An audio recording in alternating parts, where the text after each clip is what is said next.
All right. Welcome back, everybody. How you're doing? It's another episode of Hangout with UB, and we have two fantastic show for you today. We're gonna start with single women and money for hire, the game changer. I know people have been asking already. I was even shocked when my baby girl Abby said, Uncle Ben, I don't understand this one. What is this one all about? Well, this is gonna be very interesting. So I have a special guest in the building that's gonna dissect that with me. And the second topic we're gonna review today is Ned and Regina Trouble in Paradise. The challenges of Gen Z love at old age.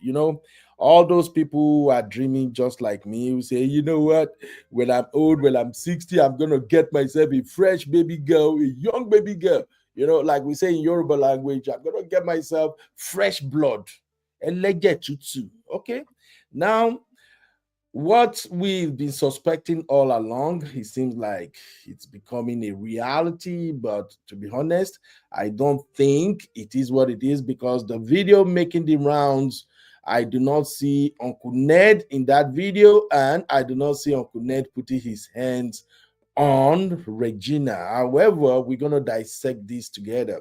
You know how we roll over here when the story break, when stories break on the internet. First off, we're just gonna do what we call sourcing. Sourcing is where we get our community to tell us what they think is happening, and then we're gonna go ahead and do further digging. If when we found anything that really could serve as a proof that this allegation is actually right, then we will come back and do a full review show. But today, you're really going to enjoy this episode, so please share across your social media handles, share across your WhatsApp group. People do share videos in many groups, but unfortunately, it's like our community is not sharing our video in those groups. So the more they are sharing other people's video and we get to watch, let's also share. Community is not sharing our video. Let's share our own video to other WhatsApp group also. Now, I don't want to waste your time. I have a special guest with me today that's gonna help me review all the topics we have, and of course, we're gonna share the link where we bring our real fam into the conversation. But first, ladies and gentlemen, join me to welcome our own real fam, our lovely sister, the one that refused to look old, always young and beautiful. I got Sister Lola in the building. What's up, Sister Lola? Hello. How you doing, my sister? I'm fine, thank you. And yourself? I'm great. I agree. You can tell Uncle Ben is always bubbling. How is UK treating you, my sister? Well, it's cold. Maybe it's me. That's why I've got this fleecy thing on, because it's like I've got the heating on, then it gets too hot and I turn it off. Well, anyway, it's a long story, but it's cold. This is why I'm never coming to live in UK. I will only visit and run away. Well, Sister Lola, thank you very much for joining me on this show. It's a very, very short notice and you honor the invitation, so I don't take that for granted.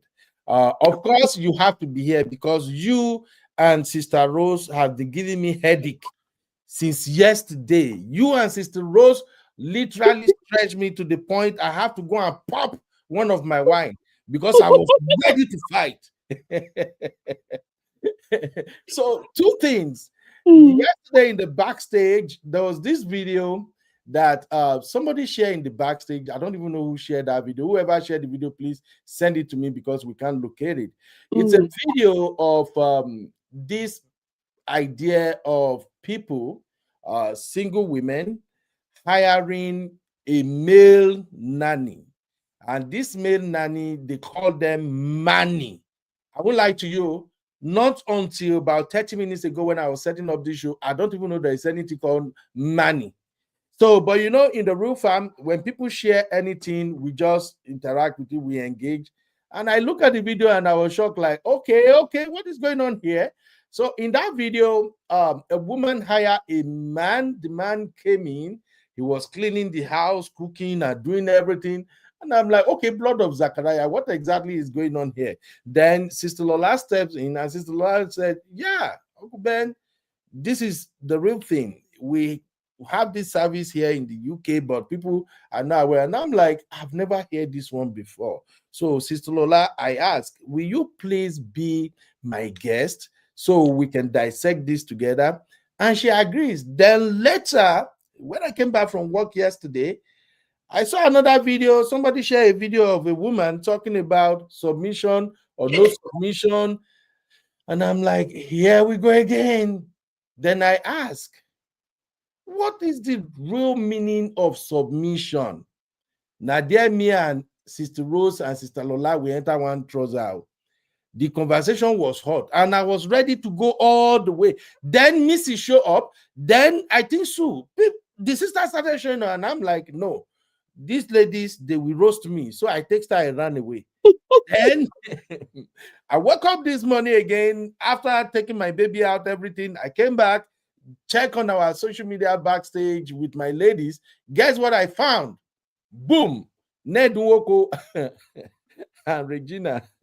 So I'm like, okay, here's what we're gonna do. We have to combine this show, but I still want Sister Lola to explain this concept of Manny. So thank you for accepting my invitation, even on a very, very short notice. I don't take this for granted. Thank you, sis. No problem at all. Thank you for having me. Well, Manny, I came across a Manny a few years ago, probably about 7 years ago. A girlfriend of mine had escaped domestic violence and she'd moved across the country. And she has a son. And because the son's father wasn't in his life anymore, she thought that it'd be a good idea for him to have sort of like some male representative in his life. She only has sisters. And so we sort of like started looking around and whatever it was. And I thought, well, we've got childminders and everything else. You could get an au pair. And then I now found out that there was a Manny. And in fact, to even make this even better, it was a black guy. So that kind of, I mean, he's a niche, obviously. He was going to provide a sort of service. Now, she doesn't have to deal with the sexual side of anything because that it's not a sexual service. This person is there to do what a nanny is there to do. And if you're in London and you sort of like look at some of the agencies that provide staff, you do have nannies. So it's something that not a lot of people have cottoned on to. But then we do have quite a lot of them now, and you do find that some of them, their books are full, and with the black men especially, they're quite few and far between. So if you're looking for a particular type of a money, you might be on a waiting list, so to speak. So that's something that I just thought, you know what?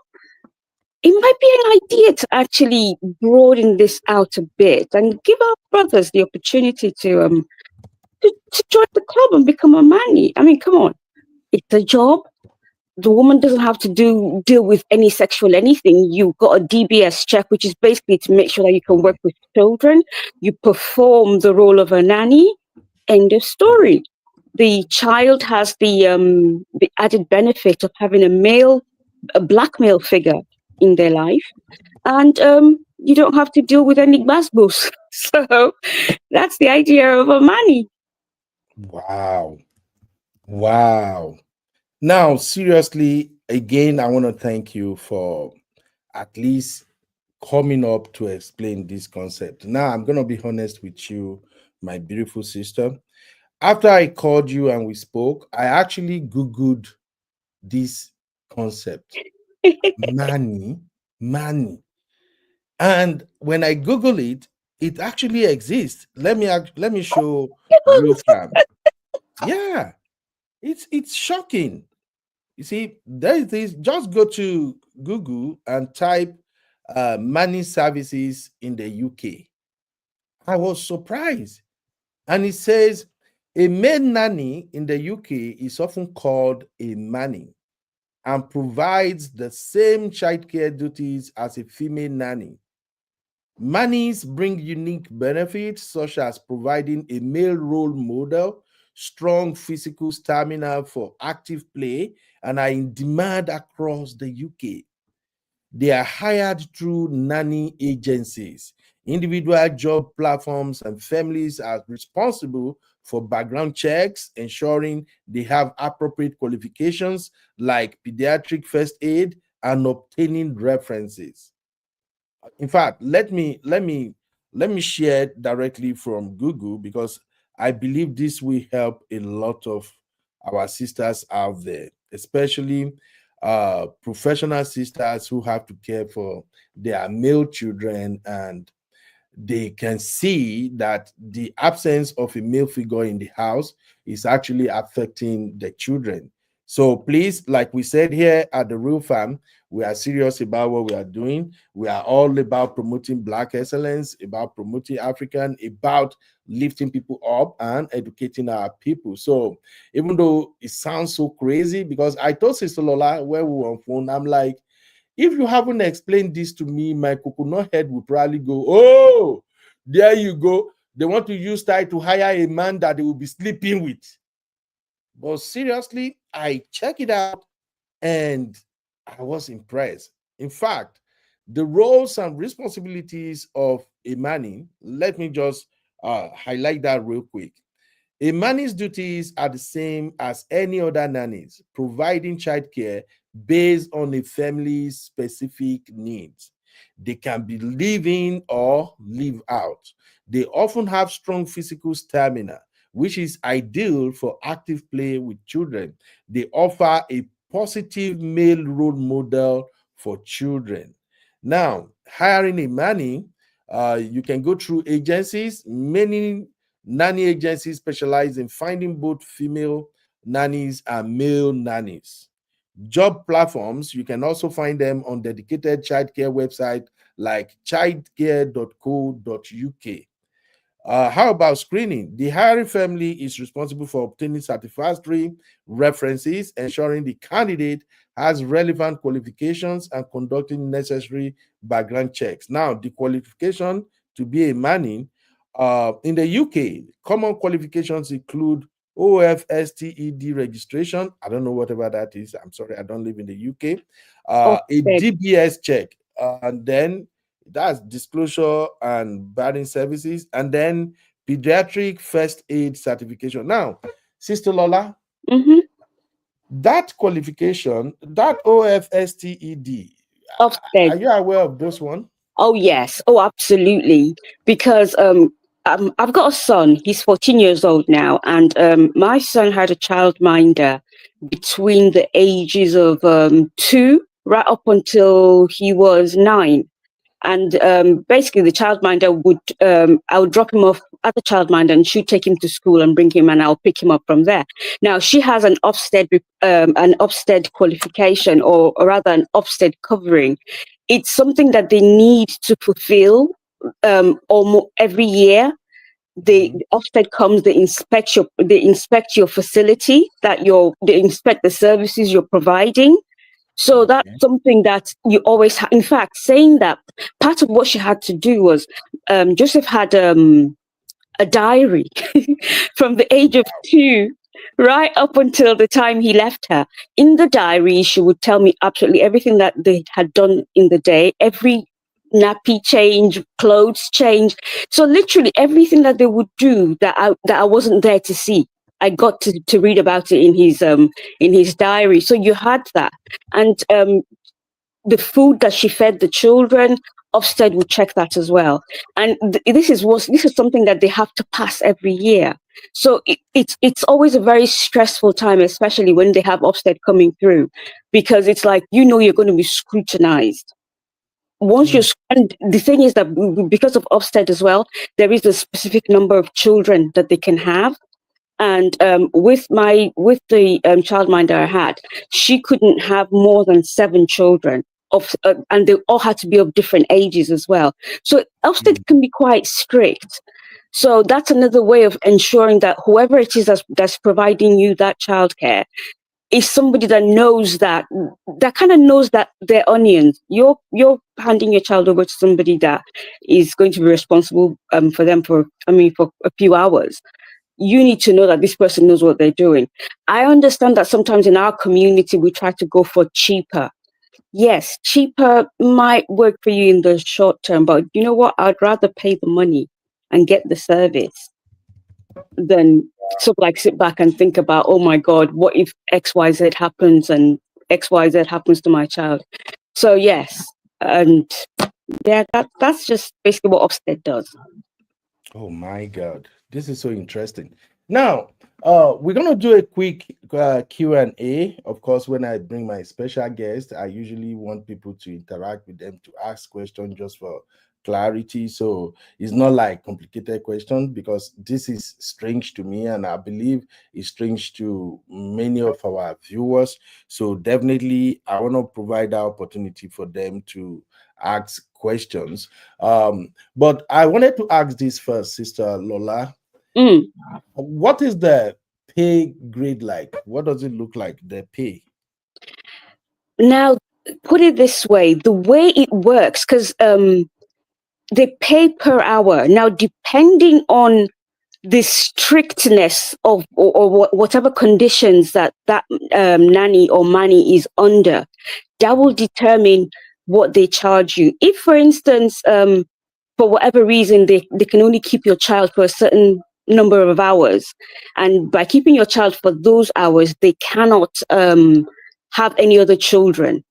So, so basically, they charge per hour. Basically, is what I'm trying to say. Where there is a shortage, especially for Black men, you will find that they will charge you a lot more. You can get close to sometimes up to £40 per hour. That is a lot of money. So if it's something that you can't afford, yes, it can be something that you can maybe do once a month, if that's something that you want to do, or something you can afford to do once a month. But to be able to do these things, it is rewarding. From what my childminder told me, I mean, come on, she looked after my son for so many years. She's still in his life, just with 14 now. She still checks up on him. I mean, even though he doesn't need a childminder now, but all the children that she's looked after, it's amazing. As in, you can almost like track their trajectory. She still keeps in touch with them to make sure they're still okay and everything else. So for me, it was money well spent, because this is something that it's not very often you can say I have a very good childminder. I can leave my child with that person. So if you can spend the bit extra, why not? But yes, it can be expensive, because they will charge you to ensure that they are giving your child the best that they can. Because I mean, they used to have days out. I would come back and be told that my child had gone to God knows where. They go out for meals. So this is part of what will be factored into what you're being charged. I remember we used to pay about £25 an hour. Wow. So this is quite a while back, but that took into account everything that he needed. So yeah. Wow. Thank you very much, Sister Lola.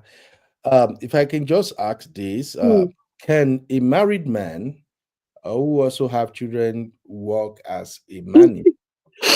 They can, if they're, I mean, if it's something that, I mean, my childminder was married. she's married. She's got kids. She has a husband. He was there in the house. She's got her. Do you understand? So she is Yeah. a family setup. That there's nothing that stops a man who is married from becoming a Manny. As long as you Hmm. fulfill all the criteria and all the requirements, there's nothing that stops you. And as long as it's something that you've obviously agreed with your wife, do you Wow. understand? So there's nothing should stop you from being a Manny. This is sounding really, really good because if they are paying like $60 an hour, I You're thinking wouldn't, about it now, are you? I wouldn't mind being money because my resume gonna look very, very impressive. In my resume, you will see things like father of three, father of three, married for so time, you know, have good relationship with boys and girls. Mm-hmm. That sounds impressive. $60 an hour, man. I can just use that as a side hustle. I promise you, sis, I'm gonna put in 20 hours a week besides my hustling. But to be candid, I really like Mm, this idea. I know a lot of professional ladies who they have very good income and they have mm, boys. I used to have a friend here in Austin. She moved to Houston now. mm. And before she moved, I think her son was around 9 years old. Uh, Okay. but because of the kind of arrangement she Mm, had with the dad, sometimes when she have the boy, it stressed her out a lot. And when boys are getting to 10, yeah, 11 years old, that's when they really, really need their dad. So if yeah. daddy is not available, I don't think it's a bad idea to have a male figure Amani. come around to hang out with the boys. Honestly Mm, speaking, as a dad myself, I'm always around my children. mm, My kids, the way we raise them, they play together a lot. But as soon as my daughters get into pre-teenage years and then teenagers, mm. they start kicking my boy out of their room. All of a sudden, Really? yeah. It's like they start doing their thing, and then my boy was growing up to. Then suddenly, my boy began to realize that he's like, we don't do the same thing no more. No, oh, bless him. So, and, and that kind of drained me out because Mm, now it used to be easier for me when they were younger and they played together. But mm-hmm, now, because my son is beginning to become isolated, kind of, mm. I now have to fill in that That gap. vacuum, that space of not having a friend and being the only boy in the house too. He can be so lonely. Sometimes I will be at work, I will check the house cam, and I will see my boy, he can be in the living room all by himself. We will just fold in the chair. Why the sisters are in their Oh. room upstairs, TikToking or whatever crap they got going. Yeah, so this idea Mm, really sounds good. I think it's going to help a lot of women out there that have mm, to raise their boys. I think it's even good for those who have girls too, because sometimes true. when I look at the relationship between me and my daughters, I Mm, can see where a man comes in the life of girls. Like yeah. there is a way they play with me that I can tell that this is not the type of play girls we normally play with With their their mom. mom. You see what I'm Mm, saying? Sometimes they can jump on me out of the blues, mm. just stress me out for nothing.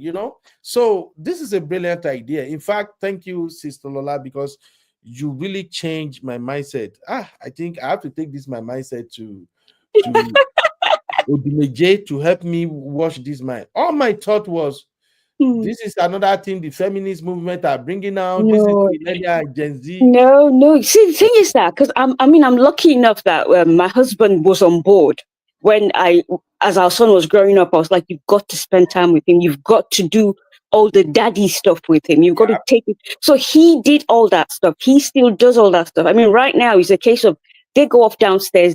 They leave me upstairs. I'm by myself. yeah, They're I'm watching sorry. football and whatever it is. So he has that relationship with his dad. He can have the man stuff that I don't get involved in. But then when he wants his mummy, he knows where to find me. So it's sort of like the best of both worlds. But our Nigerian guys, sometimes they think, well, childcare is just for the woman. No, it's not. Mm. I grew up with my father looking after us, and my father was sort of person that would put his child on his back and put the wrapper and the thingy and the what do you call it again? He'll put the wrapper and the thing that would Okay, tie the we baby. call it Yeah, Oja. yeah, I don't yes. know the English. Auntie Yinka, is Auntie Yinka here? Sister Yinka and Shitinka is here too. What is the English for Oja? I don't know. I'm sorry, my sister. I went I to night school. I can't remember. Yeah, but we know what you're talking about. Yeah, so I grew up with that, and so for me, it was like it's kind of a bit strange when I see that men are not involved in their child's upbringing. Yeah. So anyway, but I'm the sort of person as well that I like to outsource whatever I can. That's good. So, That's good. That's good. God bless you. God bless you for this knowledge. I honestly, this is another one for me, and I'm gonna promote this. When we were chatting, you were talking mm, about going into this line of business. Are you working on that yeah, now? it's something that because I've been thinking, it's something that I had thought ever since my girlfriend. I started searching for my girlfriend. It was something that kind of had been on my radar. So it's sort of like trying to find a way of presenting it and looking also because of the nuances of our community. It's trying to ensure that it kind of sits with us. So it'll have to be a version of what we currently have in the UK. But then, of course, you'll have to look at the cultural appropriations or whatever it is. You know how our people are. So Yes. it'll be a case Yes. of trying to find a version of that with the people who are happy with the way the British do their things. You can just go in there and join an agency and get on with that. But then when you have our other people who might be thinking, no, no, we don't like it. That's not how they do it in Nigeria. Well, there you go. But Mm, it's something to think about. And also another thing as well is convincing our men to actually prepare for those roles. yeah. Actually, I mean, there are people coming into the country. Why don't you do that? Yes, why not? But then also, we have our men with issues in childcare. That's something that we need to overcome as well. So, This is really good. This is really good. But I can't. Before we go into Q&A, my sister, and mm. thank you for being part of the real fam. This is Oh, something thank that you. Thank you for having me. yeah, I say this all the time. Like, I really don't know what God is doing with this channel because honestly, right now, even me, I'm afraid of this channel. This is not like my intention when I started, but the way God are bringing people into the family, I'm beginning to see that okay, it's like this is God's project. Ben, this is no longer your project, and now you are another asset to this community. So God bless you, my sister, for Oh, being thank part you. of the real God family. bless you too. Guys, please help me give Sister Lola her flowers. Make una help me give her flowers. For it's not easy. It's something to stay behind the scene and drop chats, but it's another thing to actually come on live and be on camera. So, Sister Lola, I really, really appreciate you for doing this. Now, before we go to Q&A, I Mm, still have to ask this question. No verse. This is why they call me You Be the Coconut Head, and I accept mm. that title.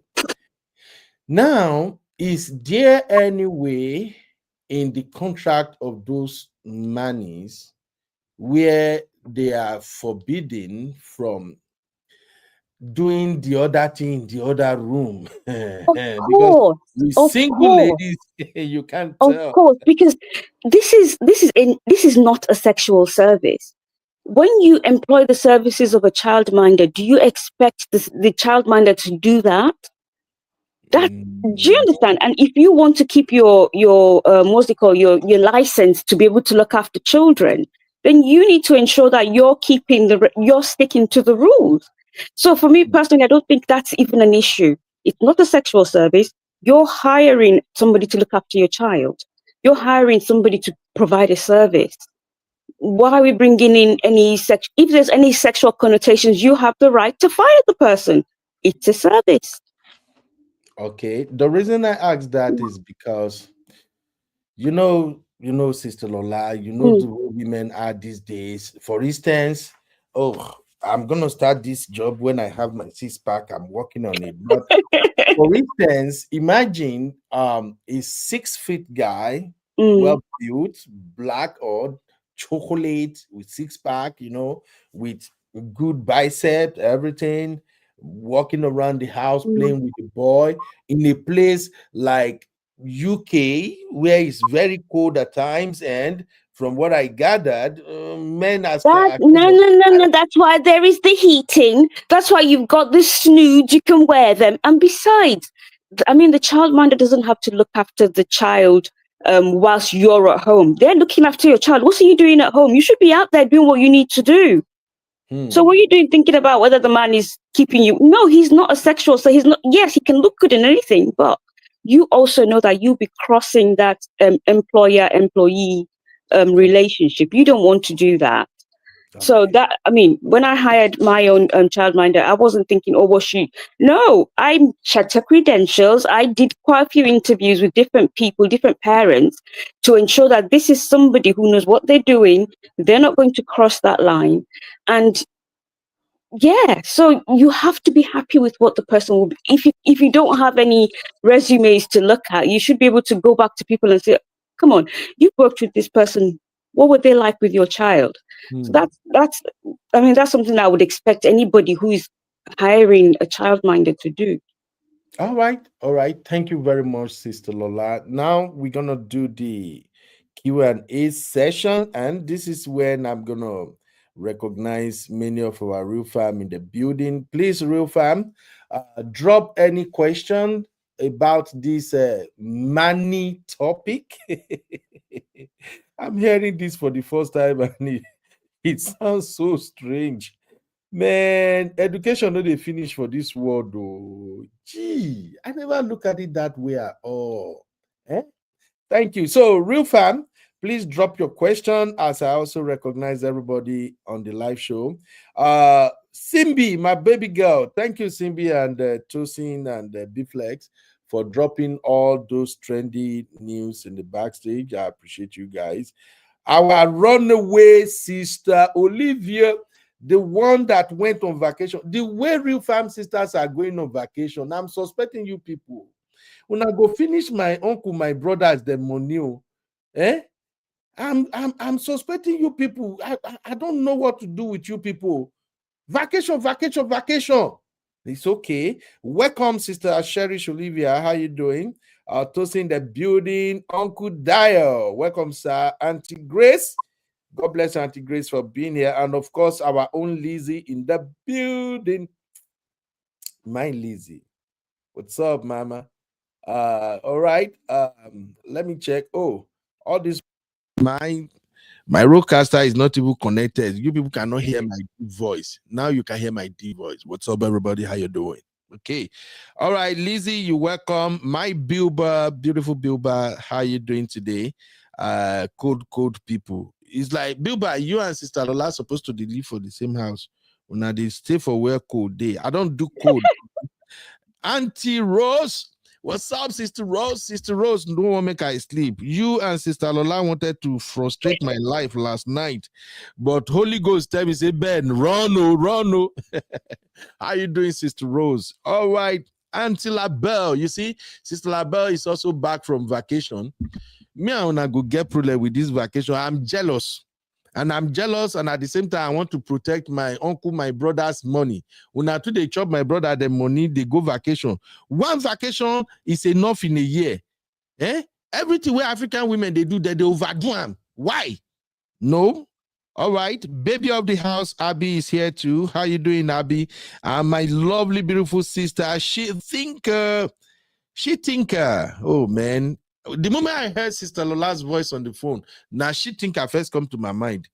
After that, I begin to remember Sisi, honey babe, Auntie Yinka, Abby. I say, oh God, this voice again. You can see the way she speaks.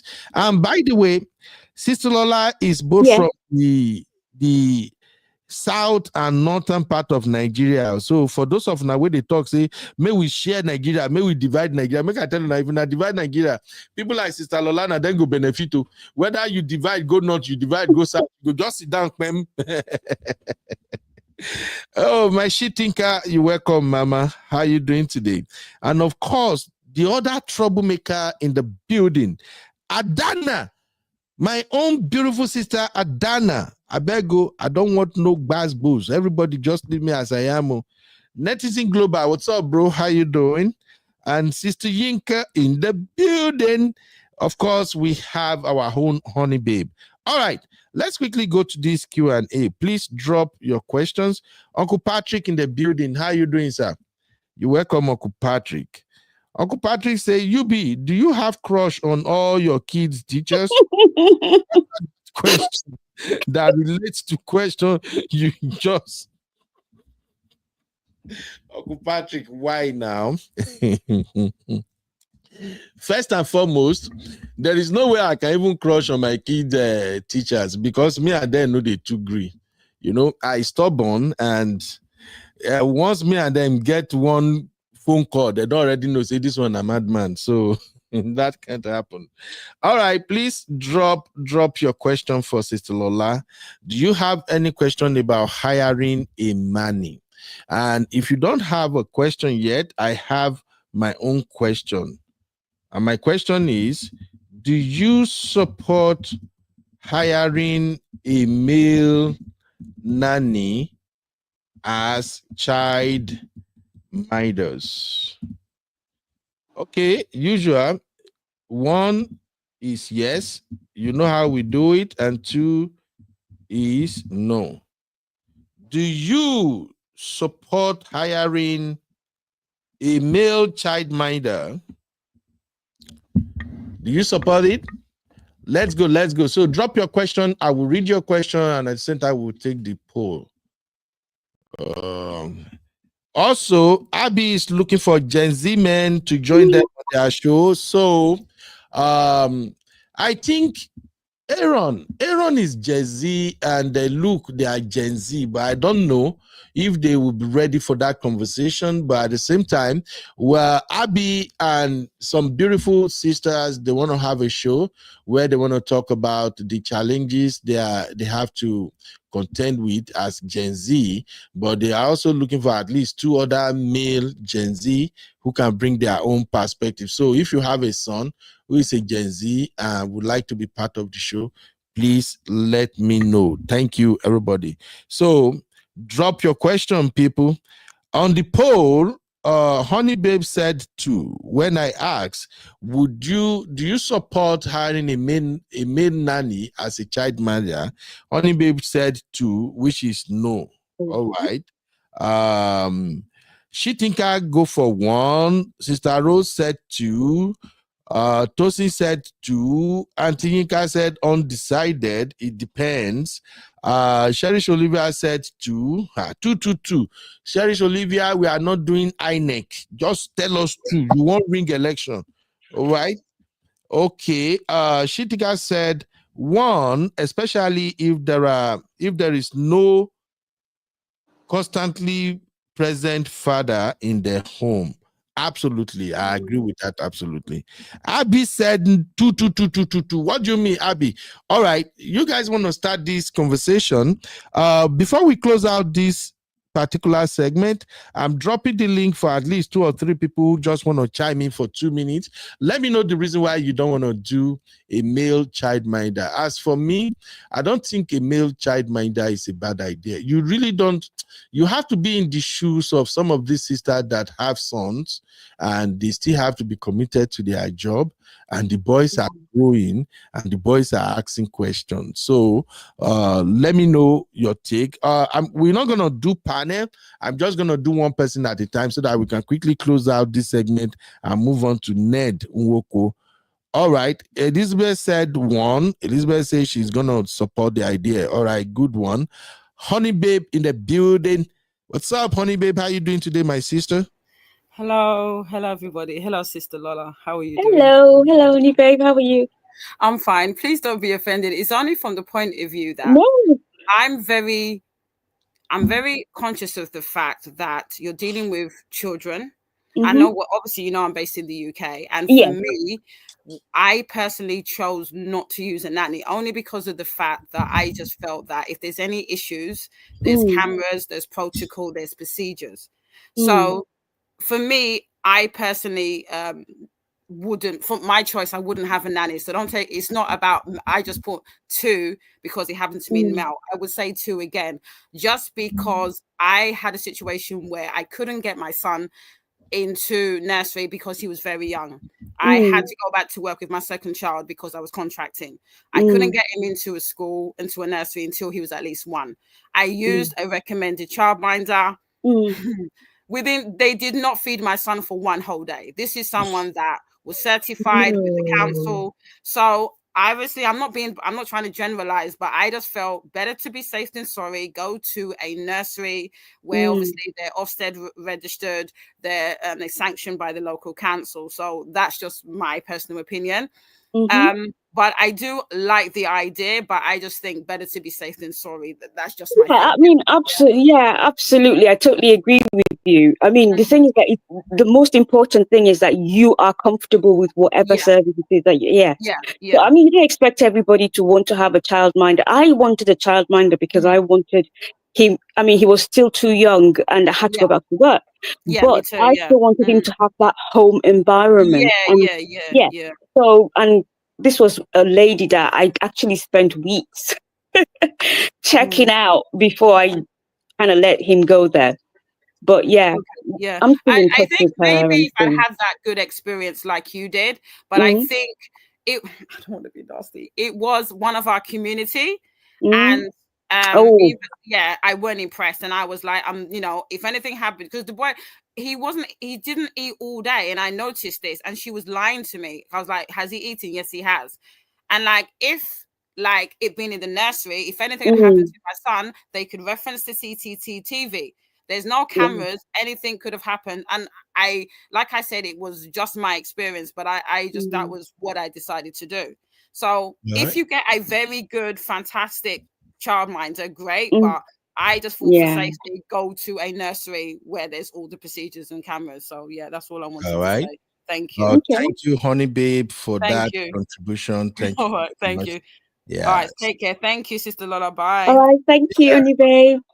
All right, so the baby of the house is asking a question, Sister Lola. She said, do they walk around the house?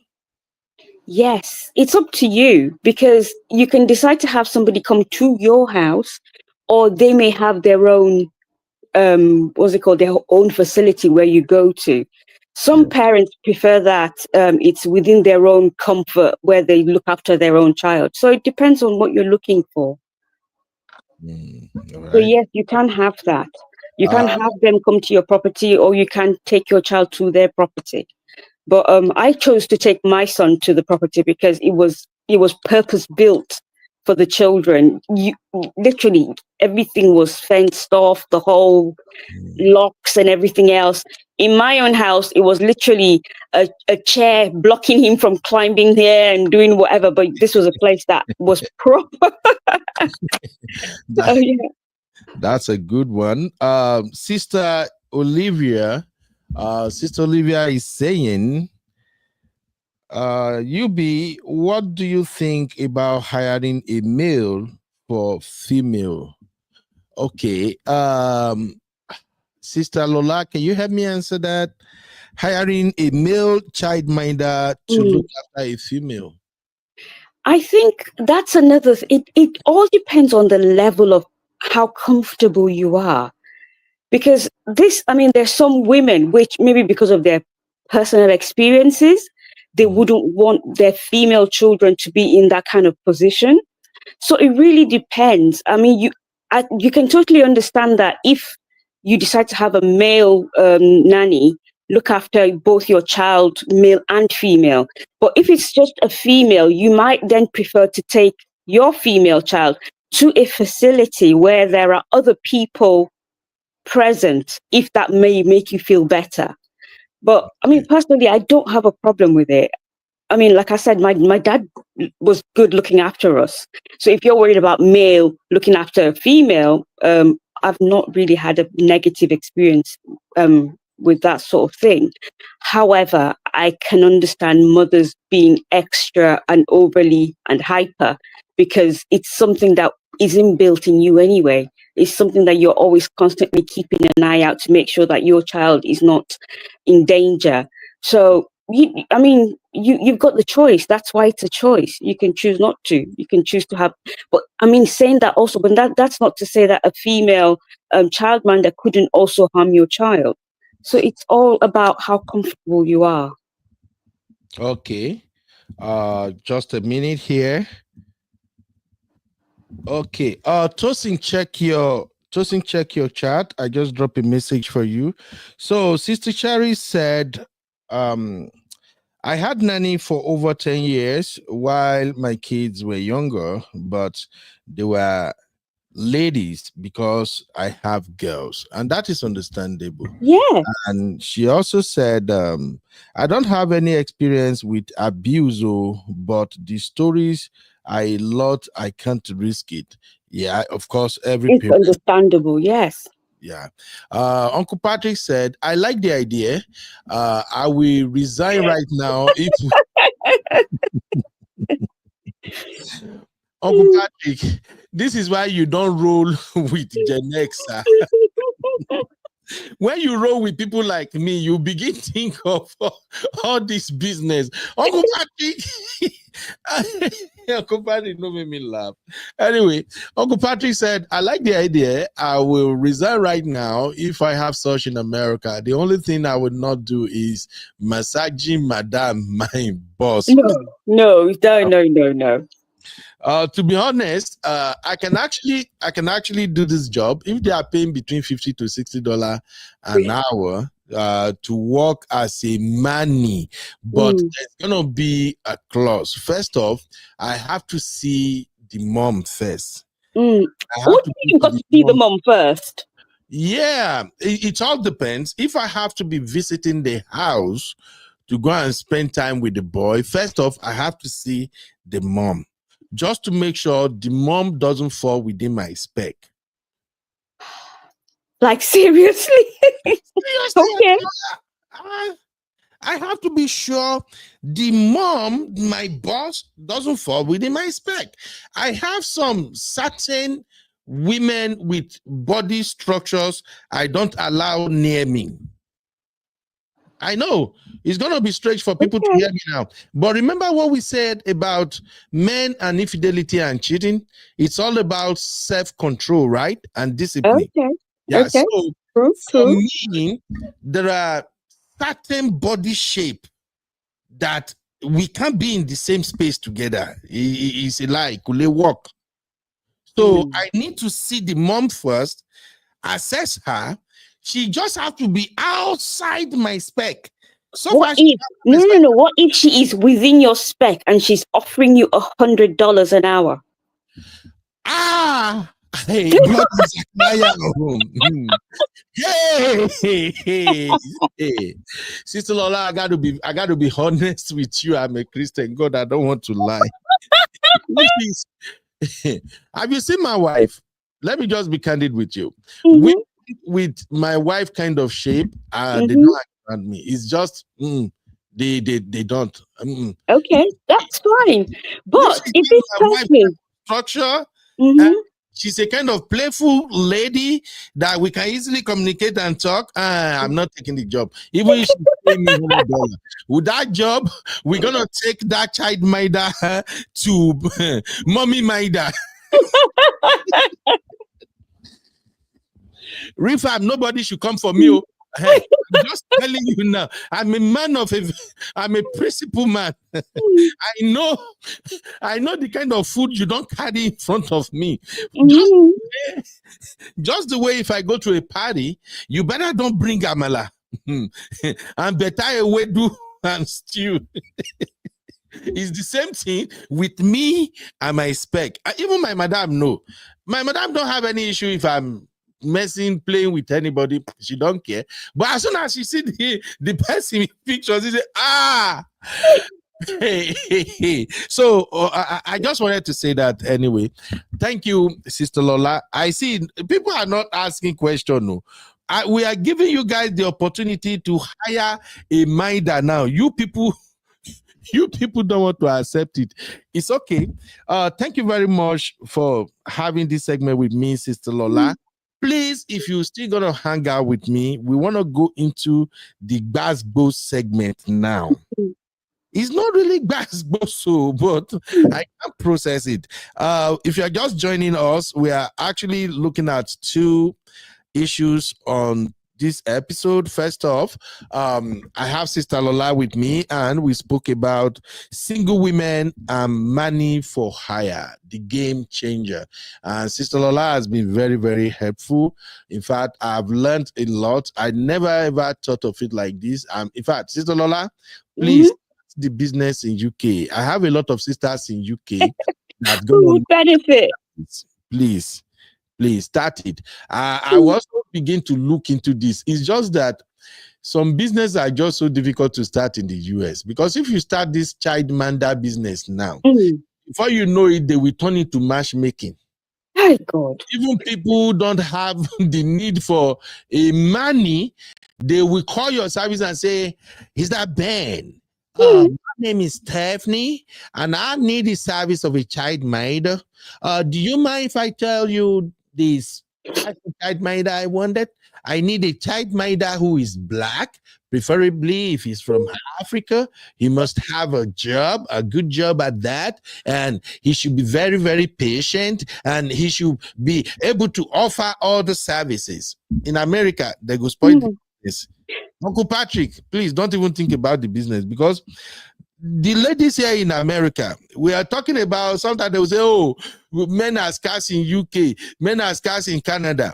Come to America. Now, America, you go know, say, when they define scarcity, now men, now they take the example for America. And now, I might still think about it. I think I might think about starting this business, and I will hire only Nigerians and Africans. Exactly. Only Nigerian and African men. Yes, that's the whole point. Because the thing is that we're wanting our women to be able to have that. It's a niche service. Yes, you can have any kind of child minder you want, but then sometimes if you want that African-ness-ish, whatever, for your children, then at least you have that opportunity to do that. Exactly. All right.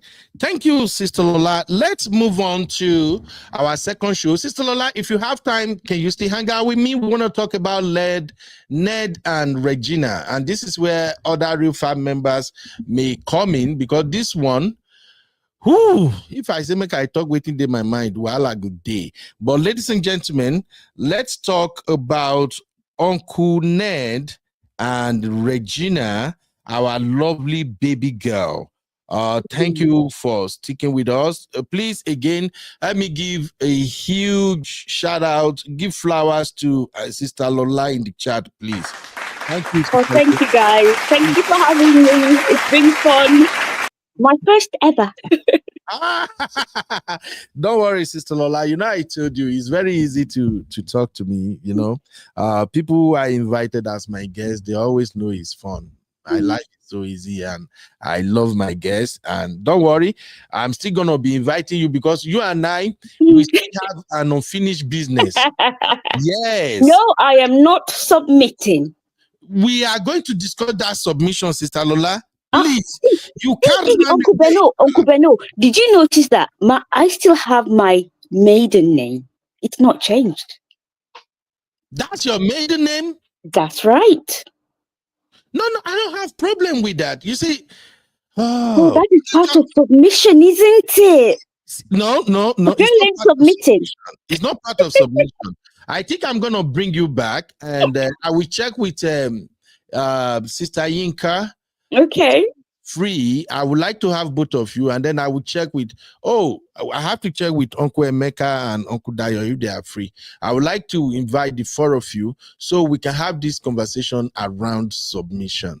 Like I said in the chat yesterday, a lot of women really don't know what that submission means. They are giving the wrong interpretation to the concept of submission. That is why it always turns to argument. For instance, changing your name or keeping your name has nothing to do with submission if you are with a real man. Honestly speaking. Very true. My wife was going around with her name. till date, she's the one who decided to go and change that name herself. In fact, as soon as she started working on changing her last name to my last name, I told her, babe, this thing will stress the hell out of you. All the documents you will have to go through, don't call me. She said, no, I just don't want to have that my dad's name. I carry go. The point is, my wife is a submissive wife. I am a husband who supports the wife. Those are not what submission is all about. Some people just don't understand it. You see? So I'm going to reach out to you. I'll reach out to Auntie Yinka. I'll reach out to Uncle Dayo. I pray Uncle Emeka will be able to join us. If not, or Uncle Patrick. No, Uncle Patrick is a pastor. We will actually, maybe we will have a Sunday school on it. But I will reach out. I'll need two of our senior men and two sisters to come and let us have this conversation. A lot of ladies these days, they are misinterpreting submission, and I think we have to revisit it again. Submission is not all about what ladies think it is. Okay. So we're going to have that conversation. But for now, thank you everybody for celebrating Sister Lola with me. Thank you everybody. Thank you. I'm so happy we have another addition to our family who can actually bring it 100. All right, let's talk about Ned Nwoko and Regina.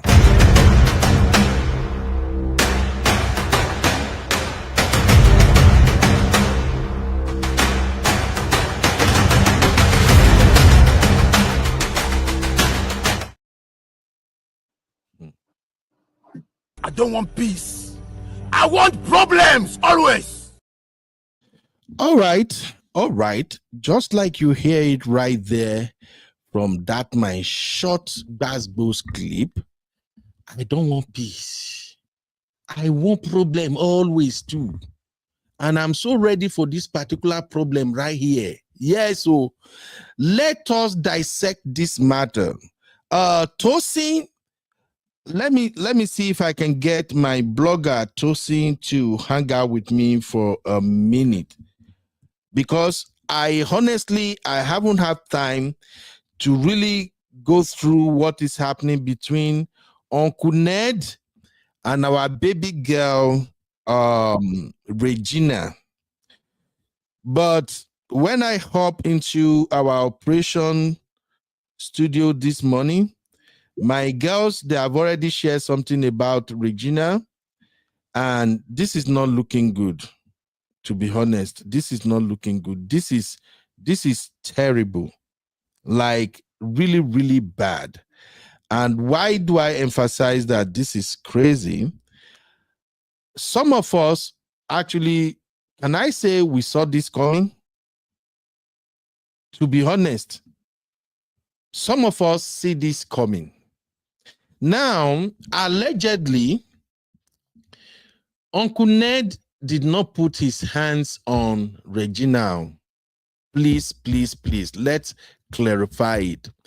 Allegedly. Tosi, are you here? Let me check if my girl is here. Yes, I'm here, sir. Good evening. Good evening, sir. Good evening, Real Farm. All right. Tosi, can you help me shout Yes, sir. allegedly? Allegedly. I don't know if I did that well. Wasting the day. Now see me the fish shout that.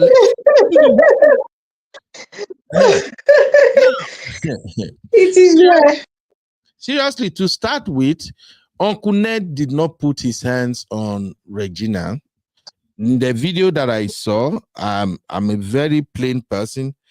Sister Lola, I don't know, your network, you might need to please come back, Sister Lola. I think your network is what is keeping you off the studio. Just click it again, man. So to be honest, I did not see Ned put his hands on Regina, and nobody can claim they saw Uncle Ned put his hands on Regina. In the video making the round that I saw, that I'm gonna play for you also, Regina was just there shouting and yelling and saying, "Oh, my father's house was this, was that. No, I mean nobody in Ned house, but I am somebody in my father's house. And the next thing, I saw a guy that was fighting. In what looks like the guy is trying to defend Regina. Later, I don't know this story. Tosin, over to you. What happened? What went down, Tosin? Good evening, Real Farm. So, good evening, everybody. Good evening, sir.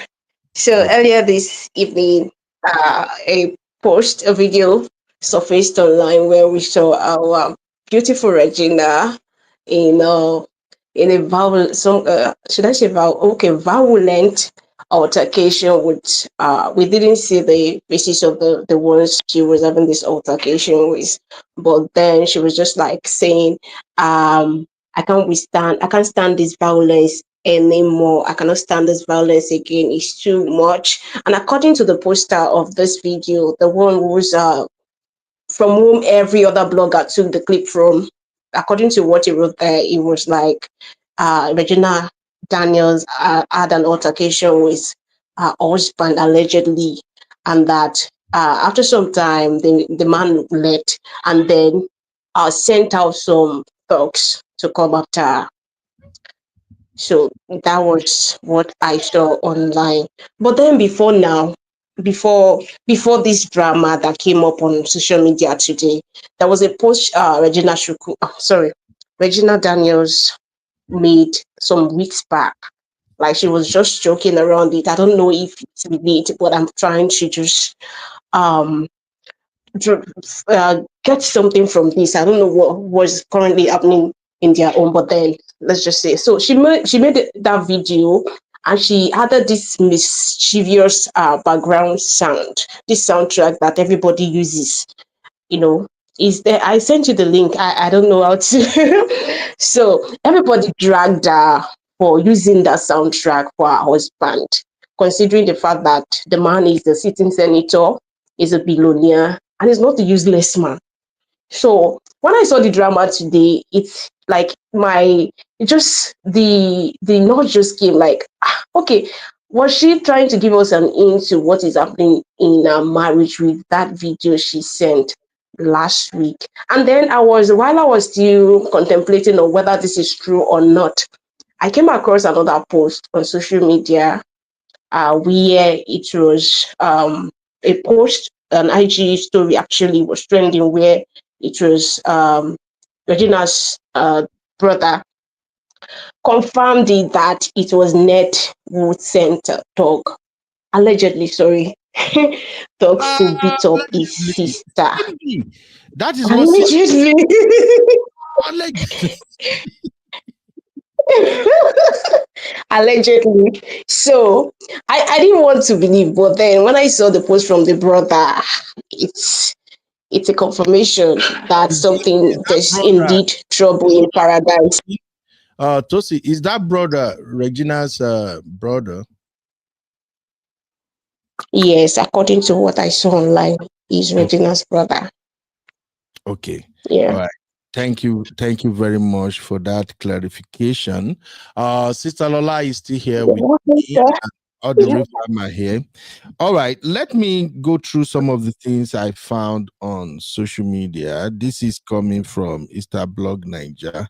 I don't know whoever this dude is, but he says Senator Ned Nwoko was lucky to have run away after abusing my sister. Actress Regina Daniels' brother breaks silence. Now, here is from okay, here is the post from the brother. I think the name of the brother is Sammy West. That's his handle on Instagram. So he said, Makachi. What is Makachi? That sounds like an Igbo, right? He said, Makachi, he pay me say, una won't finally laugh my sister. Let me repeat, anywhere we man, they beat woman, whether na my sister or not, I go fight with my blood. Then he went ahead and said, Senator Ned Nwoko, you get luck. Say, after you beat my sister again, take note of again. After you beat my servants, AI makes calling tickets my form of meditation. Sorry. no problem. No problem. Thank you. So it says, Senator Ned Nwoko, you get locked. Say, after you beat my sister again, what's that? Smoosh. Okay, smash her head for wall. You run, come send thugs. I swear I forbid all your jaw. Okay. Let me move to the next one. He says, DV Ned house last night. And this is coming from Stanley on top. Tosi, you said that Stanley is a producer, right? Or something. Let me take my glass. No, he's a director. He's a movie director. So is the Stanley a movie director that works along with Yeah. Okay. So the Stanley said domestic violence in Ned house last night. Nothing should happen to my Gina or make her no touch her a bit. Anyways, be right back. All right. And then here is the video that was making rounds. In Ned Woko's house. No. In Ned Woko's house, I am nothing. But in my house, I am free. No, you're still as valuable. Mom, look at me. Look at me, Mom. Baby, once again, I cannot stand less. It's too much. It's too much. Don't go give water now. Don't go give water. Just relax. I bet give her water, Jarea. Just wait. I actually want something. Deflex, I'm not trying to spin anything. Wait. On you. Are you bringing out a gun? Can you imagine? Wait! Can you imagine this?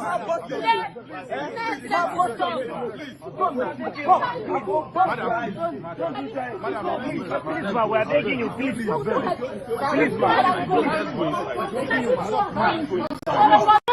Did anything happen to my sister? In this house? Okay. In Ned Woko's house. No. In Ned Woko's house, I am nothing. But in my house, I am free. No, you're still as valuable. Mom, look at me. Look at me, Mom. Baby, once again, I cannot stand less. It's too much. Now, sorry, you see my ears, my ears is kind of trained differently. In this video, Regina is complaining, is saying in Ned's house, I am a nobody, but in my father's house, I am somebody. She just say, baby, I can't take it anymore before they cut that video. Did anybody hear that? Auntie Lola, did you hear that? Yes, I did. Because I was wondering who she was calling baby. Oh, thank you, ma. In the chat, do you hear that, everybody? Because before I go say UB don't start to, I'm sharing the link now. We are now on review segment. So anybody who have time to hop in, you are free. We are now in review segment. Did anybody caught that? She said, in my house, in my father's house, in Ned's house, I'm a nobody. But in my father's house, I am somebody. Baby, I can't take it anymore. Then they cut the clip. I'll play it once more. I'm going somewhere with this. No, don't go give water now. Don't go give water. Just relax. I bet give her water, Jarea. Just wait.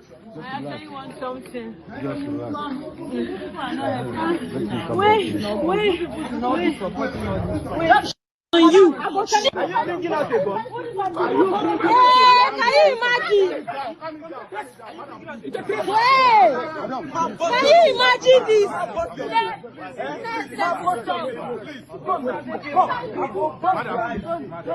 Madam, we are begging you, please. Please,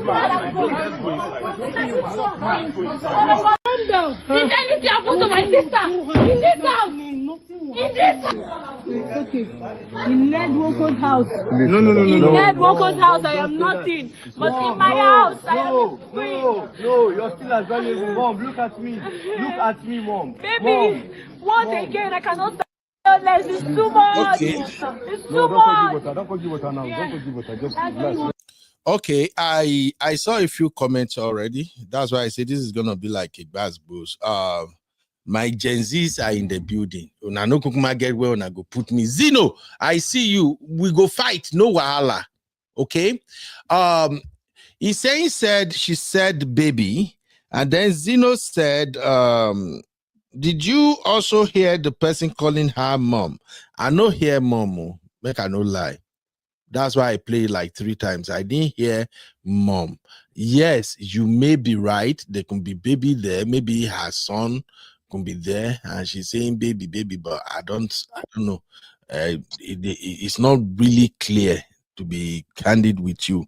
But I just hope and pray that baby comment she made is not in reference to who is not supposed to be meant for. I want to believe. Abby, I'm trying to look for. Okay, yeah. Let me also let me download this picture so I can put it on the screen. You know, our Abby, our resident Gen Z, she don't load the backstage up sharp. Abby, no, they waste time. So there is another reaction here. Oh, it's the same video now. Okay, let me show you what Linda Ikeji posted. Again, everything I'm saying here, these are all allegedly. In the video that I saw, I did not see Uncle Ned do. Did anybody saw Uncle Ned? If you see Uncle Ned in that video, may you talk. I no see Uncle Ned do. These are all hearsay until Regina can come out with evidence that she's being abused. Okay, I am not removing the element of abuse because it's very, very common. When you see all these small girls nowadays that thought they know everything, hanging out with men who is old enough to be their grandpa. If you are warning them and telling them that, hey, if this grandpa is alone and wants to marry you, it's a different story from a grandpa who is a non-polygamy, a polygamist, and a grandpa who also have many other young girls just like you as co-wives. So if you tell all these young girls, that cry where you say it's better to cry in a jet or in a Lamborghini than to cry in keke napep, the day the cry will come, you won't even see keke napep. I don't know how to say that in English anyway. So this is what Linda Ikeji shared. Linda Ikeji said, I cannot stand the violence again. It is too much. Regina Daniel says, as she laments about her marriage with Senator Ned Nwoko in viral video. According to movie producer Stanley on Top, he shared the video online.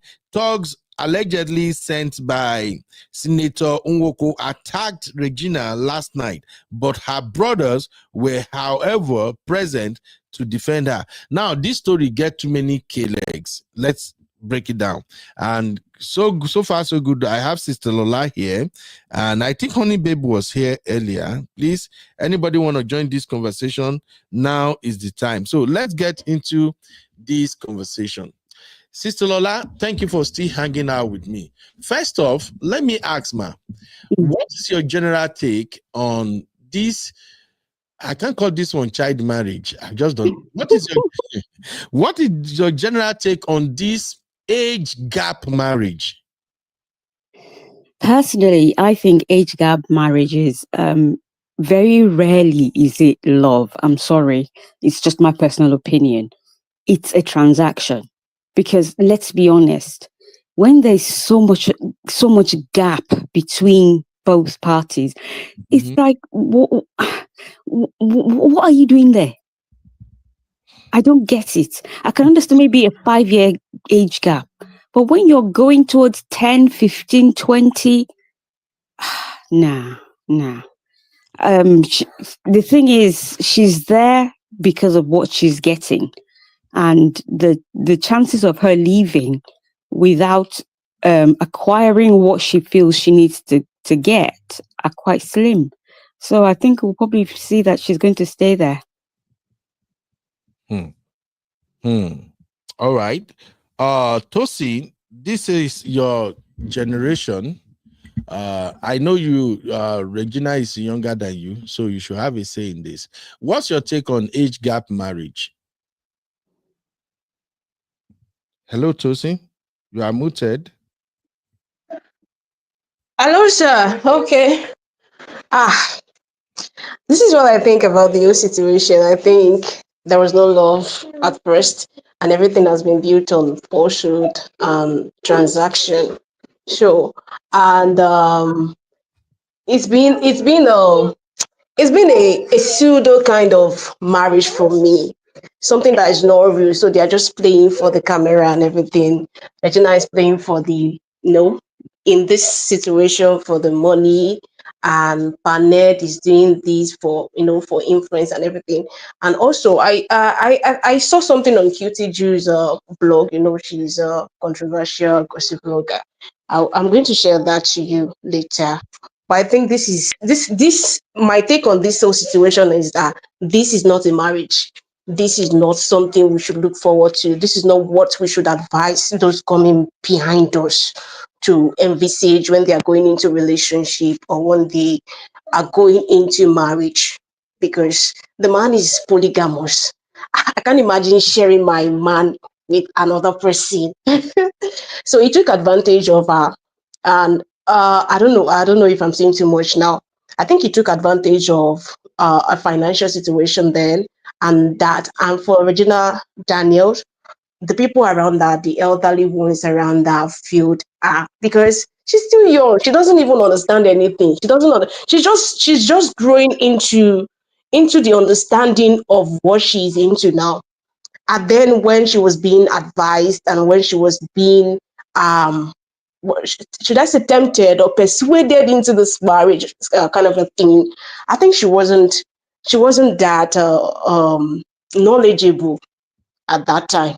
So I think it's not really her fault. It's the elders that are involved in this that should be blamed, because it is not her fault. She's still young. She doesn't even know what she's into. So this is not marriage. That's my own take on the whole drama going on. This is gonna be a very, very long conversation today, and we go fight tire. Make a no lie. Me with the sisters. I'm telling you right now, we go enter one trouser. Before I go to Simbi, I want to show you this video, and this is me pushing back on what you said, Tosin. You said Pa Ned took advantage of her. Watch this video and tell me if your take still remains that he took advantage of her. Please, can everybody see my screen? Okay, you all can see my screen. Yeah, Watch this video. yeah, I can see. Okay. Don't tell me, look, you are not my father. What the hell? She would tell me. I swear to God. She said, you are not my father. I said, no, I'm your husband. Go to bed. He said, please, record us. You are my everything.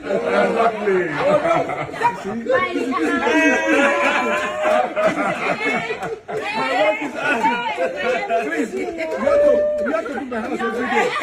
So that she will do this. I should be doing this every day.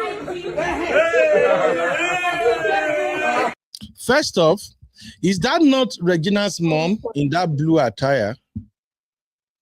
Ladies, Abby, Tosin, everybody. Yeah, I think, yeah. That's her mom, right? Now, Tosin, Yeah, watching yeah. this video, do you still want to stick by your take that Ned took advantage of Regina? Yes. I'm sticking by it. Tosin, Yes, they all took advantage of her. Okay, I know one year. I know you are trying to trigger Sorry, me. sorry, Anyway, that's not the let me quickly Sorry. go to CB. No problem. Oh my CB, God. real quick, CB, your take on Hello, age gap marriage. Uncle Benno. Good evening, sir. Hi, Real Good evening. Fam. Good Welcome, evening, everybody. Phoebe. Hi, Good Tosin. evening. Hi, Auntie Hi, Lola. Phoebe. Hi, Abby. How are you? Hi, everybody. Uncle Ben, thank you very much, sir. Well, first of all, I want to say we all know, I mean, it's crystal clear that allegedly Paned used Regina's fame to boost his political career. I mean, how else will you be seen if you're not with a superstar? And then two, I'm with Tosi when she said he took advantage of her financial situations. Situation. And again, I agree with Tosi when she said the elders around her failed her. For the love of Christ, Gina is just a young girl coming up and she has not really explored life. She has not really seen anything. He stole her youth from her. The little things that you're supposed to do while you're in your 20s as a Gen Z, she didn't get to enjoy all of that. Let's forget all the flashy cars and the private jets and all those things we see that make people do God when all those nonsense. Yeah. Yeah, When the now one cameras carry go off, go on, go on. can you hear me, sir? Okay. I hear you, go So on. basically Una what dey I'm piss what me I'm off, no trying to stop. say is, Uncle Benno, as much as everybody is saying, oh, I blame her, she made her choice, please now. This girl has a mother. Your mother is supposed to be the one to protect you. And then let's also blame Nollywood creating this false impression out there that they make money from movie back in the days. So most of them live fake life. Most of them should just simply say, okay, I have businesses or I'm into something else that gives me money. They live this fake life and then they have to always fit in and they have to always impress their fans and all of that. I can remember there was I'm sorry, I don't mean to digress, but let me just quickly say this. There was a time Rita Dominic took a mirror selfie, and it was showing that she was using iPhone 6. And then people in the comment section was like, now, wow, you're a celebrity. You know, they upgrade. You see? Those are the kind of things that make these people. I'm not saying it's okay to live a fake life. Basically, what I'm trying to say is the pressure is too much. And for Gina's age, it's expected for her to kind of misbehave. I'm not saying it's okay, it's not okay. But I mean, she was pretty young. Her mother was supposed to be the one to guide her. I don't, Uncle Ben, Okay, please. don't 20% I worry. blame Regina. 80% Paned will take, her mother will take 80%. I don't blame Paned at all. Okay, Although allegedly I don't like what he did to her, but I'm giving the mother 80% blame because I okay, mean don't nobody worry. knows what happened behind the scene. Thank you, sir. I get your point. I go all of una go do all of you Gen Z here. Today not today for me and una. Now only one question I get for una. But let me go to my honey babe real quick. Because una this Gen Z want to really get under my skin now. Honey babe. I Me out. agree. Age gap Right. marriage. Your take. Remember, you are our accountability prefect too. I understand. So, are you gaslighting me to I'm agree not with even you? gaslighting you at this point. I'm stove lighting you right now.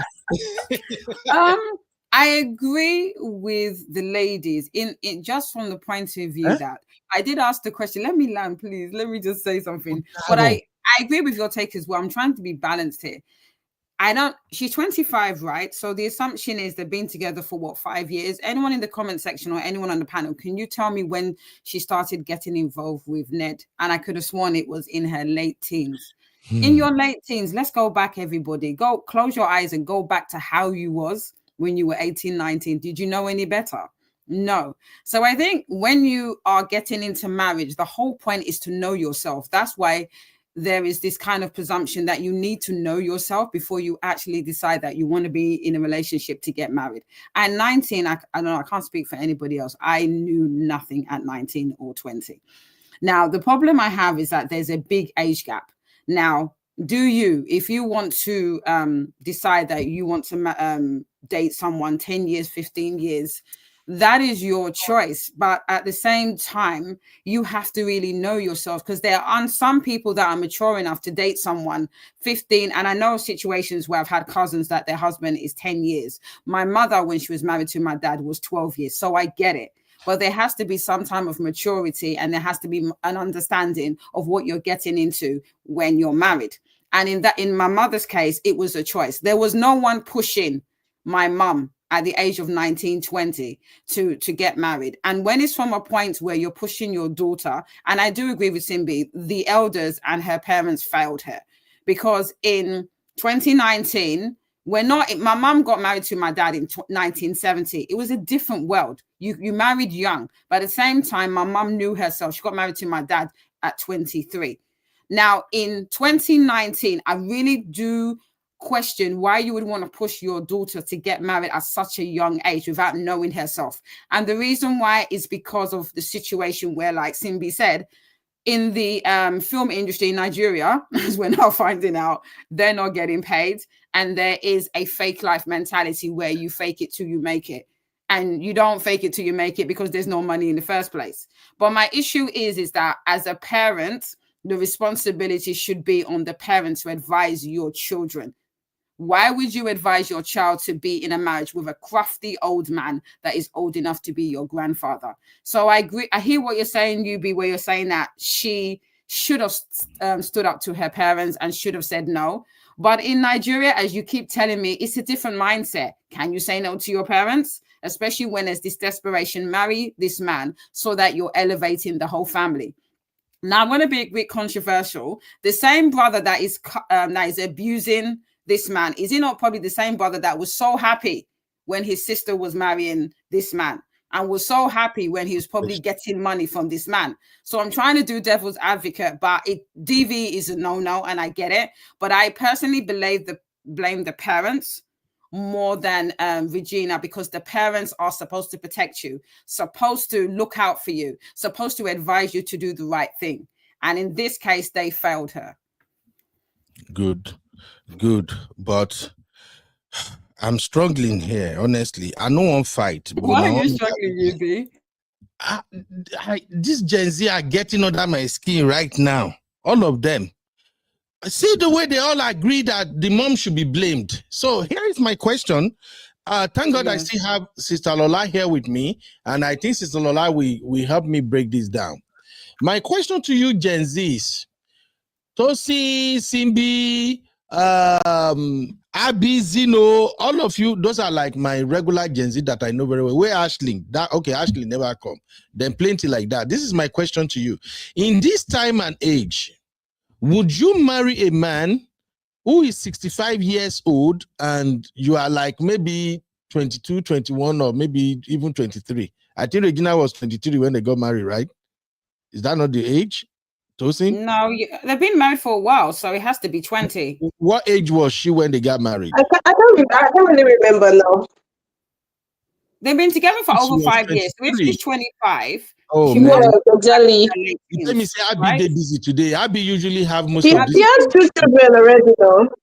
So she's been together with him for 5 years, right? So she's 25. So what, in her late teens? No, let me Google it. She was 20. What okay, age so Olivia said 20. Regina married Ned.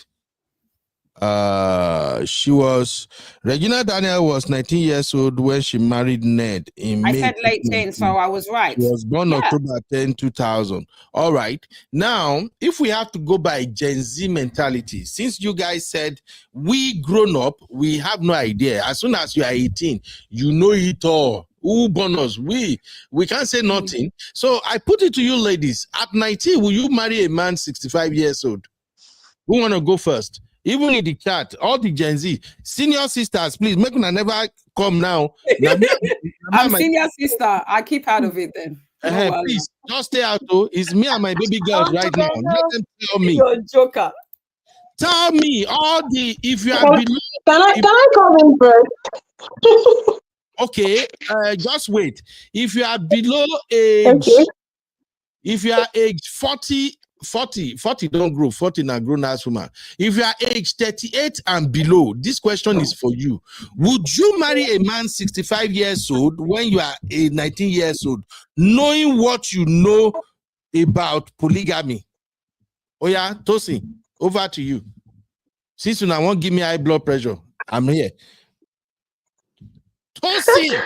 Because of the Okay, let me start from this aspect. Because of the money involved there, my understanding has not well really developed then. Maybe because of the money involved, then I may just go ahead to marry. But then Marry. it is now left for the elders around me to guide me to the right path. But What then, to guide? What part do you as old as I am now, uh, sir. so where did you Now, at this age now, uh, and now tell me the reason why I should not marry him, and tell me that those things I'm seeing and those things I'm thinking that that's what marriage looks like is it is not all of that or more than what marriage is all about. So okay. I may have a limited information about what marriage itself is. So at that age, I may just be looking at the flashy, the flamboyant lifestyle, the billionaire title.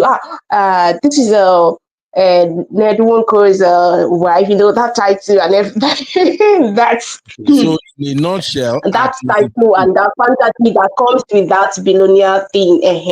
I may just go for it so in a because of nutshell, the your knowledge I answer have is in my head then.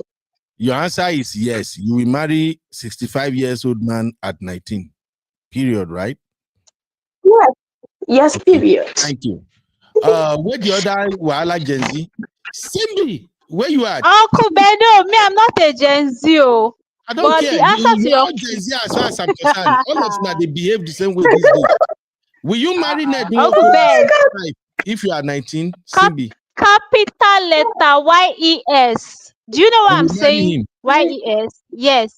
Because at that age, honestly, all I can think of is to flex, to enjoy my life, to spend money, to shop, to go on vacations. I'm not yet mature to the extent that I can, okay, maybe make Uncle Ben, decisions for it's myself and say, okay. okay, It's okay, this Uncle man is Ben. abusing me. I will not, at that age, I might not really, no one should expect a 19-year-old girl, please, in that kind of situation, financial situation, to Eh, be matured. It's very easy to say, walk away with your dignity until you're really hungry, until you really have no roof over your head, until your bank account is reading 000.00. Ha, Abba, let's just take it Thank easy on you. Gina, sir. okay. And then No Uncle wahala. Ben, no, this is Yeah. for you. You're always saying, oh, the African way is the best. You know how much pressure African parents put on their children when it comes to marriage, especially if they're trying to brainwash you to marry the man that is rich for their We own have to. selfish benefit. Uncle Ben, calm down, no. Sometimes they'll bring religion, they'll be like, honor your father and mother. Mm, So, because if, for so example, at Simbi, 19, my parents are trying to pressure me to marry a rich man, sir, and I run away, they will say, okay, hey, she ran away, she left the house. Please, our daughter is missing. At okay. that point, they will say I'm missing. Nobody will be like, okay, why did she leave the house? People will not ask questions. Some people might just go ahead and say that girl is wayward. I mean, after all Okay. her parents, this, what's wrong with her? I So it's hear very you easy now. for us I to now blame see, Gina. And then, Simbi. Uncle Ben, wait, calm down. Let me finish. But it hurts me. You guys always say parents or African parents, in quote, know the best for their kids. So Jesus if Christ. my parents tell me this man is 90 and he's a billionaire, go and marry him. It's not that easy for a 19-year-old to say no, but it's easy for a 30-year-old woman that is matured and have seen life, that has self-love and self-worth, a high value woman, to say, you know what, mom, that's your business. I'm sorry, I'm not getting married to this man. This is my choice. I can't be with that man. I do not love him. I can't stand his sight. I can't stand anything about him. And then we move on with our life. At the end of the day, maybe the parents will come around. But a 19-year-old, Uncle Ben, please, you don't expect her to do the right thing. The pressure alone can mess her head up. Thank you, sir. Okay. Before you people try to run me crazy, because I'm really struggling with you guys, I got what you're saying. I know in a society like Nigeria, it's really, really crazy. And I don't know if everyone is actually getting what the ladies are talking about. This is the reality in Nigeria. Even right now, even if we forget 19 years old, I still saw a video of your grown ass woman, Tiwa Savage. Somebody shared a video where I saw that video itself, where she says she's considering to be a second wife. It's really, yeah. I saw that video too. I think I shared it in the basket. You can't blame her, because even with her British accent, she was brought up in some in some years, she still has a Nigerian mindset. I don't see her as British because her mindset is so Nigerian. When I look at her, I see someone with a British accent. Her mentality is Nigerian. I wouldn't think like she would, but I was brought up here. So when I see Tiwa, I see someone that has a British accent, but her mindset, her upbringing is Nigerian. So why are you blaming her for that? Okay, cool. Let me go to Auntie Grace. Auntie Grace and Sister Lola, I beg, make una no throw me under the bus. This Gen Z, they won't run me crazy this morning. They try to contain myself right now. And thank God I be no day here. I be for don't frustrate my life. So Auntie Grace, I'm counting on you and Sister Lola as well as Honey Babe. Uncle Beno, Uncle Beno, yes, I don't have your back on this at all. Ha! Yes, Uncle Beno. You know why? We are all celebrating our baby girl, Bibi, for the job. How old is Bibi? Right? And again, considering the environment, you're bringing her up. She's got her say. She knows what she wants. We are talking about Africa. We are talking about Nigeria. We are talking about you yielding to the pressure of our gold diggers mothers. Not all homes. It depends on the home. It depends on the background. Remember that Regina's mother was already dancing Owambe, was already wanting to live a flamboyant life. And this is a girl that was just coming up, knew nothing, right? My own take is this. You marry this girl who is, I think your children should even be older than her. If you are tired of her because she now realizes she wants to live her life, why don't you give her a divorce? Why don't you set her free? Why don't you let her go? If somebody, another man, both young or old, is laying their finger on your child, how will you feel? This girl is still a child, even after having 2 kids. It's like children having children. The parents failed her mother failed her. Now she wants to belong. I'm not saying Ned is wrong in all aspects. There are certain things she might be doing that does not portray the attribute of a housewife, because she's not old enough to be one. And the society now that she's been exposed to after she got married to Ned, considering the kind of job that she's doing, she's an actress. People she's going to mingle with, whether she's doing it, she's not doing it, Ned is going to be jealous. If you can't cope with it, you got other wives. Why don't you set this little girl free? If Ned let her go today, this girl will see younger people that will take her, that will pamper her, that will have her. The girl has not enjoyed life. The girl is living in misery, unfortunately. No matter the money we're talking about here, right? When she was getting into it, and you can't tell me that the girl went in, with all her mind, all her everything, that she understood what marriage is about. That I want my husband today, my husband is with another Angelina at her age. That wasn't what she was signing for, but that was the reality. But she didn't know the reality. The mother might be saying, oh, Staple, he has other wives, but that wasn't what this little girl wanted. Looking at her exposure today, looking at her kind of job today, Ned should do the right thing. Hide his face in shame and let this girl go, instead of laying his dirty finger on her. Auntie Grace, I'm sorry, ma. I will not agree with that letting the girl go. Why not? The girl should be the one to free herself. It's not in Ned's place to let her go. I don't know if you get my How point, is she going to free herself? You remember that when they were getting married, they said they took her to so and no, they took her to one shrine with still her age as well. She's going to be scared. If this man said, If this man said, I free you, I release you of all those costs, the girl will be free. No matter what this girl is going to be doing, she's going to be living in fear. She was taken to swear oath. She was taken to swear she ran or whatever. Uncle Ben, have you forgotten? Yeah, but Auntie, If I put this girl in my position like she's my child, I will be the one to fight for her to get her out of it. You But would can't, you Auntie, agree? Would because you you are the agree with? one. Let assuming you are the mom. You can't Yes. fight for her to get free anywhere because I the will. mom was there from the get-go. The mom is the one who co-signed it. So Yes. it can't be. That's why I'm saying it is not in Ned's place to let her go. Ned already came to them. They saw him the way he was, that this is an old man. Look, I'm just trying to be civil here by saying I don't see any video of Ned do anything. If you know the women of Ned's age, if you really grew up around them, you know how they behave. I swear to God, I cannot understand how somebody will allow a young girl to be in his circle. If you know what I mean, I'm just speaking in parable now. I understand. Yeah, that's what I'm saying. No, Why did he do it? It's not in Ned's position to say, I will let her go. As far as Ned is concerned, she's his wife, his toy baby. So No.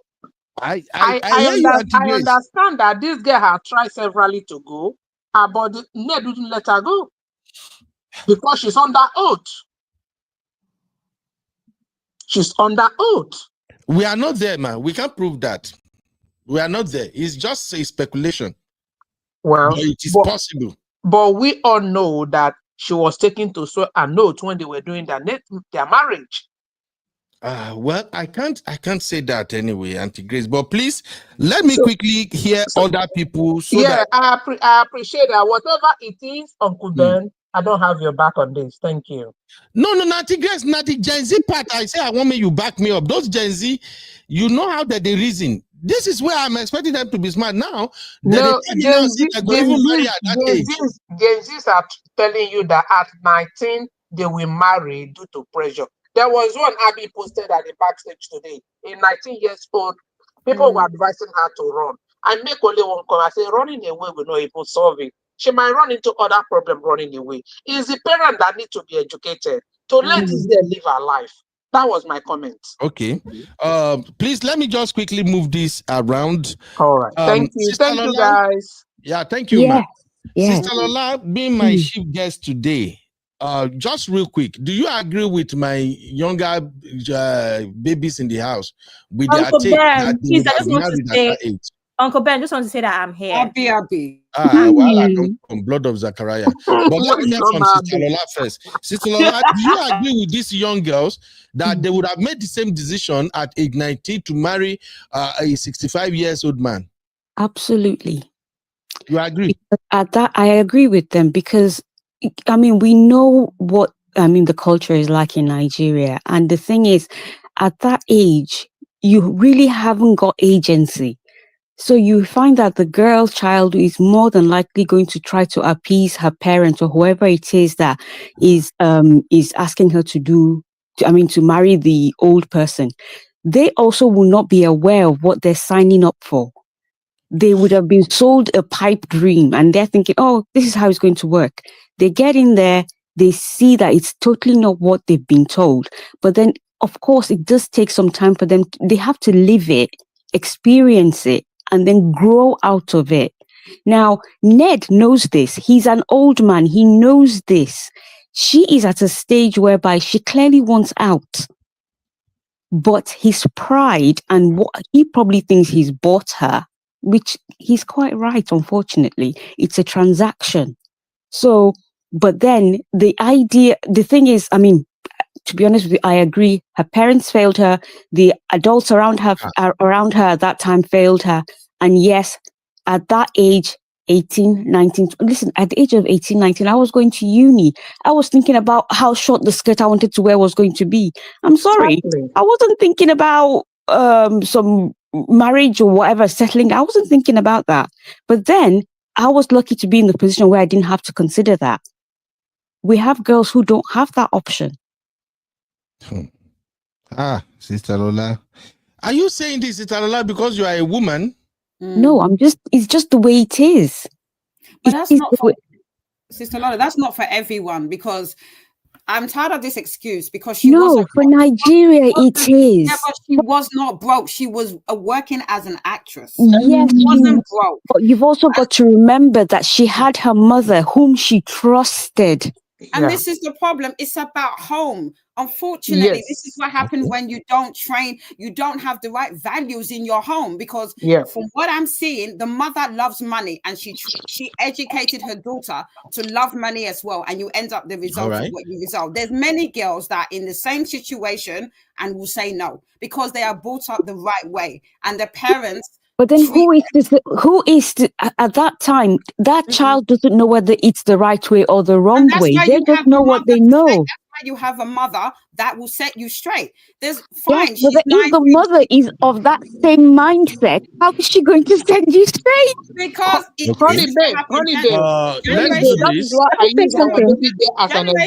generation support. This is what happens. You have the grandmother that taught the mother that taught the daughter. And because you don't have the right values, generation upon generations, you have this situation. Now, people are saying culture. What you know what people think of us in terms of Nigerians are scammers. Are we going to say because of culture that we should accept that mindset? It's the same thing. We can't use the excuse because of culture that this type of thing is acceptable. At 19, you should be going to university, thinking about your job, thinking about your life. Not thinking about nobody's saying is acceptable. Honey babe. Anyway, thank you for your take. Let me quickly move it around. There are still people who haven't said anything yet. Uncle Beno, if you have a moment. She Tinker, yes. Please, do you agree that Ned took advantage of Reggie? First of all, I have a question. Good evening, Uncle Beno, and good evening, Real Fam. The question is like this Gen Z. No. The question is, if you are looking for somebody who wants to take advantage of you or something that you have, can you still turn around and call yourself a victim? Thank you.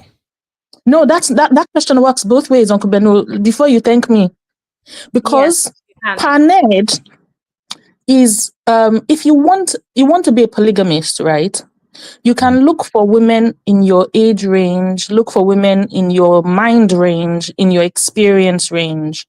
If you go looking for a child or somebody who has just left childhood, you're looking for somebody who does not have the psychological leverage to push back. So if you get into that situation or put yourself in that situation as a babanla that you are, can you turn around and say she was looking for your money? Or were you the one looking for somebody who was looking for your money?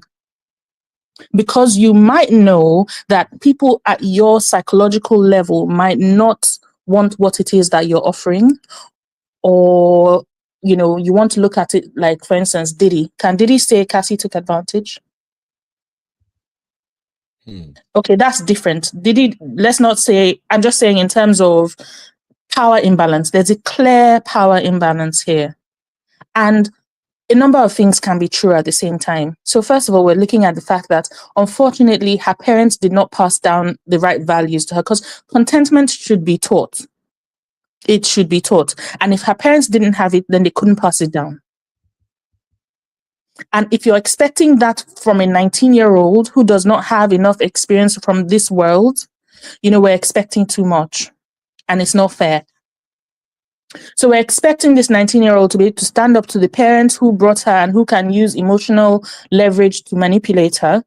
You're expecting her to stand up to a man who is showering her and her family with wealth and access and influence. And, she's supposed to be able to stand up to him and say, no, I don't need your money. Yes.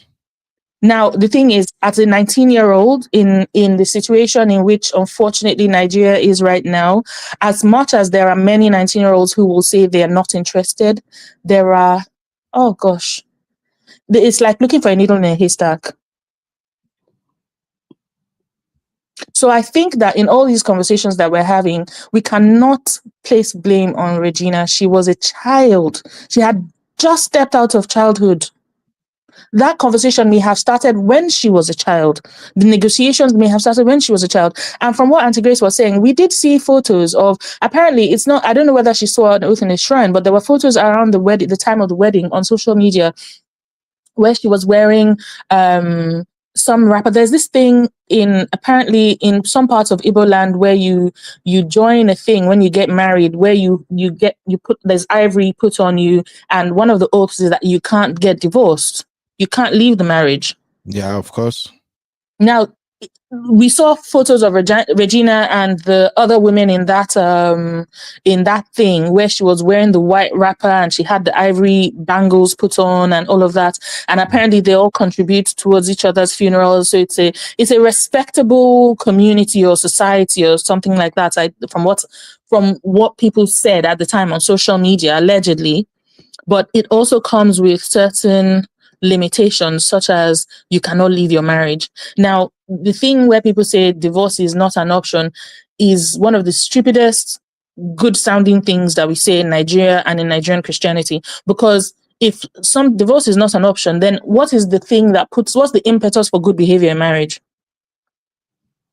Okay, what is the thing that makes the person? No, what I'm saying is now Uncle Ned Regina has no leverage with Uncle Ned, and Uncle Ned does not have, except if he's saying he's a modern day slave owner. He should let her go. He is the one that needs to let her go. Is that your take? To a large extent, yes. She can try to leave, but like we've heard, she has tried to leave a number of times. Why shouldn't he let her go if she wants to go? Don't worry, she Is she a toy or a doll? It be like say this show go hot today, but thank you for that your opening. Don't go anywhere, Shitika. I'm a digger. Don't go. I have tons of questions and pushback. Don't go. Okay, I'm here. I'm here. Abby, Sister Natu is in the building, but make I just hear your take quickly. Make I drink water first, because I know what you could talk now. But Abby, your take on this matter. First things first, I'm going to answer the question which I missed, which is, would I, if I were in Regina's situation at 19, would I marry this man? No, I wouldn't. I remember 19 just like yesterday because I was in my final year of university.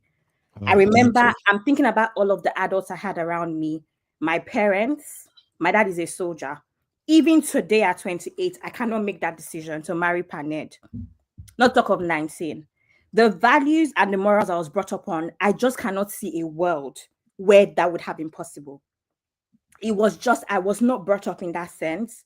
I was taught that my education was what was most important.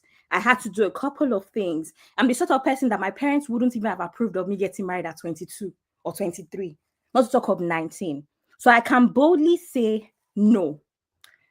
I also want to correct two things. First of all, I'm personally tired of hearing that Regina had money or she wasn't poor. She was more poor than she was rich.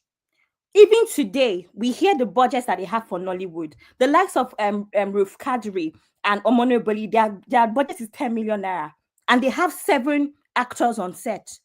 Excuse me, this is 2025. You have full-blown adults. You have the likes of Daniel Etim and these popular people on set, and your whole budget is 10 million naira. So how much are they paying them? One, how much are they paying for location? How much are they paying the crew? They do not pay Nollywood that much. And that is why there's this whole rumor about how the Nollywood girls are sleeping around for money and how the Nollywood boys don't ever get the Prados and the G-Wagons and the Range Rovers, because everybody has a rough idea of how much they're being paid. There is no way a child actor back in the day was being paid 20,000 naira.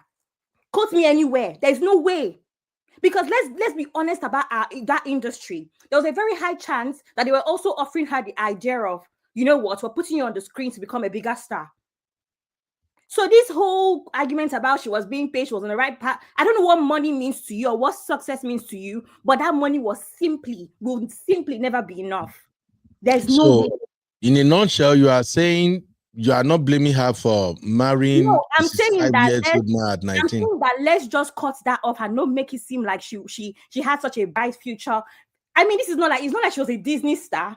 What are we talking about? There's no money there, and there's no way for us to have also, for her and her parents to have able to also, should I say, figure out the trajectory of her career either. knowing how funny that career path is. It fluctuates. So let's remove that and let's not be sensitive about the money. Are you saying I'm lost now? Are you saying they have to trade her? Is that what you're saying? Sorry? Are you saying the parent have to trade her for money? Is that what you're saying? I'm saying that the argument that she had money is not true. Okay, let's forget about she had money, she don't had money. My own thing is at 19, marrying 65 years old. And for those who have said that, I will marry, there is nothing you can do. I lived in Nigeria and I can count up to 6 different girls that ran away because they want them to marry somebody they don't want to be with. It happens a lot. Those my age mates, you should know what I'm talking about. If you stay back in the village, you should know. Was he a billionaire? Okay. So, but don't worry. Let's keep it moving. Abby, land your point so that I can go to. I just wanted to get that out of the way. I also wanted to get that out of the way because I've been seeing the comments a lot, and I feel like if we have an understanding about the pay gap in that industry, maybe we would understand that we would have a different thought process. Also, I wanted to say something that Chitinka kind of said. I don't agree with the whole idea of if you put yourself in this position to be used or whatever, would you be a victim? Yes, you could still be a victim. I preach it all the time on this platform about coercion, right?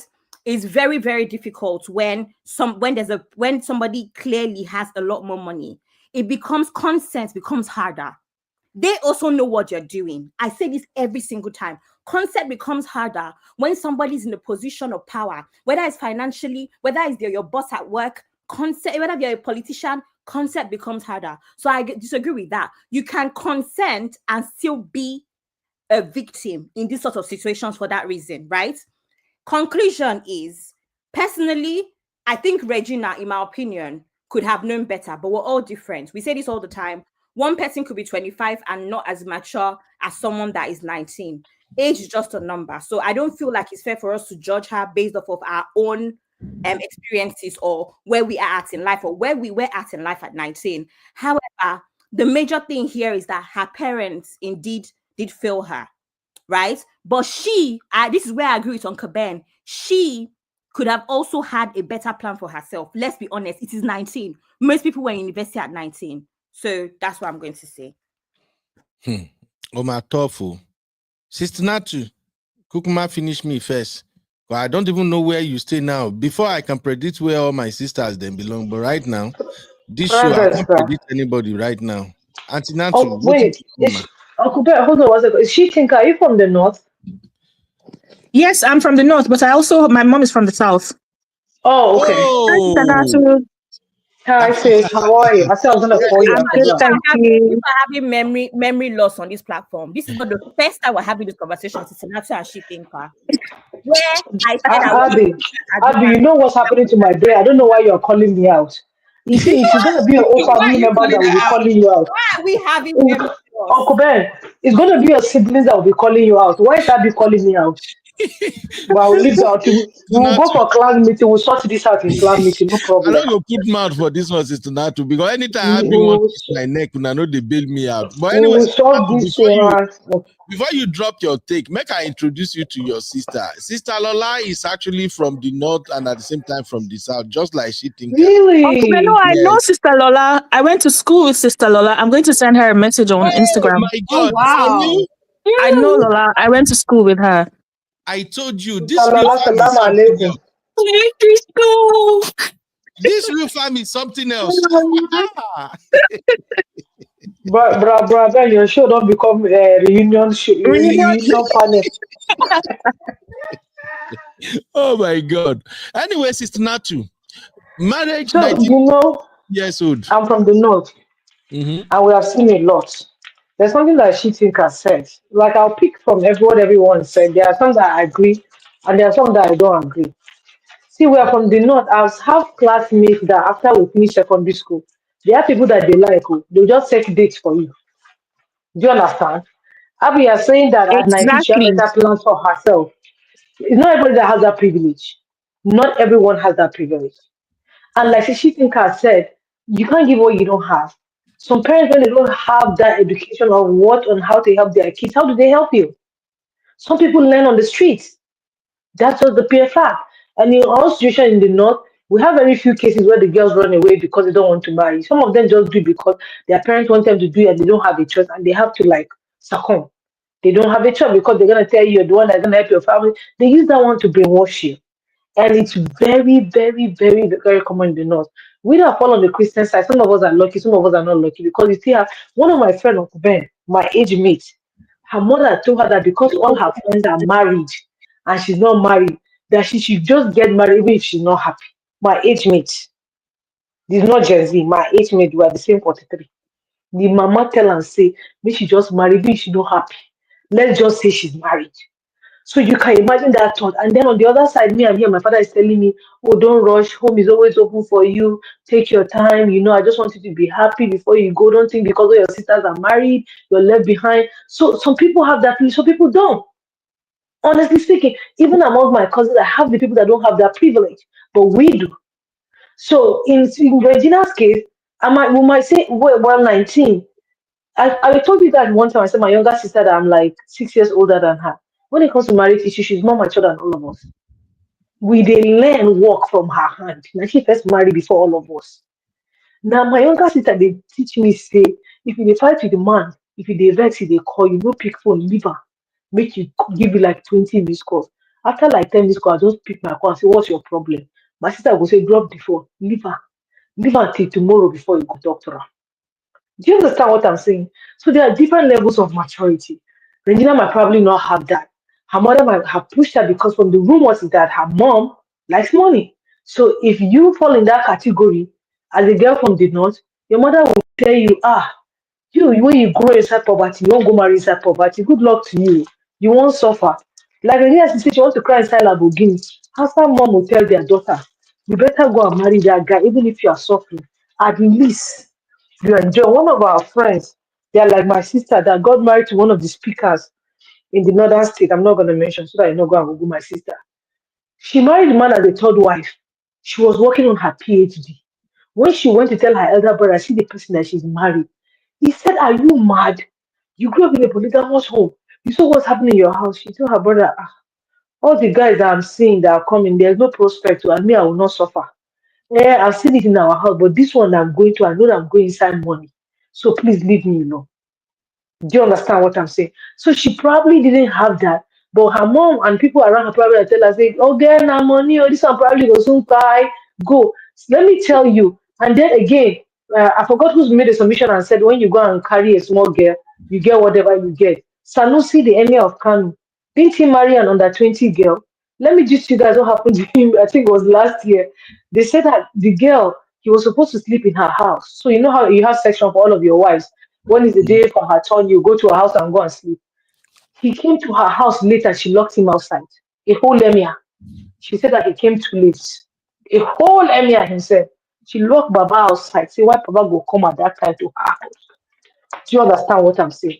So it's not everybody that have that privilege. Some of them they do it. So if that girl they leave her now, she married her because she don't like him. But everywhere she goes, she has the title of the emir's wife. Do you know the doors that one will open for her? So people have different mentality. People will like some of them do it because they want class. They're like, okay, if I'm married to this person, I'm tired of this person's wife. If I go to this place and I want something because I'm next wife, it's not because I'm Regina Daniels. It's because I'm next wife. I will get it. People that were saying that she was in Hollywood, she was on her road to success, Kinikon, Kinikon. Yes, we know there are a lot of people that are making it now because of social media. She probably might be on that path if she was a little bit patient and she was more creative. We don't know. But then a lot of girls want fast money. Like, I can just enter a house where money will be entering. Nobody did that. They upload a receipt of my husband credit me 10 million, bought me gold, send me this, bought me that. Now that's what all girls want to see. And then gets to be in a comment section, one, God when, God when. That was how we went and did God when. And we found out that one of our friends is married to a guy with 2 kids, and all the cars that he used to have and the one that he bought for her, all na dash and dash. Do you understand what I'm saying? So that's the problem. So it's never that have that privilege of like, oh, people telling them at 19. You go see one girl for 19. The street smart test which you get person for 30, no get her. It's not everybody that have self-awareness. So When you grow up in a house, yes, sir. No vessel. So where is your stand now? Are you saying Ned took advantage of Reggie? Yes, he did. Yes, he did. Because we've seen that a lot of times in the north. When you know a girl is coming from a poor family, you go there, you know that somebody is coming to talk to her, and you go there and say you want to marry her. You start doing something things for her family, and her family say this one will be our son-in-law. Ah, if you did do this one now 100%. before he marry us, if you did do this one now before he marry us, when he marry us, he's gonna do more.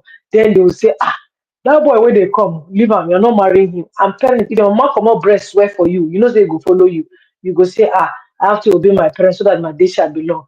You will go within your that's Okay. why you go see some outside girls, they go husband house, they cry. Because why? It's not what they want to do. They go for it. Chicken, huh? Okay. Yes, he did. Thank you, Sister Nachu. Now let's look at the other parts of this conversation, or the other side of this conversation rather, which is solutions. And let's forget about she got married to this man when she was 19, 20, or whatever. Right now, what is her age now, Seth? Abby, how old is she now? 25. She turned 25 like 7 days ago.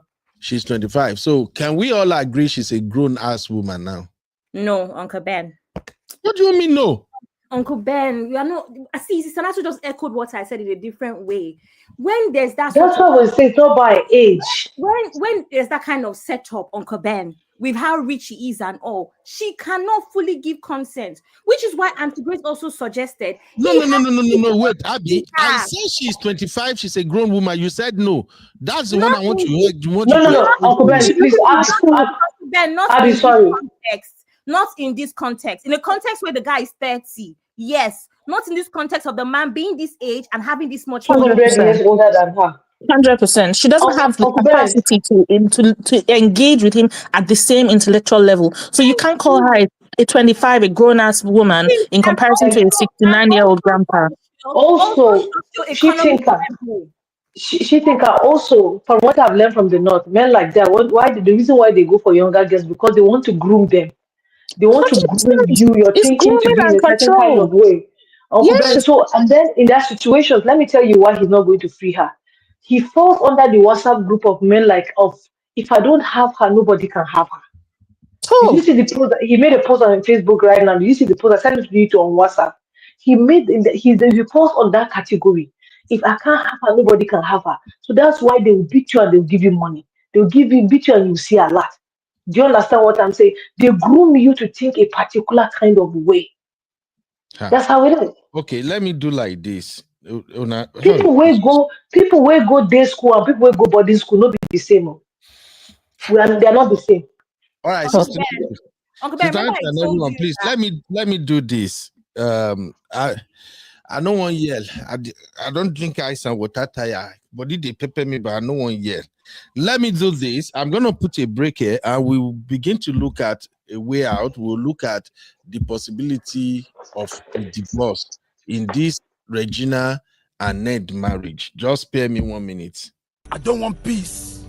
I want problems always.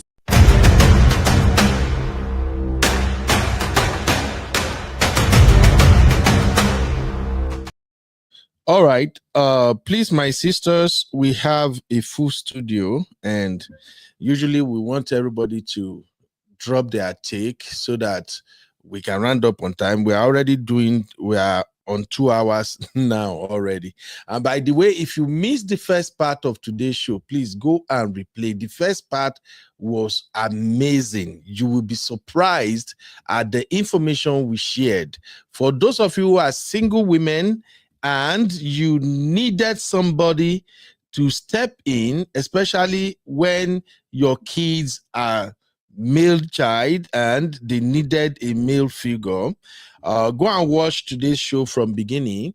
Sister Lola is actually my special guest of honor, and she walked us through how single women and Manny for hire works. Okay, we spoke about what single women can do, and they are doing it in places like UK. It's a brand new concept, but it's in existence. So if you want to know more about how you can hire a male nanny to help you watch over your sons and things like that, please watch the first segment of today's show. And my special guest is Sister Lola. Thank you very much, Sister Lola. Uncle Ben, tell them not to go and hire a DDO, not to go and hire a DD as a man. We cover all of it too. That's in fact that first segment when I need to Good watch and point, Sister Natu. all right. Right now we are on the second segment, which is Ned and Regina Trouble in Paradise, the challenges of Gen Z love at old age. So we covered the first segment on this particular Ned and Regina, and that is me trying to understand what a young girl can do or not do at age 19 if they have to marry their grandpa. Surprisingly, that conversation no go too well. Everybody don't shock me today.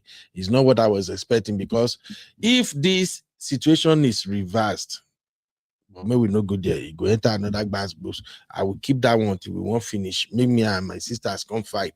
Now let's talk about how Regina can get out of this marriage. And the reason I'm bringing this particular angle to this conversation is because all across the communities, all across the platforms we have on our community, from Obudo Yimbo TV to Man of Prestige to Uncle Beno to Mom of Five to many other platforms, we all agree that DV is a no-no in marriage.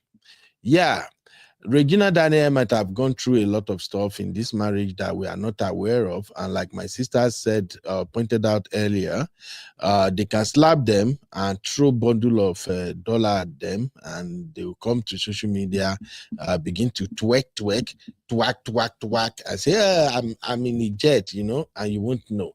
But now that DV apparently has shown its face in their marriage, how can Regina Daniel get out of this marriage? Can Regina divorce Ned? Now, if you're going to address this with me, we are only using Regina's situation as a case study. There are so many young ladies in Nigeria who are into this type of mad marriages, getting married to their great grandfather.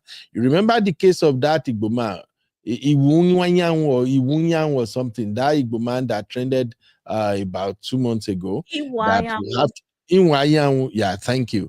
When the man passed, that's when we begin to hear that, what he left in his will, the wife cannot remarry. If the wife remarries, she's going to lose everything. So a lot of young ladies who are in marriages with older men, older African men, many of them are suffering, but they can't get out. So if you want to help me dissect this, after solving Regina's case, also suggest what ladies who find themselves in this situation can do. So can Regina divorce Ned? How can she go about it? Because the way it is right now, this one where she don't finally voice out and say, for Ned house, I'm a nobody, but in my father's house, I'm a queen. I'm so sorry. You are not a queen in your father's house. Cut that crap. If you are a queen in your father's house, you wouldn't marry somebody like Ned in the first place. That's just my take anyway. So let me start with my chief guest, Sister Lola. Please help me out here. How can Regina and other women who found themselves in similar situation, how can they get a divorce and leave this type of marriage? Get a divorce. This is one that I wouldn't even know where to start, given the fact that with all the, her family is not rich enough to buy her out of her situation. So Ned is going to be the one to have to release her, if that makes any sense. But I think probably the my sisters in the studio will probably be best, or rather better equipped to answer this question, because this is one that I'm looking at it, I'm thinking, this girl isn't going anywhere, not anytime soon anyway. Well, I'm sorry guys, I really need to drop off now. So but thank you so much, and I shall be listening in to hear what my sisters have got to say. All right. Thank you very much, my sister. You make a lot of sense. Only I would have loved you to explain to me what you mean by buy her out. I don't know. Buy her out. Well, the guy has clearly spent a lot of money on that woman. And we know that because it's such a transactional relationship. So what can she give him in return for leaving, if that makes any sense? So So, I mean, if maybe there was money involved where her family could say, right, okay, we'll pay you off and you let her go, kind of thing. That's just me, so like just grabbing something in the air. But it's clearly, I mean, from what I've just heard about him saying, if I can't have you, nobody else can. Well. Oh, wow. Okay. Thank you, Sister Lola. It's been so fun talking to you. You are such an amazing guest. Thank you so much for having me, my sister. Yeah. All okay, right, Auntie Grace. Uncle Ben is not Sister Lola, it's Sister Lola. Lola. Thank you, Ben, Sister Lola. Sister Lola, much better. thank you very much. Much better. In it?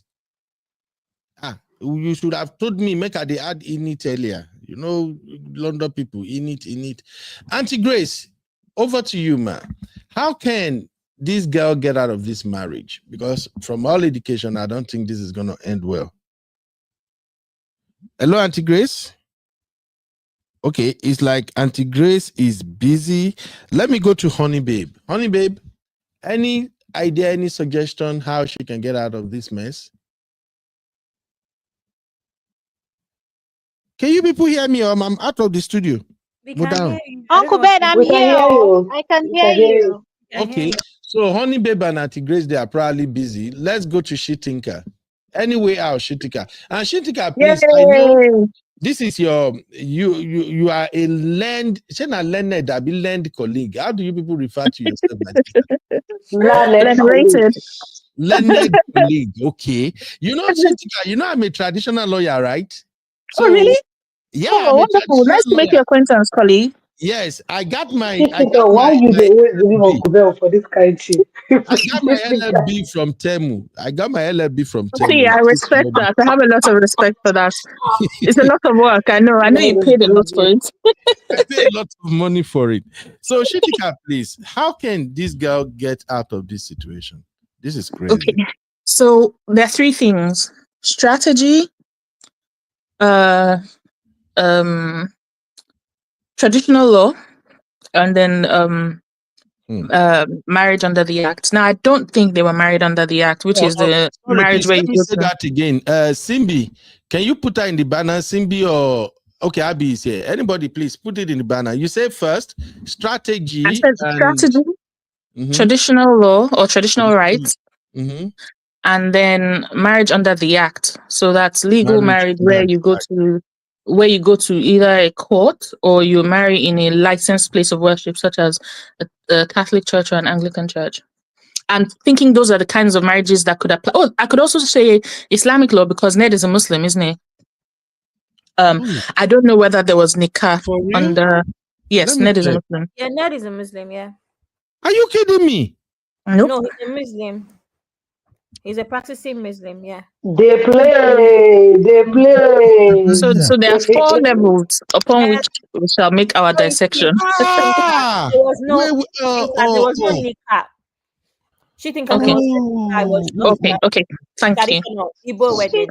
Please repeat that again. I didn't get it. So I said strategy, traditional, marriage under the act, and marriage Islamic under the act. law. So that's 3. Right. Plus Islamic law, right? Yes, I'll start with the last verse. So, from what Abby said, it appears there was no Islamic, there was no nikah, so there was no Islamic marriage, Islamic wedding. If there was Islamic wedding, she could take him to a Sharia court for the dissolution of the marriage, or he could simply say to her, "I divorce you, I divorce you, I divorce you, saki uku, angama." Interpretation. That means in Islamic law that for the man to divorce his wife, he can give her 3 divorces. So he says it 3 times. Oh, I divorce you, I divorce you, I divorce you. Yes, and by saying that 3 times, he has divorced her. But if he says it once, they can if he says it reconcile and once, come back. it's a warning. It's kind of like, they can get back. If he says it twice, they can get back together. But if he says it 3 times, it's done.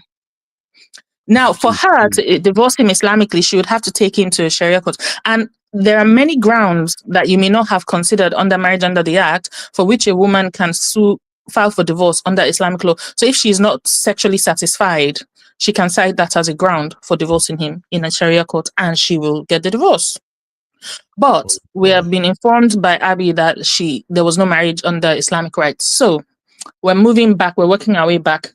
A marriage under the Act. Did they go to court? Did they go to an Anglican or a Catholic church? So a licensed place of worship? Excuse me. I don't think that they did. From what was available on social media, I didn't see any evidence that they did. If they had, it would have been a different story. So we could have been talking about issues that make a marriage void or a marriage voidable, or issues, grounds for divorce. So I don't think they were married under the Act. Now, please, to everybody listening, when you're marrying a man, even if you're marrying a man as a second wife, please don't marry a man as a second wife. Please don't. But if you marry a man as a second wife, please try and find out, was his first wife married to him under the Act? And the truth is, most men marry their first wives under the Act. There's somebody I know. It turned out only after he died that all his other wives, the weddings were Islamically invalid. Only his first wife was legally protected. He made sure of that. So don't think you're playing another person. You're playing yourself. But if you're going to marry as a second wife, and you find out that his first marriage was only done under traditional law, in order to give yourself some leverage, because marriage once you have more than one individual in any setting, it's a question of leverage. And marriage is one of those settings where leverage is very important. And leverage does not mean you're trying to be mean to the other person. It just means you're trying to protect yourself. So please go to court for your wedding. It doesn't mean you don't love the person. It just means you have the legal protection of the law where you can say certain things that traditional rights don't guarantee for you.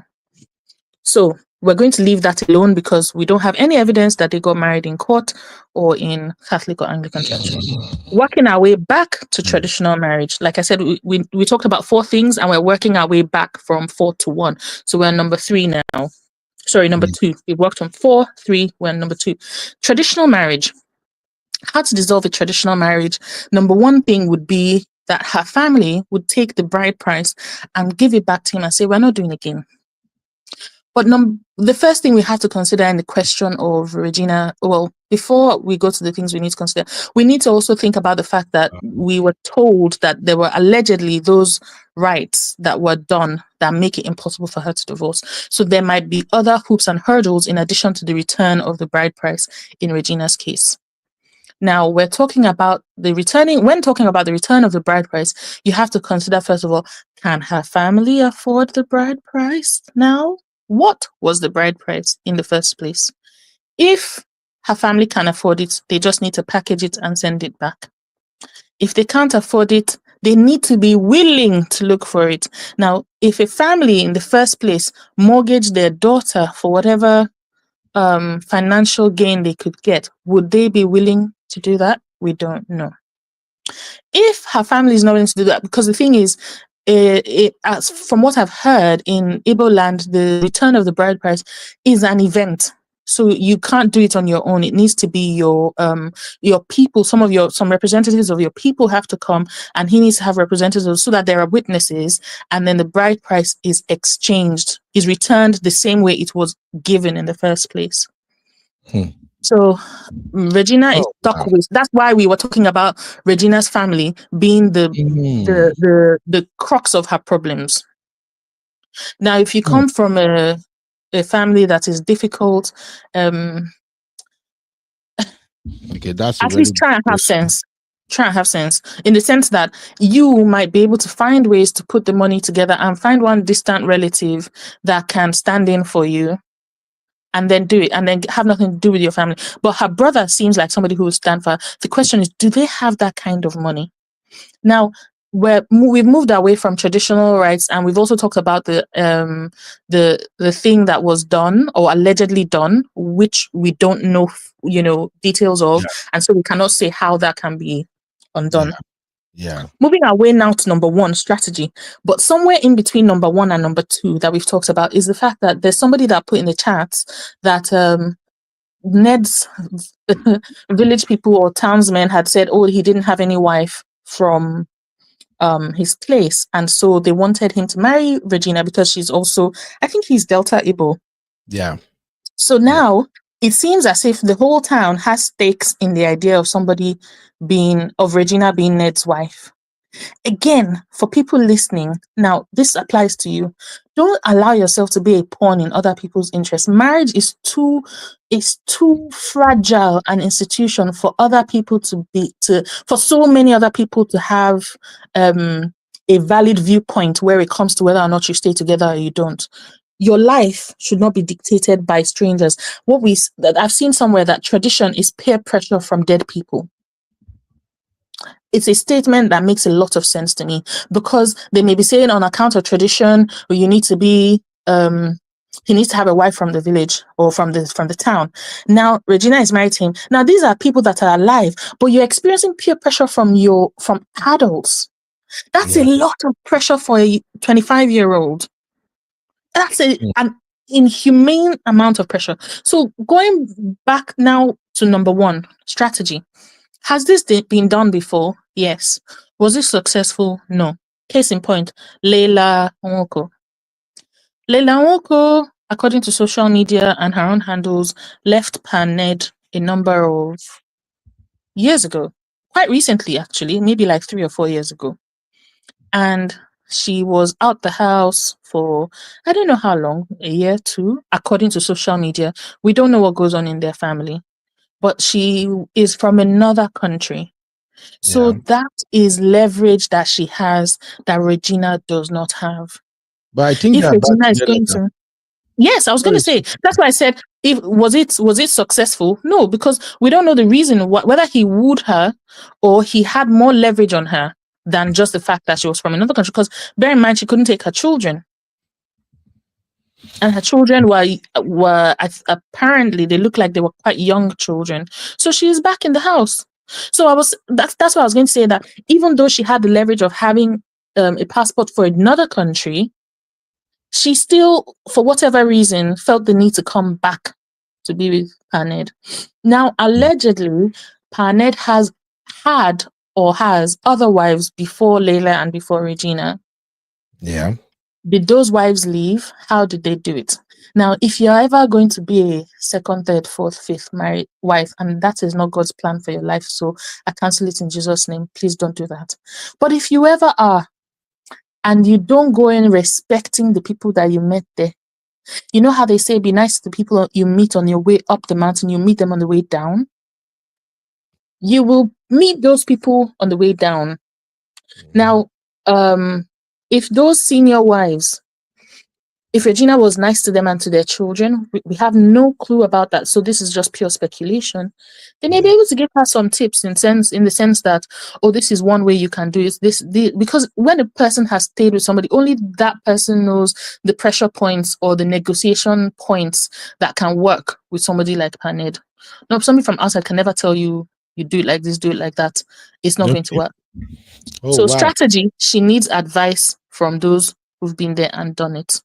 Thank you very much, my sister. Wow. So strategy, Islamic law, traditional right, and the act.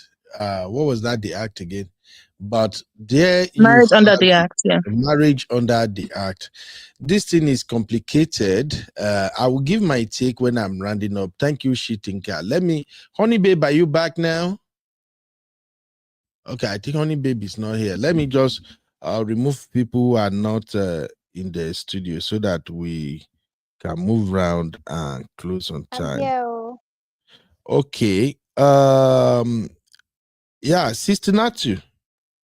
How can this girl get out of these shackles? I don't know what I will add after Shitinka has said what she has said. Shitinka just came and broke table on the weekend where carpenter no day. I don't want to pick this table now. So why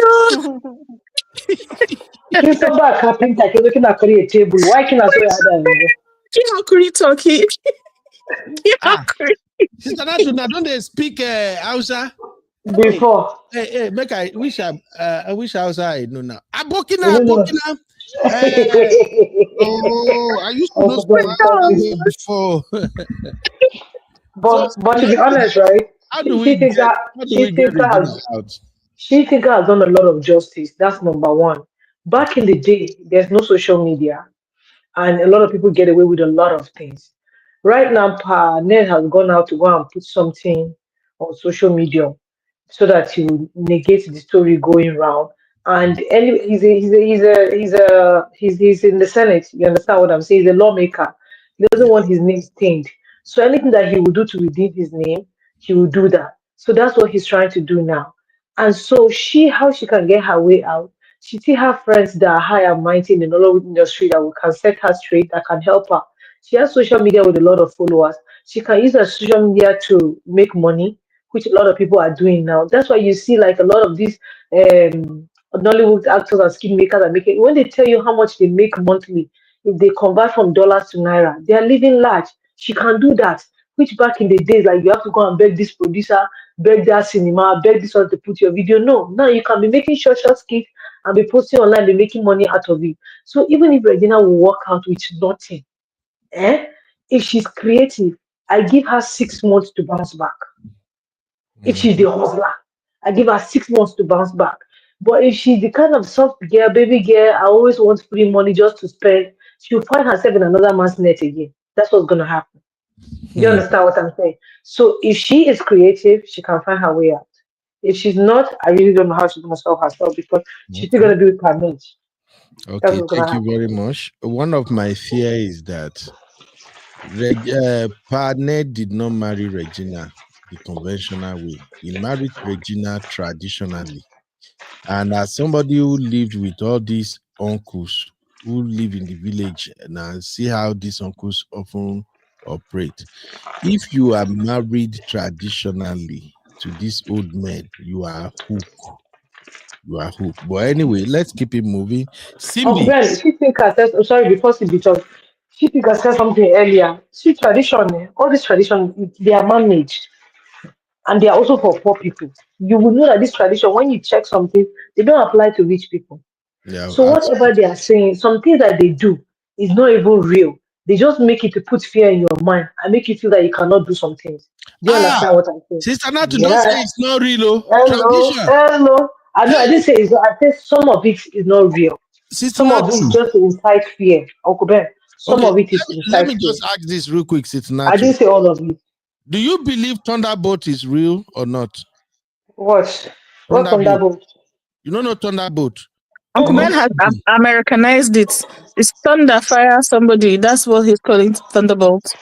No, it's Well, Thunderbolt. Oh, seriously, we call it Yeah, Mag. no, Where is Auntie Yinka them? Any Yoruba in the Magu, house? What is you knew when the Oyibo for Mag? It's Thunderbolt. what's that? Like when thunder strikes really? someone or Yes, No, lightning it's strikes someone? Mag. no. Uncle Ben is right. Was no.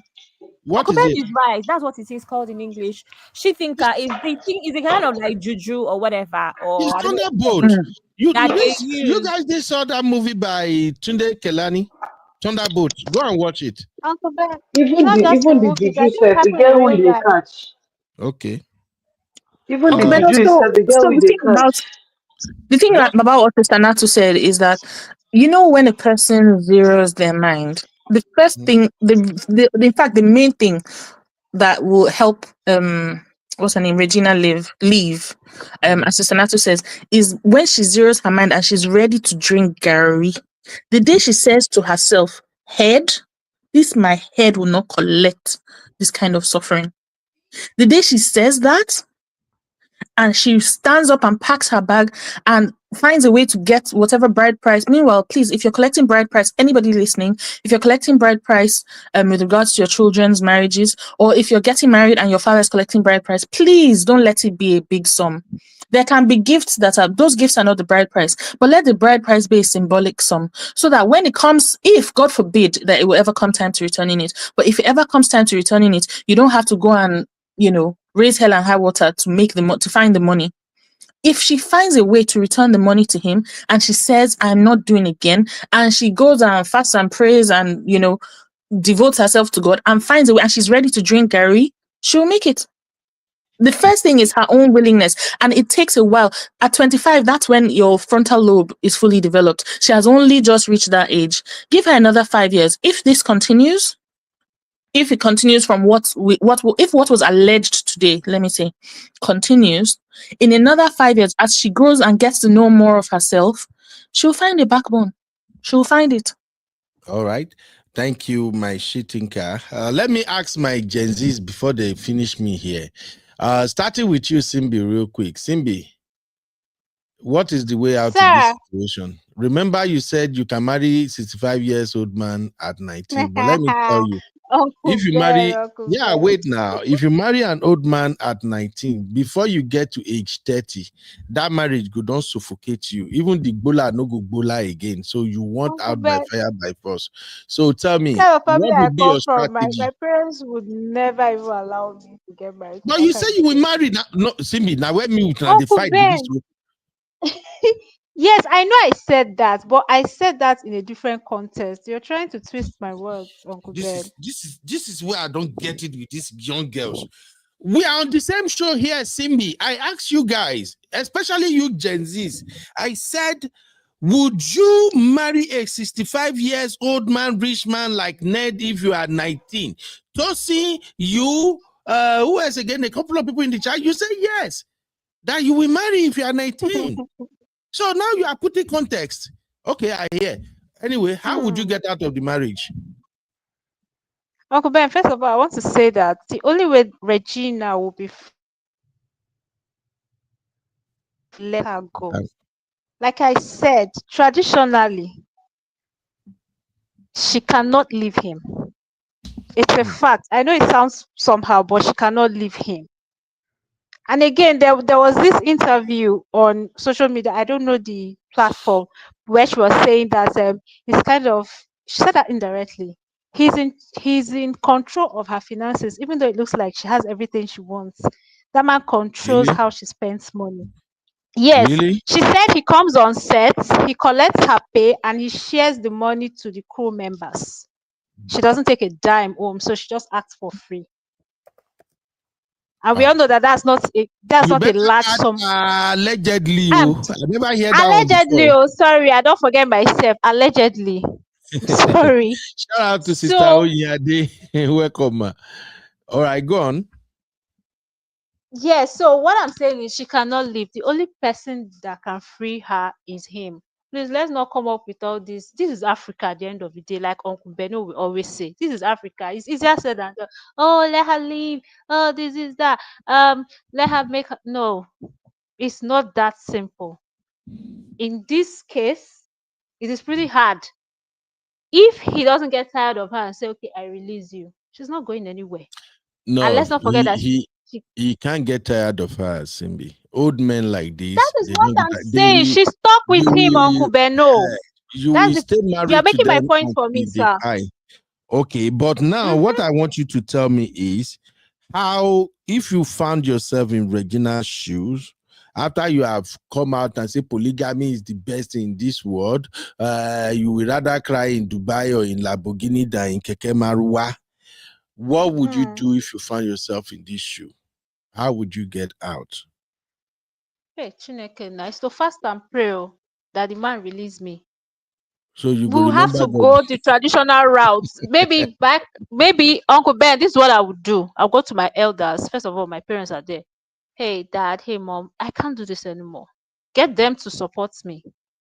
Then get them to call a family meeting.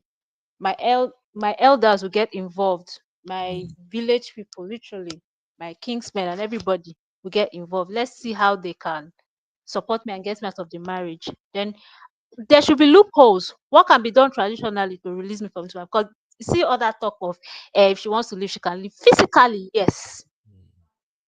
And maybe she can survive on what she makes on social media and also as an influencer. But hello, traditionally, she cannot leave that man. That's what I'm saying. Okay, so So you have no she solution. wants to leave him. She has to go through. No, basically, what I'm trying to say is she wants to leave him. She has to go through the traditional route. And then Panet has to agree. This one is not law court where you just go and stand and start saying everything you want to say and everything you've been through. No one really cares. This is tradition. And this is Africa. Okay, I Then will to tell make it you. worse, this is Nigeria. Okay, anyway, I will tell you guys how she can live. Let me move on. Thank you, CB, for that take. Let me move on to our resident Gen Z president, Abby. Abby. let me hear whether Abby go say we'll go to the barrack, we will bring army. Abby, I'm how on can top Regina on top divorce this man? billionaire senator. See, Uncle Ben. Even me that my father they carry my wala for a head. I cannot leave. Not talk of Regina. Even me that my father is ex 2-star general. I cannot leave. Why? Because I never heard you back down before, Abby. You never back down in situation like this. What's going on? Ben, see, Nigeria is Nigeria. See, I CBCB says Kingsmen. Kingsmen where they hungry, Abby, which one? No, I'm just saying. All these are nonsense Kingsmen that money buys them. Not all of them will be on her side, Abby. Not all of them will be on her side, but at least a few reasonable ones will understand. See, Abby, forget so. There are some people that you cannot buy with money. Let's be honest. CB maybe 1 million naira, but not when it's 20 million naira. CBC Kingsman issue, don't bring that one. The only people, in my own opinion, that can fight for this girl, Uncle Ben, seriously, is if her parents are also willing. They have to back her. She can't do it alone. I think I heard She Thinker talk about. Is it She Thinker or Sister Nancy that talked about her Nollywood colleague? I mentioned that, and I started with that, Abby. I said the parents have. I can't hear you guys again, no, Abby. Yeah, because I stopped for CB to finish. Oh, okay, yes, okay. So I was saying go on, Abby. I think it was Sister Nancy that said her Nollywood colleagues, blah blah blah. That one, see, just yesterday we were chilling, 2 days ago. We saw Burna Boy that was singing about October 20th, telling happy birthday, Tinubu. Listen, nobody's going against Ned. No Nollywood celebrity, nobody. Sometimes let's be talking like we are from Nigeria. They are not. Ned is a billionaire, apparently, and he's a senator. Nobody's going to want to get involved. In fact, Regina is at risk of not getting a Nollywood job again. Not be Nigeria. Oh, see, all Ned needs to do is sponsor all of them's production. That's it. Let's call a spade and ask that we're from Nigeria. This girl's life has been complicated. Forget leaving this marriage. She might even successfully leave this marriage because her family decides to have her back. But she might never have a Nollywood or influencer career again. Because for every gig that she gets, he will block it. It happens all the time. Ned, one of the first signs to know that Ned is possessive is the fact that he goes for younger women. That is number one rule of possessiveness, because you want to earn them. So let's even assume that God touches him and he says, okay, go. He's going to make this girl's life difficult. He needs this girl to depend on him. What CB said about, all of the money and stuff is true. Even the cars. Have we not heard that? All of the cars, the jewelry that she wears, they are locked in his house in Maitema. She needs to go back. Are you kidding me? I'm not joking. Allegedly. Is that for real? For real, Uncle Ben. She needs to go and pick up the Gucci bag from his own house. She needs to go and pick up. Yes, they're all with him. Okay, I am struggling to accept. Does not have a car that is Abby, I'm struggling to accept this version of this story. I don't think that. Uncle Ben, that's the reality. That's the reality. Don't struggle with anything. Sorry, you're even going far. That's the reality of a lot of them. Sorry, you're going far. All of them are sharing the same car. All the wives. Does anybody have their? Go and check social media. Do they have their individual cars? Uncle Ben, is where you have car in your house now. Your wife can take one. Blessing can take one. That's how it is, though. It's not that it's Regina's car that I bought her G-Wagon. So they rotate. They rotate the vehicles. Yes, Uncle Ben. And the thing is, initially, when they said this on social media, it's not believable until you go and check. That red Peugeot sports car, I think it is. Go and check how all of them have driven that car. It be like say this show never finish. We go do part 2, part 10, part 15. No. So this thing are you sure this is real? Tosin, let me even text Tosin and these girls now before we move on. Make I not forget. Go ahead, but I'm processing it. I lied about all this information and I bring them. My information is not so strange. It is not strange because it is a power play, Uncle Ben. Yes, it sounds strange, but let me tell you one thing about rich men. There's different kinds of rich men. You can have a rich man that just wants to spoil you. Ned has shown over and over again that he's not one of those ones. Do you know, I see, as a fashion girl, I see Regina and I don't even see money. Quote me anywhere. Thank you. I was going to say that too. Me, my wardrobe versus Regina cannot stay near my own wardrobe. I did not marry a billionaire. This cannot. This Abby. I see Regina's clothes. I see Regina's bags. Uncle Ben. I'm like, what's the point? I cannot Uncle be Ben, that's the reality. That's the reality of a lot of them. From another perspective, you go to a big man's house, they'll have 20 cars. The wife don't own any one. If you want to go anywhere, driver can take you in any one of them, but it does not belong to you. That's the reality. Yes. Yeah. Ask you think I should tell you. We're from the north. You see 20 cars, expensive, latest cars. Driver can take you anywhere, but it does not belong to you. It's very popular in Abuja no verse. Make I close my mouth because that's why I gave you. don't shock me now. Uncle Ben, that's why I gave you an example with your house. Normally, fathers will have cars in the compound. The one that these children want to take out, they will take out. That's how it is. That's how it is. And Zeno is also backing it up. Okay, yes. This is really getting serious. Uncle Ben, go to Regina's social media. She know they wear anything. Why would they try to wear a lot now? Have you seen her going on holiday? Have you seen her going? Someone that bought Rolex. The Rolex box was fake. From the box, it was obvious that it was a fake watch. If you know, you know. Have you seen Regina is going to Maldives? Going to Bora Bora. Have you seen Regina is going anywhere? She can't go to Bora Bora and all those places because the husband is not available.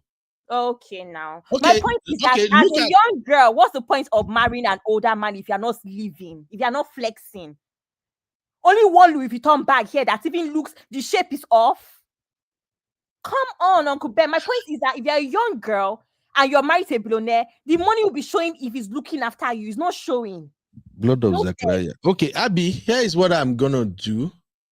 Oh, now don't mess me up now. My brain is doing like Uncle Ben, Regina light skin and Regina light skin, they deceive you.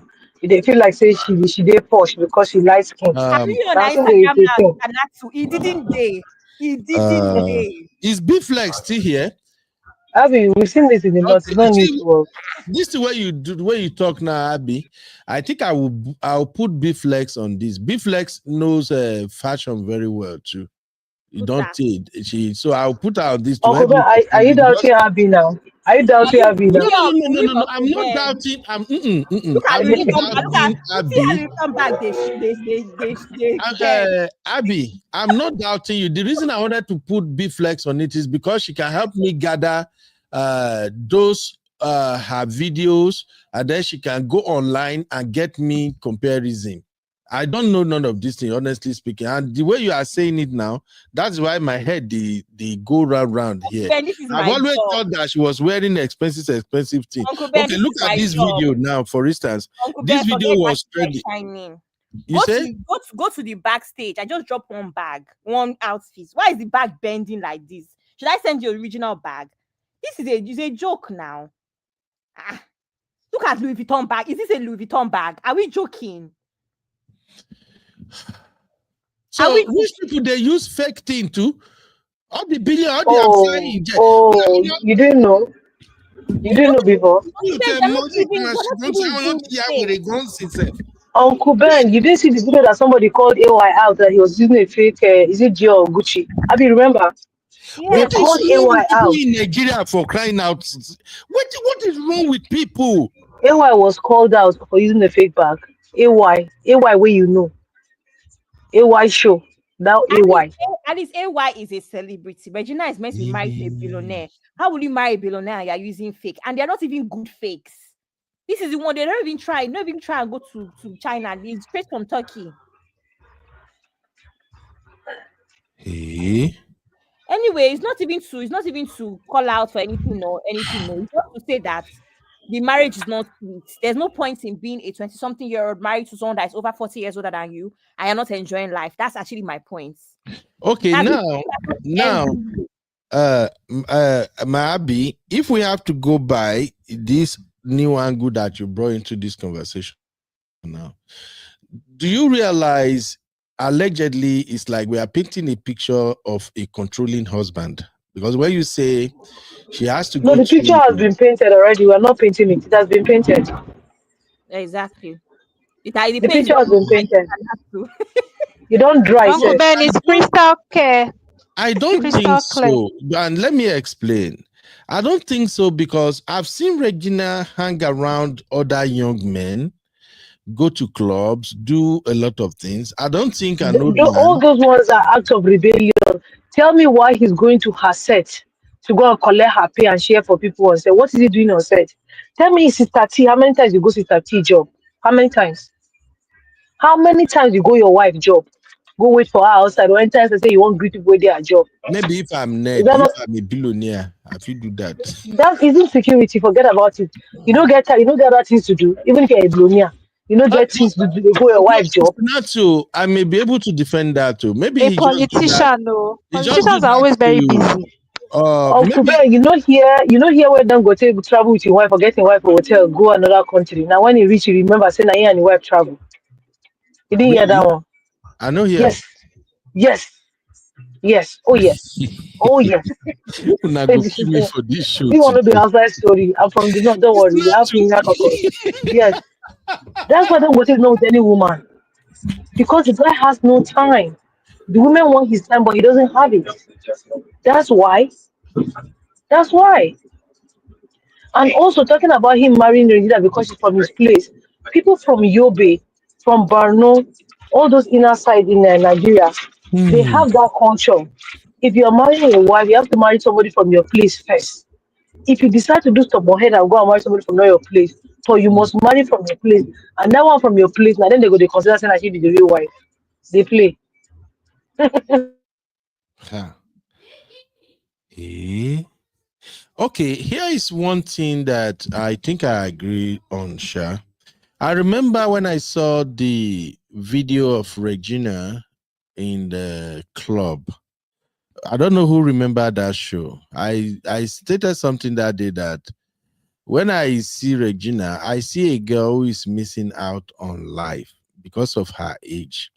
The age she is right now, this is I think from age 22 all the way to like 26, girls, that is when they usually flex a lot. You are probably in school or maybe you just start working.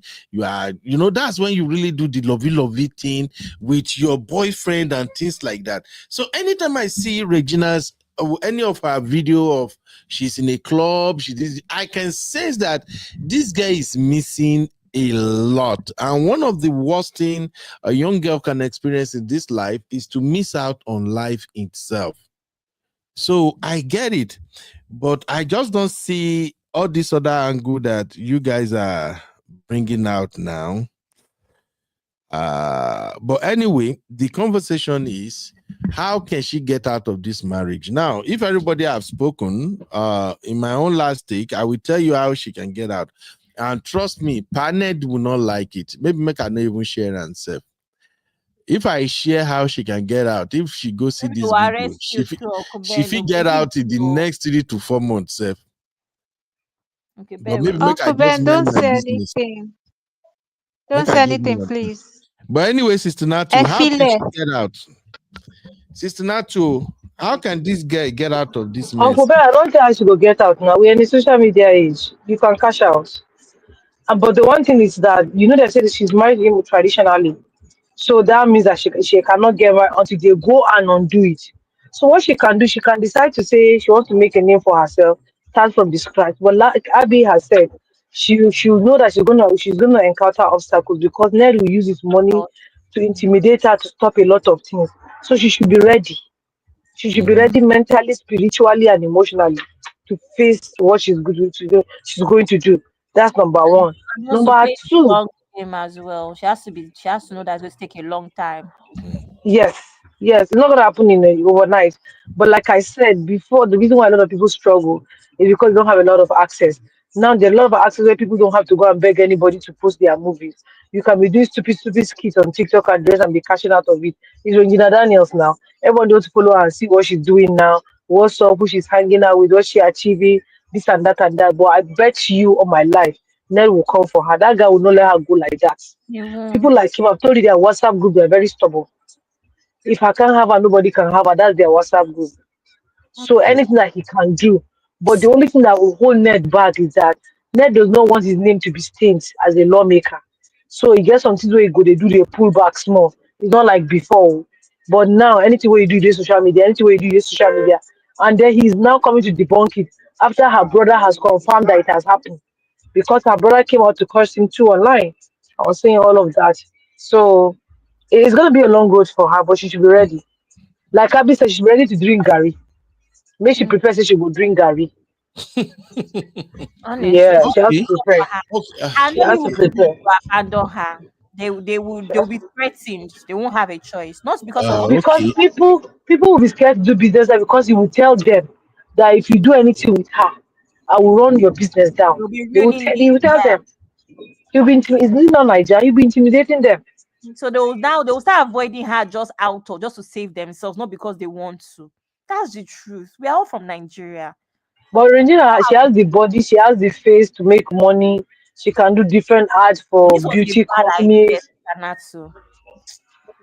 Ah, Okay. What the Thank you, my marriage? sisters. Yeah, the marriage was a yes, bad idea. yes. The marriage was a bad Because idea. It now was a that bad you're idea. saying this, now that she's done her body, all of that stuff, it makes sense that her trajectory would have been good. It would have been good if All she right. just worked out. Yeah, I think she's regretting already. There has been a lot of development ever since she's got married. A lot of young girls has become rich. Look at Jarvis. Many girls that are talented, many young boys that are talented, they are Jarvis making a lot signed a of hundred money. million naira deal with his Samsung now. Okay, imagine. 100 million So I Jarvis think signed. even the mama is the person I blame the most. That's why well, me, I not just like all this mama with their I hate it naturally. Uncle I don't Ben, we like are on the people. same page now.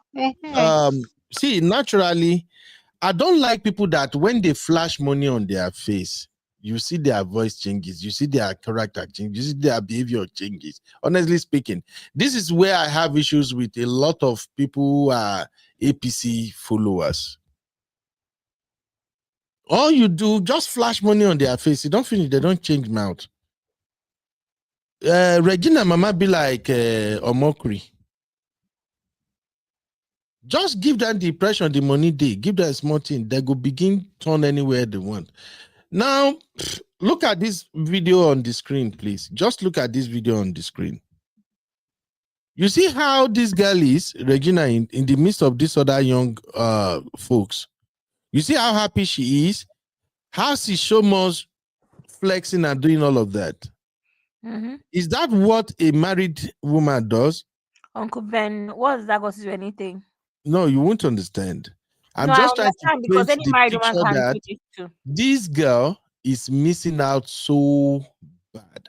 I don't know about you, Gen Z of nowadays, but you see, when I was at this age, and many of my sisters and brothers said they can testify. I don't know about your generation now, but you see, we during our time, from that age 20 all the way to like 27, we rock life. Oh. I don't know. Maybe other sisters and brothers where they watch fit testify. Make Gen Z know. We rock life. Oh. Now, Uncle Ben, is the same. That is what is expected. True. Because I don't know. The kind of life where we rock, that is when we took a lot of risk. Oh. Party after party. And our party then is mostly like natural fun party. It's not the party you have now that people want to go and impress each other by saying, I bought a zoo, I buy casket, I buy it. No. You dance, you play, even benchy. You kerewa like mad. Between age 20 all the way to 26, blood of Zachariah. We had fun. And that is why when I look at this young lady, it pains me like, how can you spend your youthful age with an old man? Do you know what it means like to deal with an old man? Abby, how many times I don't stress you, Zino, Simbi, una age? How many times I don't stress una here? You Uncle see Ben, she calls him baby. Uncle Ben, my baby. Uncle Ben, you stress me on a daily basis. Okay, you see what I'm saying? Do you know where that stress is coming from? The stress is coming from the point that you and I, we not come from the same generation. So they hard for me to blend to what you are doing or what you are saying. I remember, in fact, thank you. You know, you are the one who told me, I say, Uncle Ben, Your generation and our generation. Uncle Ben, I always say you are stuck in 1999. You are not serious, Abby. So I can't just walk past the idea that in 19, see now, she's just 25. And if you look at their history, it sounds as if maybe they've been together like 20 years already. Just 5 or 6 years into the marriage. You see Basbo, they see everything. And she's still freaking young. You will still see a 35 years old girls now that look so good, so pretty, so beautiful, so fresh. Now, she's 25 and we are already seeing her with the lenses of a 40 years old girl. It's just so painful. It's painful. Anyway, I think the takeaway from today's show, if I may ask you, my sisters and everybody and those in the chat, please tell us what should be the main lesson from today's show. So I'm going to be back and we will round up. Just give me a minute.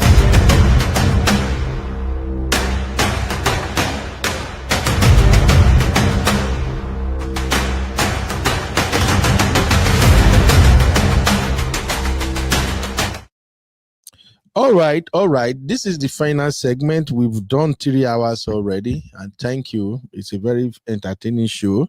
I've learned a lot, and don't shock me. And I'm not doing any show where we have a lot of Gen Z again. You people got under my flesh, but the people Uncle Ben, stop, I beg. The people who provoke me past today. Now the senior sisters, now they provoke me back. They were siding with you, Gen Z. They throw me under the bus. So, but it's a very fun show. Does that not mean something? They don't mean not you. Those sisters, they are just doing sisterhood. No, I only do sisterhood. But anyway, now what are the lessons we can take away from these 2 lovebirds? All right, what are the lessons from Ned and Reggie Basbos? That is the segment we're going to consider now. But we cannot complete this segment if I don't put my Wahala boy on your face. Make una no verse. I just want to make una see my boy. Make una see my boy reaction. Make una no verse. Listen to my boy's reaction. I'd rather cry in a Lamborghini. Don't they cry for help? No wonder they don't like this boy. I'd rather cry in a Lamborghini. Don't come down from the Lamborghini. They cry for help. You see what you all don't know is that the girl you go cry for that Lamborghini finish. As you say, maybe they drive, they go house, as you they cry. The tears don't cover your eye. You they drive. Next thing you know, they see road clear. Jesus, boom! You come off for road, or another motor trailer pick you. That's the end of your life, you know. No material thing on earth should be worth your happiness. Shout out to you, Sister Yvette. How are you doing, man? It's been a while. No material thing on earth should be worth your joy, your peace of mind, bro. This is something that they've used to shape the mind of our women, of our young girls. The orientation is crazy, societal standard. It's either you are rich or you look rich. I'd rather cry in a Lamborghini. That means even if they slap you, beat you, punch you, even if the man bring other women to the house, some of the women said that they do forceful entry on them. They don't care. Because, yeah, they are going to leave this money. But they don't underestimate their mental health, you know? It's important. Your happiness is important. You are wrong. Why you call my boy The general public will say nobody cares that you make money. But your mental health, you underestimate that, amigo. Anyways, I just hope she's good. I saw the video, you know. Saw the video. Just hope she's good. Listen. But they shout justice. As you said, also they shout justice. But I forget, an influential person. But 2 things is involved. I also feel like maybe they are trying to blackmail. You are wrong. You're so wrong. These women are crazy sometimes. Yeah, there's a high possibility that they're trying to blackmail him. Like I said, them women are crazy. Them women are really crazy. Maybe say something that happen now. Oh my God. They won't blackmail. But yeah, at the end of the day, like I said, don't let these quotes mess your life up. As a young lady, understand that just the way the one where go make you cry in a Lamborghini day, and so the one where go make you happy, where still get Lamborghini day. And so you say, figure your Lamborghini. You know, peace and love, don't play. Oh wow! Bye. Welcome back, Sister Yvette. You see, I've been saying it, too much vacation with all these my sisters.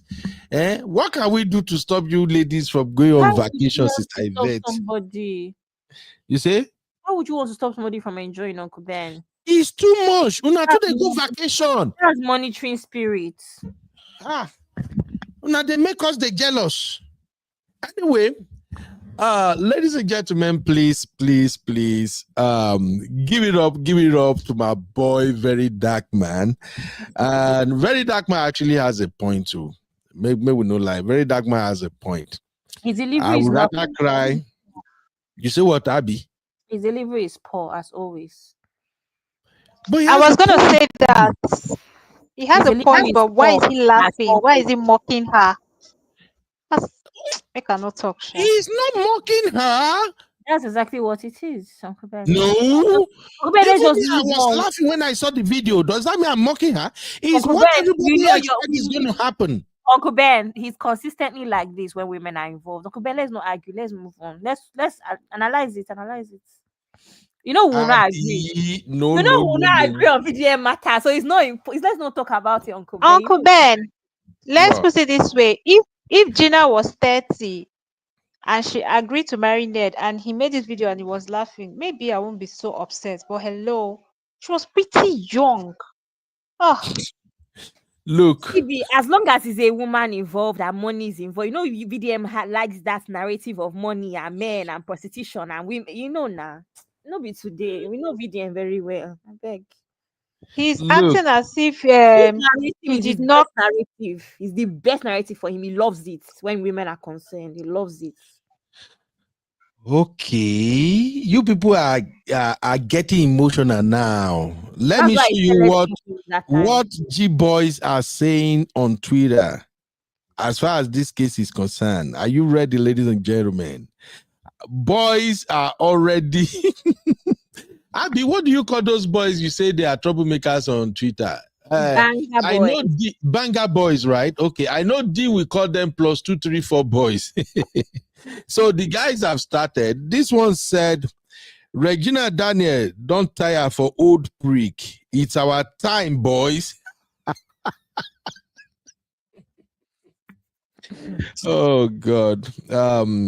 In all of this, I blame Regina Daniel's mom and the dad. Is the dad even in her life? Was the dad present when this man got married to her? There'll be rumor. The dad was against it. The dad was against it. The dad was against it, but the mother present. Yes, apparently. And yet Ned married her. And yet Ned married her, even while the dad is against it. Uncle Ben, this is what we're saying now, because it's money now. When people listen, my dear, there are some things that you shouldn't take as a man. This is where Thunderbolt come handy. You don't need a lot of money to get Thunderbolt as a man.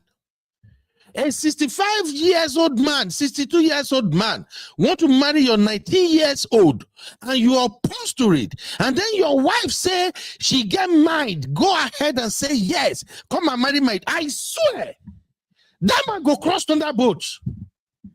One light alike. Alone. That man go cross Thunderbolt. He will be 6 feet on the ground. I say you can't marry my daughter. You can't go connive. You 60-something years old. My daughter go be 19. You can't go connive with him, mama. Yeah. Well, I go come back from Ondo State again. One light a lie. You go cross that girl. Now 6 feet, you go find yourself. What nonsense? What man? I not provoke me, Gary. Abby, this is why I don't want to deal with you guys, Gen Z. Uncle Ben, but we love you and we need you. Okay, Zeno said the father was never in her life until the marriage. Well, who gives her out in marriage? You know, we've had this conversation on so many occasions. And I think this is where a lot of women, as well as Gen Zs, are getting it wrong. A father is a father. A father is a father. Pray, may you not get wicked father. Honestly speaking. So far, his blood is running in you. Pray, may you not get wicked father. 65 years old man, you want to marry 19 years old because you have one stupid money? A polygamist? You are going to steal the life of a youthful young girl. You want to steal it. It be like someone I don't understand this thing. I swear. That father Jones. This is where I kept telling people that you need to understand the place of tradition. Ned, welcome marry small pikin now. Baba know the place of tradition. That's why he was able to gather all those ladies. You wait that they marry your own pikin. You don't know tradition because pastor don't fool you. You did not read your Bible where the Bible says to you, give to Caesar what belongs to Caesar and give to the Lord what belongs to the Lord, Abby. There are times you also have to go traditional. When it comes to protecting your child. Oh, I don't hear, man, I know this. Anyway. Yellow Uncle Ben, yellow. I don't forget, I don't hear. I don't make me the para. It's because Missy is not here to calm you down. I mean. Now, this one. I don't want to interrupt Uncle Ben. Now, this one is from Very Dark Man again on Twitter. Oh my God. What is wrong with you, Simbi? Let me review my boy Tina. Why are you like this? Very Dark Man, my boy. Very Dark Man says, maybe not this one, Ned go take sue Very Dark Man. Very Dark Man says, breaking news. Regina Daniels break down into tears, regret why she did not marry Somadina, the young man who loved her but lacked a Lamborghini that she could cry on. Somadina is happily married today. He has a son and a beautiful wife. Unlike Somadina lacks Kung Fu skills. He is such a loving young man. Oh, that's not VDM. Just wait that's now. not VDM. That's not VDM. That post this? No, it's not VDM. He's one stupid boy, one stupid banger boy on X. He's the one that is going with Very Dark Man? Yes, that's not. So this is not Very Dark Man Twitter account? No, it is not. Anyway, Very Dark Man is what I see it's there not anyway. affiliated with BDM. It's not affiliated with BDM. Okay, fine. What this person shared anyway is make I zoom in, make una see. Moral lesson, because we are now on the lessons and takeaways from today's show. Moral lesson: stay with your broke boyfriend. Abby, do you agree with this lesson? No. No, he doesn't have to be broke. Like, what's the point? No. So, Abby, you cannot marry a broke boy with potential. Uncle Ben, you know we have this conversation all the time, and you know my answer is no. I can't. Simbi, how about you? Broke boy with potential. He's broke. Uncle he has Ben, 6 pack. He's a handsome boy, but he get potential. How about that? I don't want. I'm not in the WhatsApp group of potential people. I beg. So you are looking for soup? Don't come and chop. Oh, you want to become another Regina? Ladies and gentlemen, look at this now. Look at them together. Just look at them together here. Young love. Innocent Regina. I think Regina should be around 13, 14 years old at this age. Who even said that this was her boyfriend? This is just another child Nollywood star. Oh God, please. Which one? The boy? Yes, now. It's a Is Nollywood this star. not the Somadina? Yes. He's just a colleague. Why have you not made up her mind that it's her boyfriend?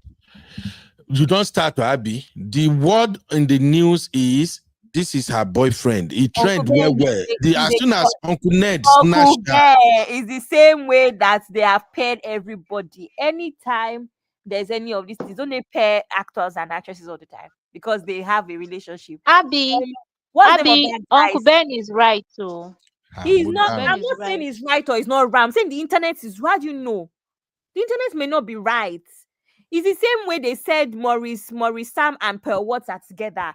Because there's certain people that are always in certain situations. Who said they are dating? But people confirmed this one severally. Nobody confirmed this. And I can still remember one time they started acting together again and some maybe you need to go and dig them up again, Abby. Abby, I'm with Uncle Beno on this one. I'm aware of this thing, but I'm saying that they do this all the time with actors. I don't agree. Okay. I'm aware of it. I was here now. I was on the internet too. But I don't agree. All right. So you reject this lesson. Stay with your broke boyfriend. All right, people in the chat.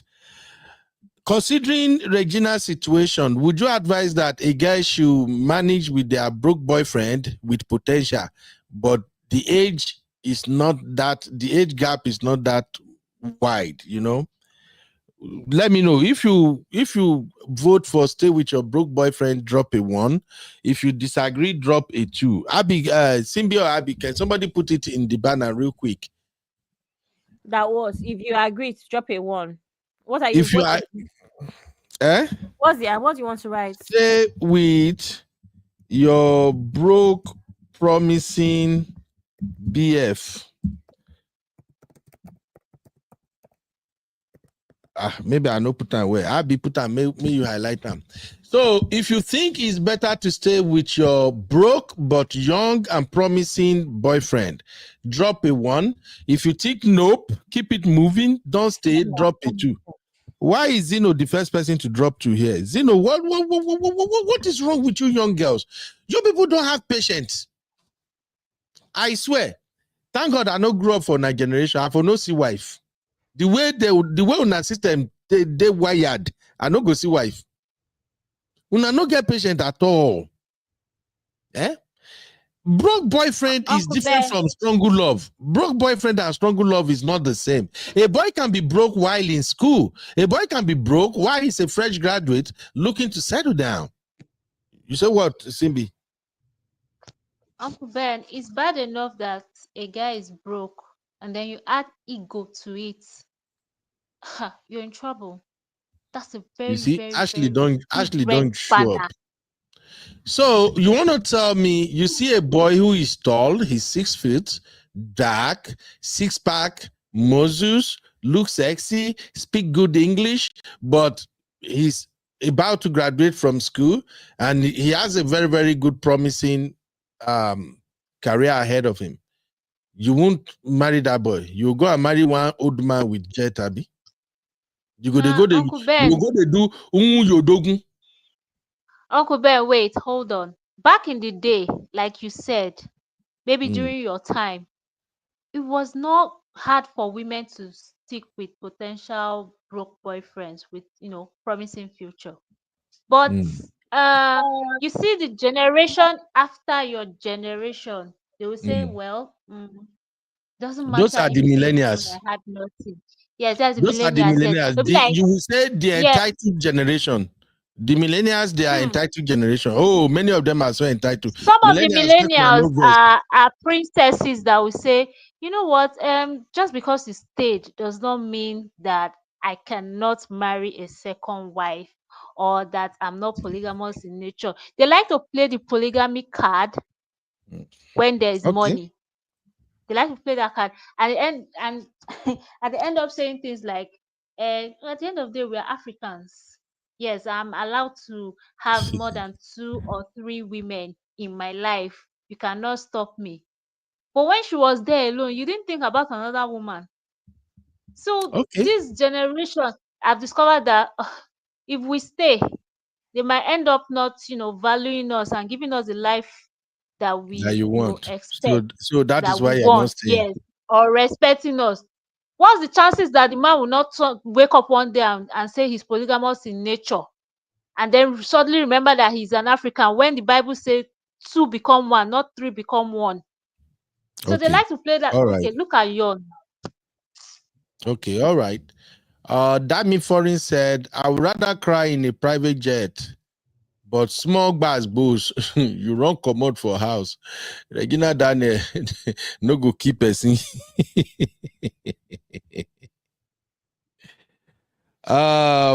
This one wrote, marriage shouldn't feel like prison. Regina, Jadapi, and anyone else stuck in a toxic love.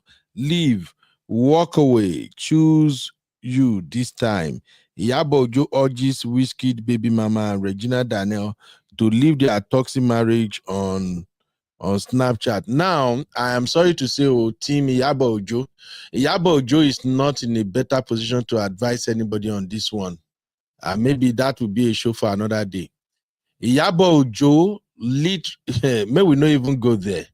Iyabo Ojo is a supporter of arranged marriage. Whatever Iyabo Ojo daughter and that guy, Jumi Jokes or German Jokes or whatever, got going on, that is a perfect arranged marriage, modern day arranged marriage. I know you may not agree with me, you may not see it coming. Uncle But that is a perfect arranged Ben. marriage. Let me explain to you. Do No, you know what Uncle arranged Ben, marriage looks like?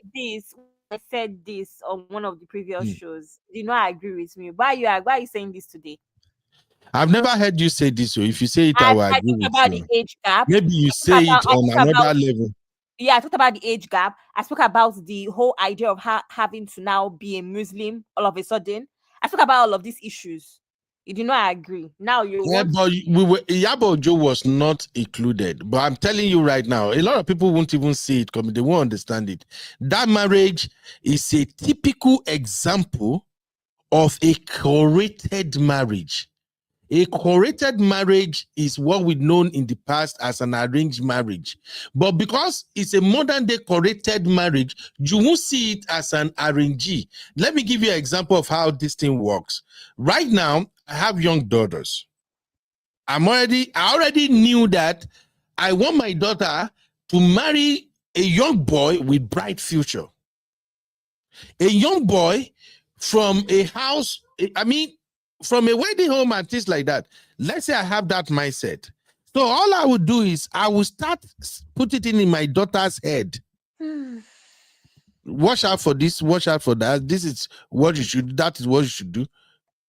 Start peering her in her head before she can even meet the guy. So she already know what she's looking for. Are you, it not shock you?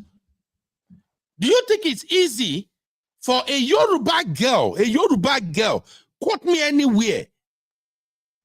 It's not easy for a Yoruba girl from a Christian home to just say, oh, I find love in Tanzania. Long. That's a conversation for another day. But anyway, I wish them happy married life. I wish them good luck. But you should know there is a reason Iyabo Ojo was so present in that love. She can never leave Tanzania. And they tell you what lie.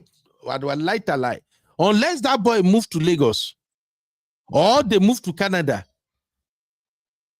That's the only time she may probably stay away a little bit. But that's a conversation for another day. So anyway, I think Iyabo Ojo should not put mouth in this matter at all. This is out of her league.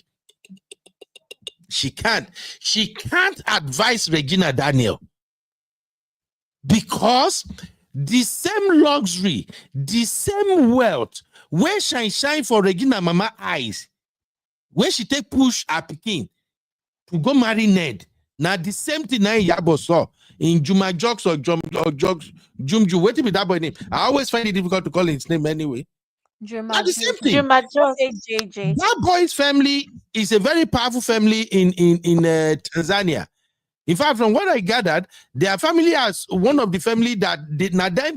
In fact, not then they in charge for Tanzania. They belong to the elite. They get them out. So Sister, I be making a no verse. On this one, Yabo don't have a say. Make Yabo let this one slide, I beg. You can't, she can't advise Regina. All right. Okay, let's just take the lesson and leave the show. So please drop what lesson you think we should take away from this show. Please drop it. Let us read the comment and call it a day. Thank you for hanging out with me. The show was so interesting. I really enjoy all the callers. I want to thank my sister Lola for starting the show with me, and wow, this is a very good show. Thanks, everybody. So let us quickly go through the lesson. Uncle, can I ask you a question before you go? Go ahead, my dear. It's a conversation between CB and I. CB says, only a few men stick with the woman that stood by them when they had nothing. Do you agree or disagree? I disagree. Audience, let me write this in the banner. Do you agree or do you disagree? I disagree. Only a few men stay with the women that stood by them when they had nothing. I hope I don't have any typo.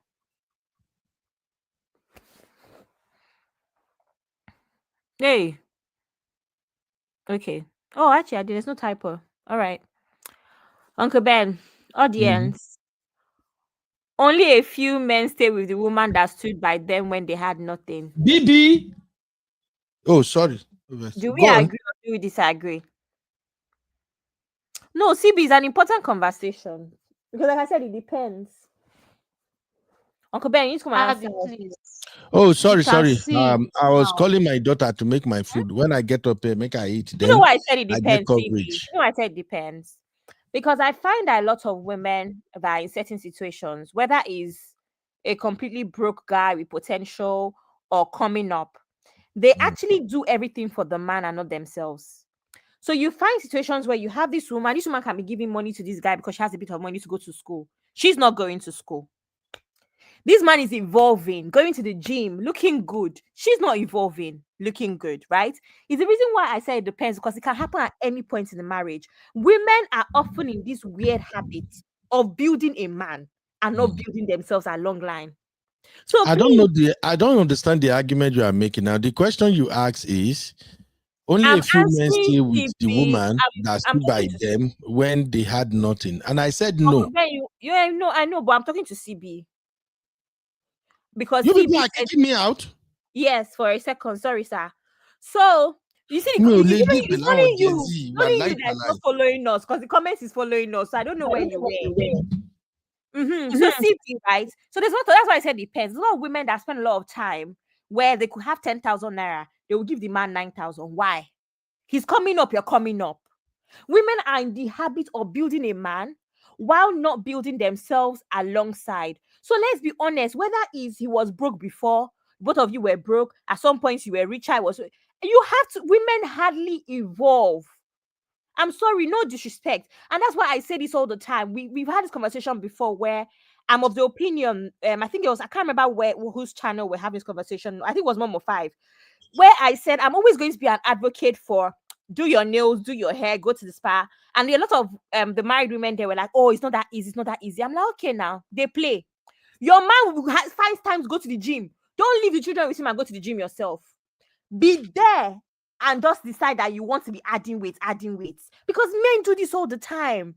Women always say, oh, they're so busy to look after themselves. But this whole time, your man finds a way to, you need to leave the children with the man more.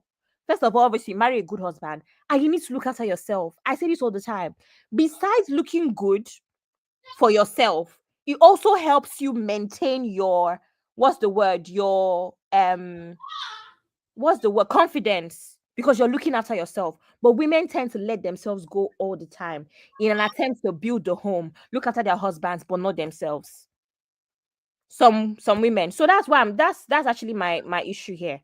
That's why I say it depends. But imagine a man is building himself, his potential, and you're doing it at the same time. How dare he? Based off of what? you're equally as good as him, or if not better. That's why I said it depends on the woman. CB. Abby, um, have you ever seen a case where a man is cheating on his wife with a woman that is not even up to his wife, Yeah, like but we never in leave his wife. every sense? But he will never leave his Sorry? wife. But he will hardly leave his Okay, wife. Why? I rest my case. He will Why? hardly leave his wife. No, let me tell you what will happen, Abby. What will happen? That man would not want his wife to find out. Uncle MC, because he knows that she's much better than who See, he's messing around with. that means you're solidifying my points now. I'll The way take you just said. your But long. what I'm Uncle saying Ben, here just wait. Give is us 5 minutes, please. Sorry.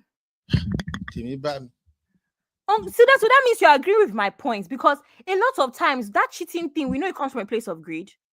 We know it comes from a place of lack of contentment. A lot of times, it's hardly a case of I actually prefer. We even spoke about it on previous show. You were not here, CB, when we spoke about the nonsense where men will go and be with BBL girls and light skinned girls. It's all for ego. The real reason is not that they actually are going to leave their wives or anything. It is lack of contentment. It's the idea of eating your cake and having it, but they can never leave their wives, because essentially the only reason they are cheating with these girls is for the body. It's for the short-term excitement. It's for all gratification. That is it. But they know that those people do not make great wives. I remember reading an article about, from a wife's perspective, where a side chick might not know the guy that she's dealing with health issues. It's only his wives that go through the pain of listening to you talk about the crashing of your business. It's wives that know the issue with the family. It's wives that go through all of these issues. Side chicks do not do anything rather than just go there and enjoy with the man. So the men, they know what they have at home. They don't even want to lose it most of the time, except obviously the marriage has broken down, which is a whole different extreme. But for the most part, I still maintain that the reason why some women are in situations where the men abandon them is because they don't evolve and they don't build themselves why they build these men and stand by them. And again, let's be honest, our gender, we are renowned for this. This is not so we be. You will have 10K pocket money at university. You will go and give your boyfriend 7K. Is that what your parents sent you to university to do? That's what we do all the time. Abby, that one now for women we no get sense, because I know please. I know if spend my money. Are we still on the same show? Plenty. Are we still on the same show? Uncle Ben, it's like this show is not going to end. Oh God. Oh my God. Somebody get this Gen Z out of my studio to do alone by you. Una no help me find solution. I ask you ladies, what are the lessons? Abby, I yield. Okay, Uncle Ben, the lesson, should I speak? The lesson here is say no to polygamy. I don't care how much is involved. Say no to polygamy. You see all those people that are saying, hey, you can live peacefully. That's BS. Capital letter BS. There's no such thing as peace in a polygamous home. Don't let anybody fool you. Because most people that I know that are from polygamous home, they usually say, I don't want to be in a polygamous marriage. They say this all the time. So what makes you think that it is okay, it is perfect?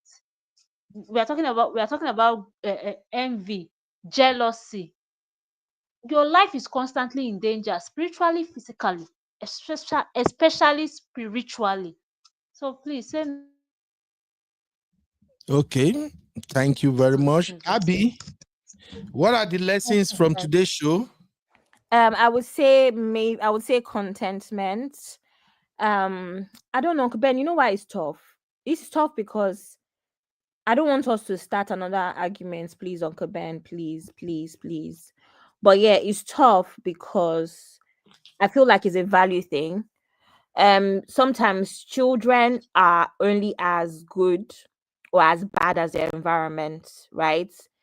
I actually find it very strange that somebody did not mention this. And I can imagine that in different cultures, this is also a thing. But I know particularly there's a group of Igbo people that would say stuff like, there's this whole idea that you have to marry for stability, right? With the Igbo cultures, I'm sure there's maybe some Yoruba cultures that feel that are the same way. I'm only more familiar with it from my Igbo side, where the women are pushed to marry. Don't worry, I'm also half Igbo. It's okay. We're okay. A lot of moms will push for their daughters to marry for stability. It's always been a known thing. It's the same reason why a lot of the young boys get into entrepreneurship very early on.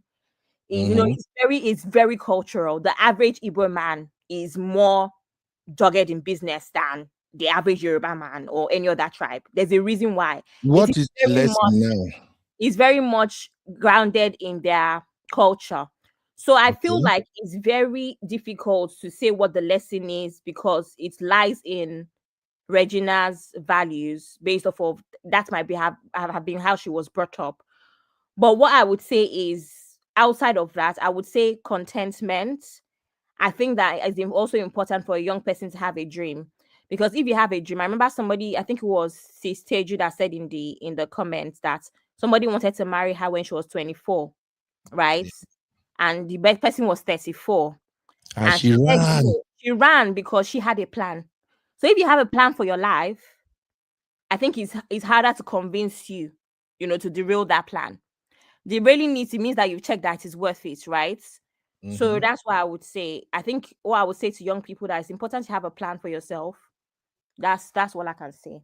That's the takeaway. But it's tough because our value system is our value system, right? It's not the rest of our value system.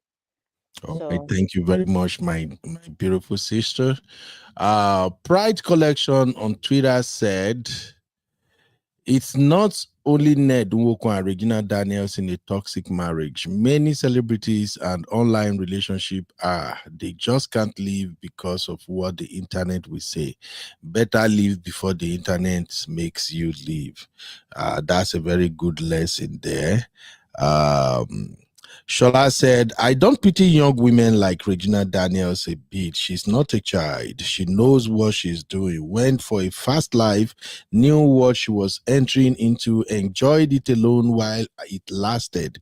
She should sort herself out by herself. That person sounds like a consequentialist like myself. Me, I know they pity anybody. You open your eye, you waka enter fire. Don't expect me to come and begin say, hey, I beg, let's save her. I'm not doing that.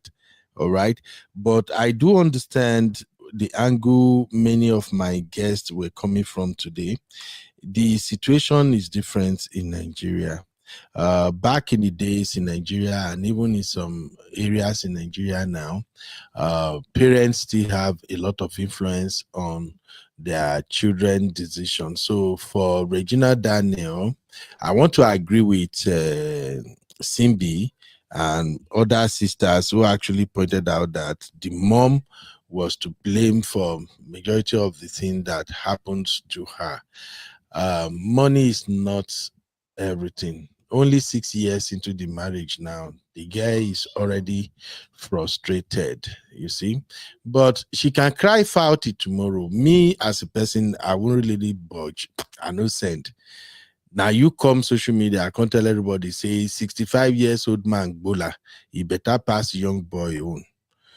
Now you they show veku. That's why I say Abby and the other sister, now don't spoil my mood today. I used to think that Regina Daniel owns those cards she flaunts on social media. I don't know, say na rotation na in den day.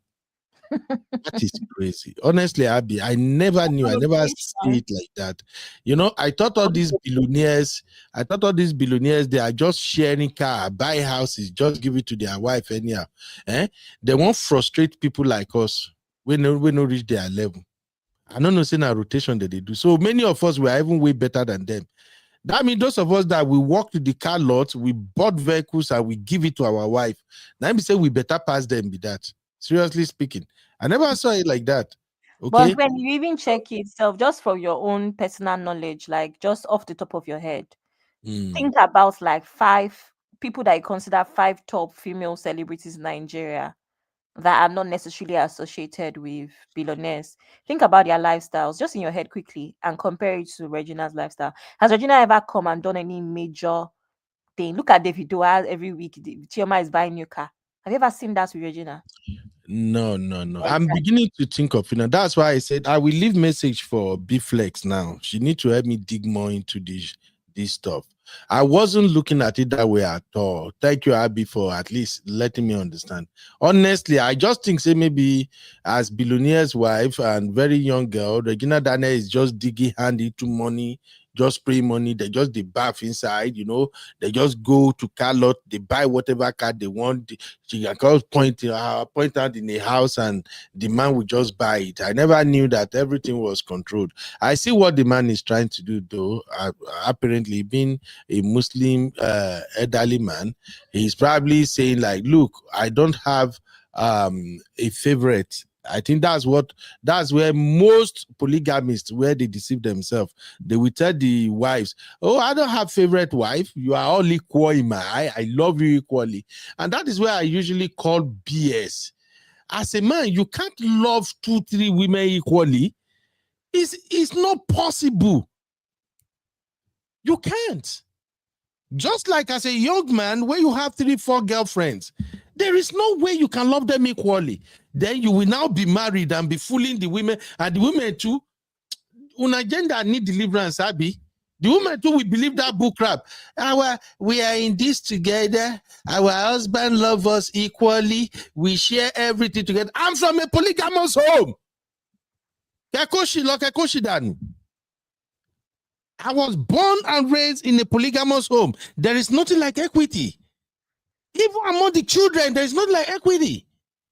In a polygamous home, you're going to have the favorite wife. You're going to have the favorite children. Even worse, in some terrible polygamous home, whichever wife that the husband take as the favorite, the children from that wife, they are usually the one that will benefit everything. So people should not tell me that bullshit about he loved them equally. I think that's what he used in deceiving them. No man loves 2 women equally. Lie. Ko possible ni. So I guess that's what Papa was doing. He probably told the young ladies, I love you equally. You see all these Lamborghinis, you see the SUVs, all of you just say whenever you need one, just call the aide. They will tell them the one you want. Thank you, Abby, for bringing it to my attention.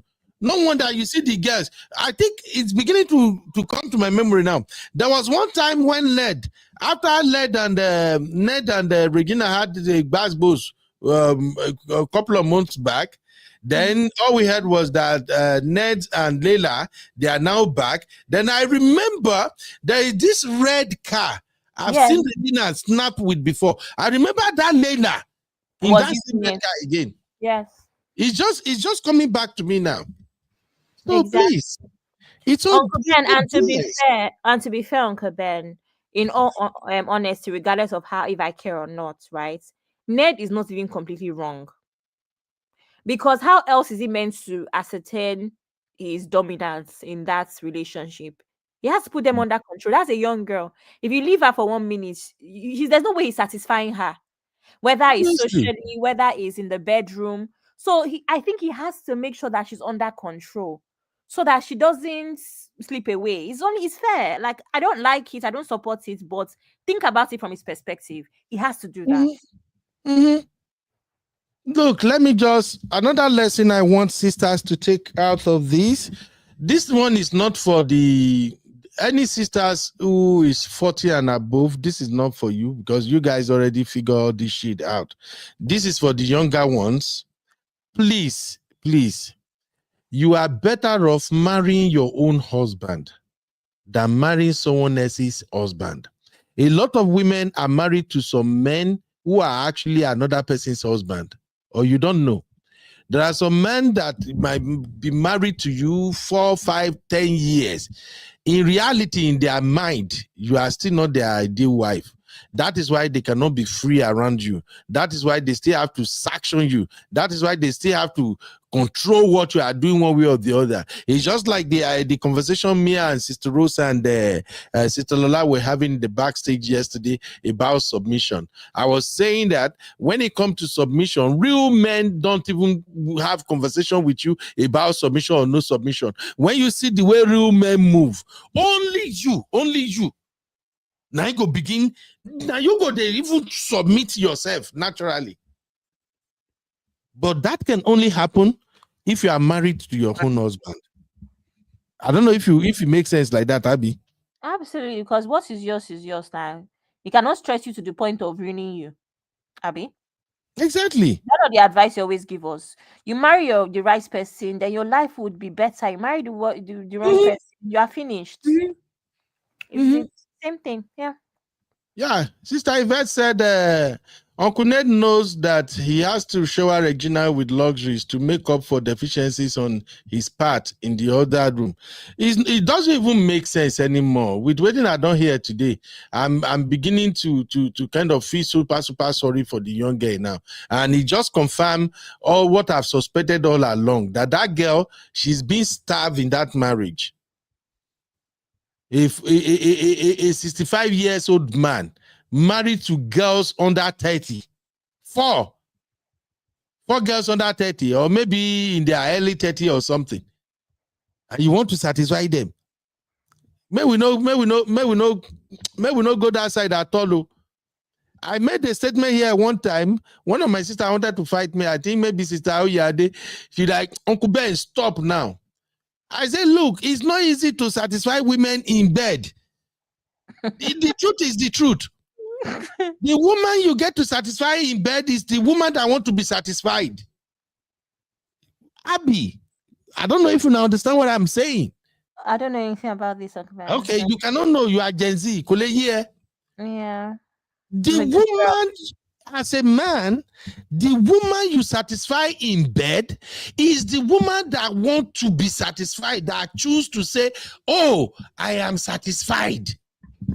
You can do everything. You can do jagirofa, jump up and down, do acrobat, do 3, 4, 5 hours. If you get up, if the woman talks, say, I'm not satisfied, she is not satisfied. This is why we used to tell our fellow brotherhood, no go kill yourself. Just learn the important things. Understand your woman body. Know what she want. Just try. Do your best. When you do, if you tired, just confess, Auntie, I am tired. I cannot come and die. Sexually, a satisfied woman sexually is a woman that admitted that I am satisfied. Not the one that you, man, you go say, oh, I satisfy her. Bro, you they deceive yourself. Oh. Thank you, Gary, Sister Yvette. I like it when mature sisters tell us the truth. Sister Yvette said, Uncle Beno, most men over 60 will need enhancement in the other room. As a medical professional, I have seen it out there. Sister Yvette, in fact, you are being economical with your word. In fact, you are being generous with your word. Most men in this time and age now, from 50, they're not going to tell you. Go check their car. If your husband is 50 plus, check his car. Check some part of the house. You will see the secret. You think it's easy? The only men who can be 50 plus and they are still performing very good, those are the men who don't drink, they don't smoke, they eat good, and they exercise regularly. Those 4 things is usually super difficult to keep up in this day and time. You don't smoke, you don't drink, you don't womanize. You have just one woman. You don't womanize because sometimes some men don't go exhaust their energy somewhere else before they come back home. You don't smoke, you don't drink, you don't exhaust your energy. You eat right. Because some people will be fooling themselves and say, I don't smoke, I don't drink, yeah. But yeah, bro, do you know how many sugar and carbohydrate you are consuming every day? That's clearly what it is. And then you have to be in the gym. You have to go work out. I joke with my assistant sometimes when I go to the gym. Maybe we are supposed to have me, and they'll be like, boss, where have you been? I go to the gym. Sometimes they'll say, boss, you go to the gym because you want 6 pack. I say, no, be 6 pack. They go to the gym, make I just get energy, make I fit perform. No be, I don't want no freaky 6 pack. I don't pass that level now. So those 4 shit is not easy to keep up with. That is why a lot of them resort to taking enhancement. Now you, young girl, you won't go marry 65 years old man. We get 4 wives. We they young, we marry 1 wife. Our eye, they see Oba. Now you go marry my uncle, 65 years old. Let's just cut the crap, man. So please, if you are under age 40, yes, he said 2 minutes, man. Nothing like 2 minutes, man. Make not start another conversation. There is nothing like 2 minutes, man. If you see any man you call 2 minutes, man, that man have an ejaculation problem. There is not like a 2 minutes, man. Do you know? Men are not derail me. We need to come out here. Una don't start. Una no go let us come out here. I be one give una scope before, but the way una they move now, where will they go? Where is my Abby? Uncle Ben, can I say something? I have something to say about the internet today. Just for 5 seconds.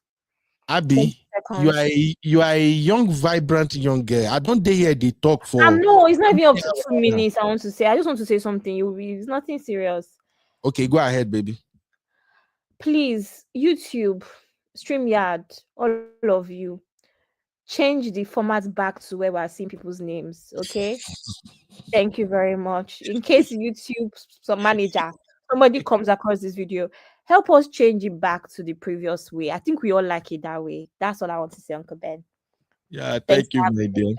All right, this has been a fantastic show. We're going to be following development in this Regina and Ned case. I know you are looking at this video and I haven't played. According to what I saw on the internet, they say there is a prophetess that predicted what will happen in Regina marriage. I just wanted to listen to see if they are right. It's for Regina Darners. Hello, sweetheart. I saw that your husband Ned has been hitting you. The last time he hit you were putting on a black polo and a trouser that has cotton material. He was using a cane to whoop you on your ass as if you're a baby and you were crying and you were calling your mother. And she was not there to save you. Only God can save you. The only thing that makes you happy in that relationship is the money that he gives you. That's all you can boast about. But deep down, you are crying and you're not happy. And now you're used to the money, because even Adekule Goat sang this in his song. The money doesn't give happiness. Is when he had money, that's when he realized. Olamide also said the same thing. The money doesn't give happiness. Go and ask people who are in money. You will get used to it. That is why you have to be careful. And I have saw something that has to do with lesbians. And I know you'll be denying it, Regina. You're going to lie about this. But let me tell you, there is a dark woman that's coming into his life recently, if she's not already there. Okay? And this dark woman, Ned wanted to start hitting her the same way he does hit you. And she disgraced him. She called the police at him. She disgraced him in the way that people were beating him. Please, Regina, he thought that he's smart, but God will smart him. Do not settle for what you're not supposed to settle for. Do not be afraid to walk out of this just because you did a barbaric, superstitious kind of wedding with him where you guys wore white with your mother so that you can never live in. Let me tell you, there is no power that is greater than the name of Jesus Christ. There is no concussion, no spell that God cannot break, because he is wicked. Ned, you are wicked. You are a disgrace and a disappointment. And you're here doing political campaigns and the rest. You have a lot of wives and you're taking their destinies and their shine. That is why you will not die soon, but you'll be disgraced. Watch out and see. I am Mama Africa. I am the power that runs this universe, and I hate to see my children in pain. I am not saying this to disgrace you, Regina. I am so okay. I will stop there. After I don't see that effect, this woman sound like Prophet Jeremiah or Motosho. Wait till be that man name. Make una no verse. Una won't hear the rest, but that sound effect, it don't make the entire meal. Make I play the rest. It's just like about maybe 1 minute, 30 seconds left. But I think I'm done. In fact, let me share it in the backstage. Anybody that want to see the rest of the video, I'm putting it in the backstage. Please go to the backstage and and watch it. All right. I just share it in the backstage. She Tinker, I check my Instagram. You haven't contacted me, sis. She Tinker wanted to join us in the backstage, but she haven't contacted me. If you are a regular on this show, You just want to give yourself more stress because you already know which side she think I would be no, on. she Tinker used to support me, or she used to I back me up. beg you. Uncle Ben, never. It has never happened. She do.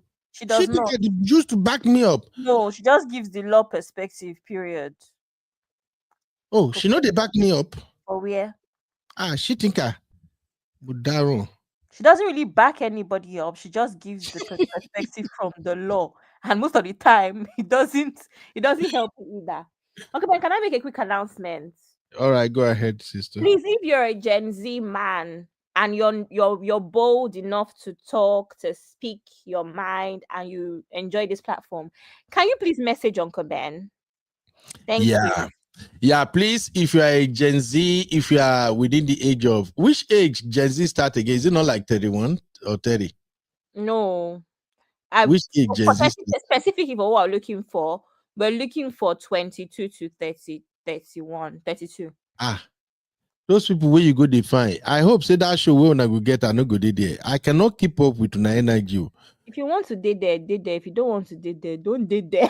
I cannot date there. Well, could be you're the one I will miss. So if I were you, I would date there.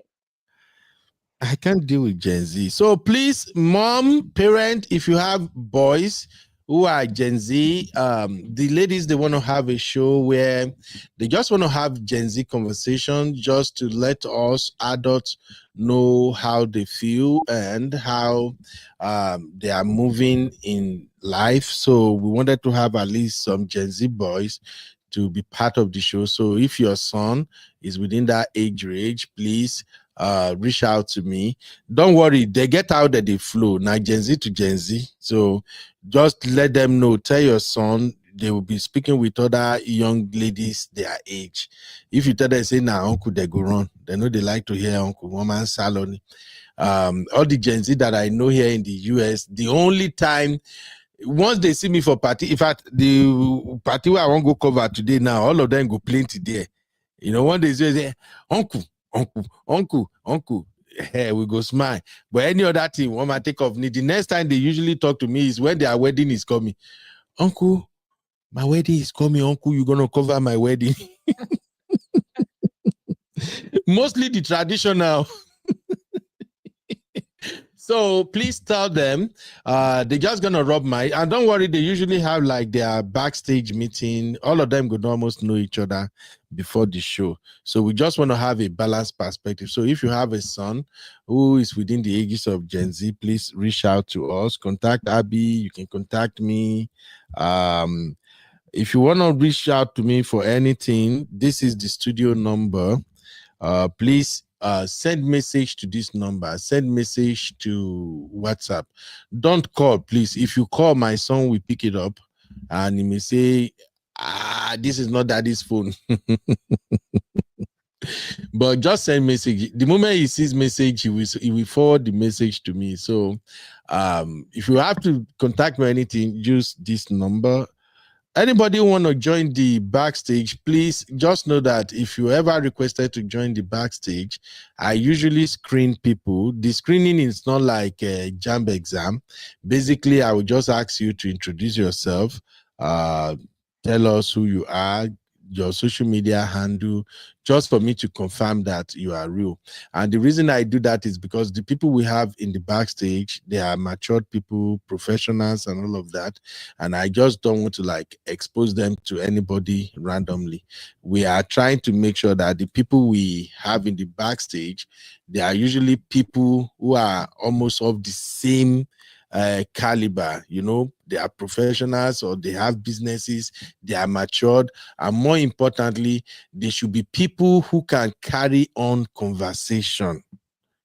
You know, some people join WhatsApp group, but they don't know how to interact. I don't blame them. It's not easy. Sometimes you may be shy, sometimes you may feel like, oh, maybe I don't even know how to. No, don't worry. It's fun. In fact, this Real Farm Own is really, really fun. Me, I enjoy it all the time because all the people there, they know how to relate. They know how to make people happy. And they know how to kind of like keep the conversation flowing. And most time, I don't have bad behavior. Important, yeah, no bad behavior.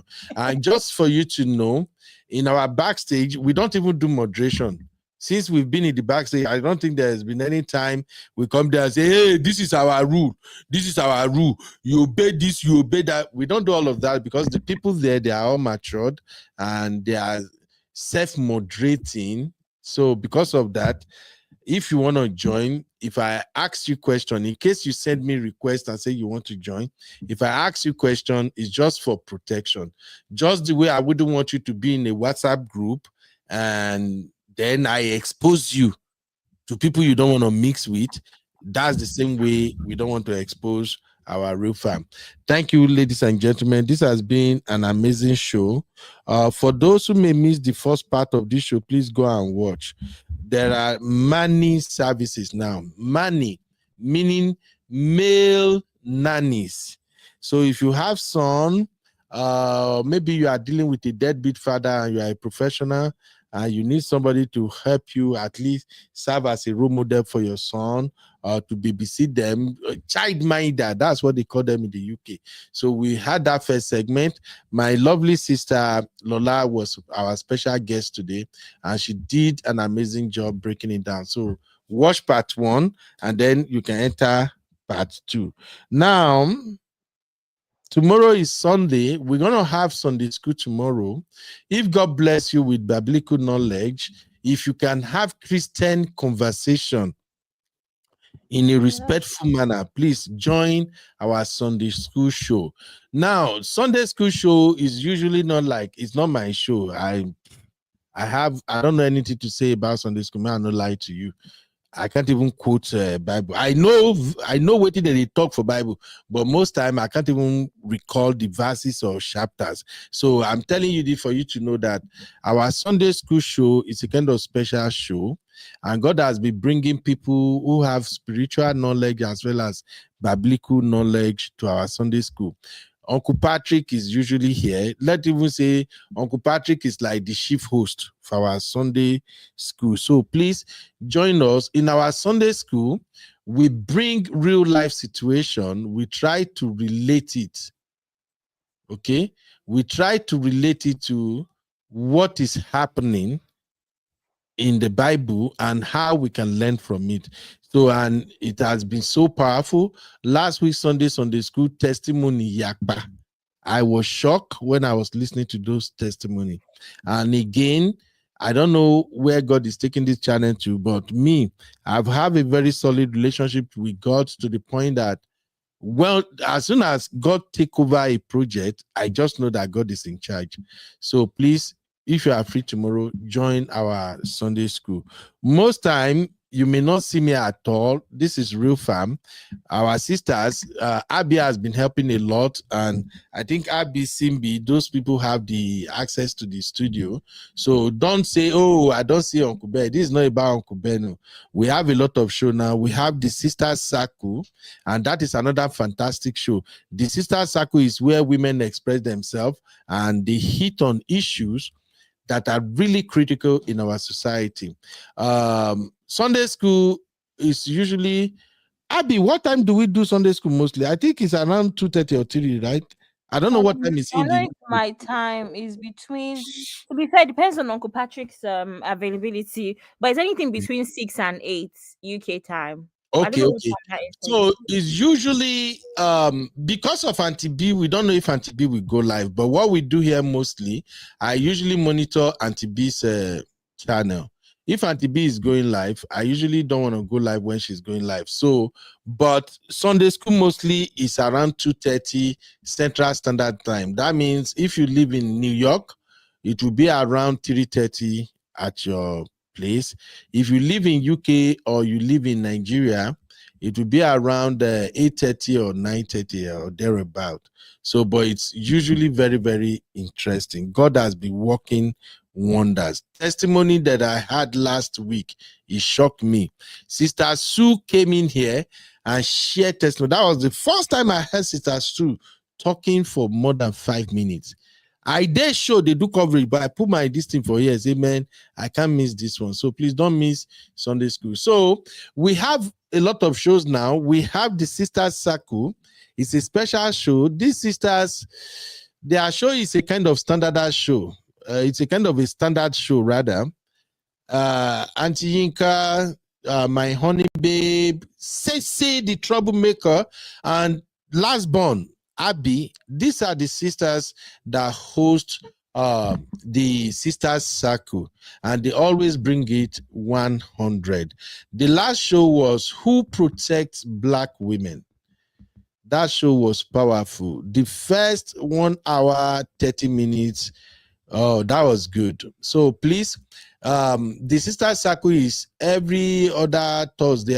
Abby, when do you guys have your show? Yeah, it's meant to be every other Thursday at 3:30 p.m. EST, 8:30 p.m. BST. But we're going to be away for more than 2 weeks because Sissy is going on holiday, which is why the last two shows were done back to back, just so we can cover up. So we're going to be away, but from then we'll try and be consistent, and hopefully one day we can do it weekly. But yeah, but if I get the right team of the Gen Z, then we can fill in the gap for the week. Or a different segment. Uncle Ben, I don't know where you're going to fit your men's show, brotherhood show. A lot is happening right now. I won't lie to you. Many brothers around me now, they are dealing with one thing or the other. But men. Yeah, men, we don't talk. We don't talk. But with even me, that you see me laughing here, I'm dealing with a lot of shit. The people who are really, really close to me, they know some of the things I'm dealing with too. But it's just that for me, I like to smile a lot, because when you are dealing with issues and you are worried about it, that will not solve it. Absolutely. So I used to laugh. So, but don't worry, we the brothers, we will put something together. It's just that Hey, Uncle Ben, I'm not worried. I'm not worried at all. It's just that, hey, Sharon says it's 2:53 California time. Good, join us, Sharon. Okay, who is Sharon? I think Sharon is regular here. Sharon Messi. YouTube is messing all those names up, but she's a regular here too. Okay. Remember, we have 12,000 plus subscribers. No, it's because she said we really love to know you, so I was confused. Oh, I don't know. Maybe this is another Sharon. Yeah, I don't know if she was sitting on somebody. Maybe it's another Sharon anyway. So please, everybody, thank you for being part of today's show. I enjoyed today's show. Abby, did you enjoy today's show? I loved it. Okay. I was with my niece for the beginning, which is why I was not really active, but she went to sleep. But I finally learned my lesson. Gen Z are not allowed when we want to discuss traditional matter that has to do with marriage. How do you want to remove us? Will you block us temporarily? I don't just know how to do it, but we go figure it out. You people are stressing me out. Zeno, don't stress me out during the comment today. So how are you going to do when we now start our Gen Z segment? Oh, I will sit back and relax and watch you. You remove this now. I'm telling you. You see, you see Zeno. I don't know what else to use link to do. Me, I'm going buy Uncle. Yeah. Now when I leave, Zeno say link. I have to hear what she want to talk. She doesn't want to say. Trust me. Zeno, you have. You will see now. Zeno very shy and I say, Uncle Ben, I just want to say, Regina Daniel don't know what she's doing. She has to leave that. I put it to you that she's not even going to talk about Regina Daniel. I put it. Why? Is she not a fan of Regina Daniel? No, she's going to talk about something random. Watch. Leave my Zeno like that.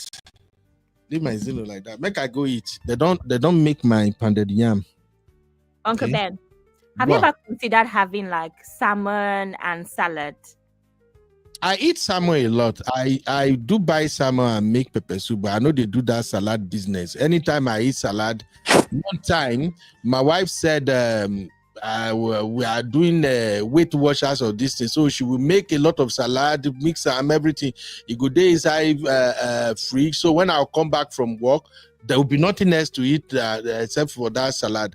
By the time I go eat that salad, Abby, I never see where person they hungry for dream. Can't wake up because he say you still they hungry before. I could go make gari for midnight. No, don't do it. Oh. No, not do that thing. My Zeno, what's up, mommy? What's going on? Uncle Ben, good evening, sir. Good evening, baby girl. What's happening? Abby, why do you think you know me? Also, I am here to say Gen Zs are going on strike. We have Zeno, guess who will be the happiest man if you guys can really go on this strike? Namio. Don't look for us on the comment section. Don't look for you. Do your shows without us. We won't talk. We won't comment. We won't be present. We can't. You will know how many times I heard my name in the background and I wasn't exactly. Any small thing Gen Z. Any small thing Gen Z. What is her age? But then at the end of the day, you come and start looking for us. What do you guys think? You guys are a pain in the butt. So that's why we're going on strike. Make una go strike. I won't miss you people. Okay. Make una go strike. This is being recorded. So when you're looking for us, we'll play it back for you. That's all I came to say. You can end Zeno. That's my baby girl, Zeno. Thank you, mama. Sister Chinye, where have you been? Sister Chinye said, if you fill up the salad, trust me, you will be full. Sister Chinye, I eat that salad that day. Even when my madam wake up the next day, she's like, Lord of, what happened? Hunger. By around 3 a.m., hunger won't literally unlife me. And he can't go, after that one, I will come begin to do intermittent fasting. That one, another higher killer. Anyway, we got to go.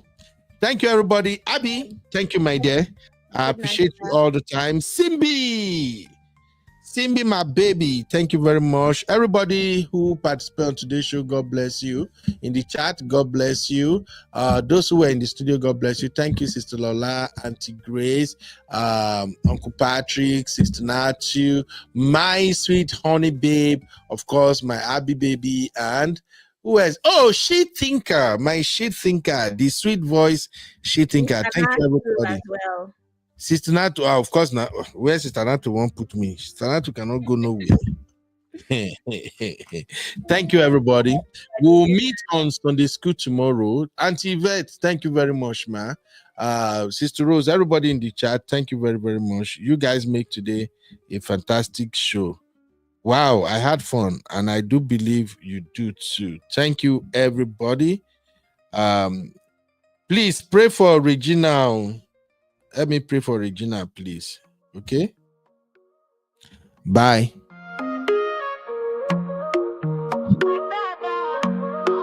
From Nigeria to Vegas, the lights are bright. Champagne popping under the neon night. I swear it be shining gold and white. Laughter louder than the city's heights. Oh yeah, step on the dance floor. Wind your waist, bend down low. Nigeria to the world, let it show. We rock it, we flex it, let it flow. There's a heat, but we bring the rain. Palm wine vibes in a champagne lane. Jollof aroma drives me insane. Culture's a wave you can't contain. Raise your hands if you feel alive. Heartbeat matching the drums drive. Boy, I step on the dance floor. Wind your waist, bend down low. Nigeria to the world, let it show. We rock it, we flex it, let it flow.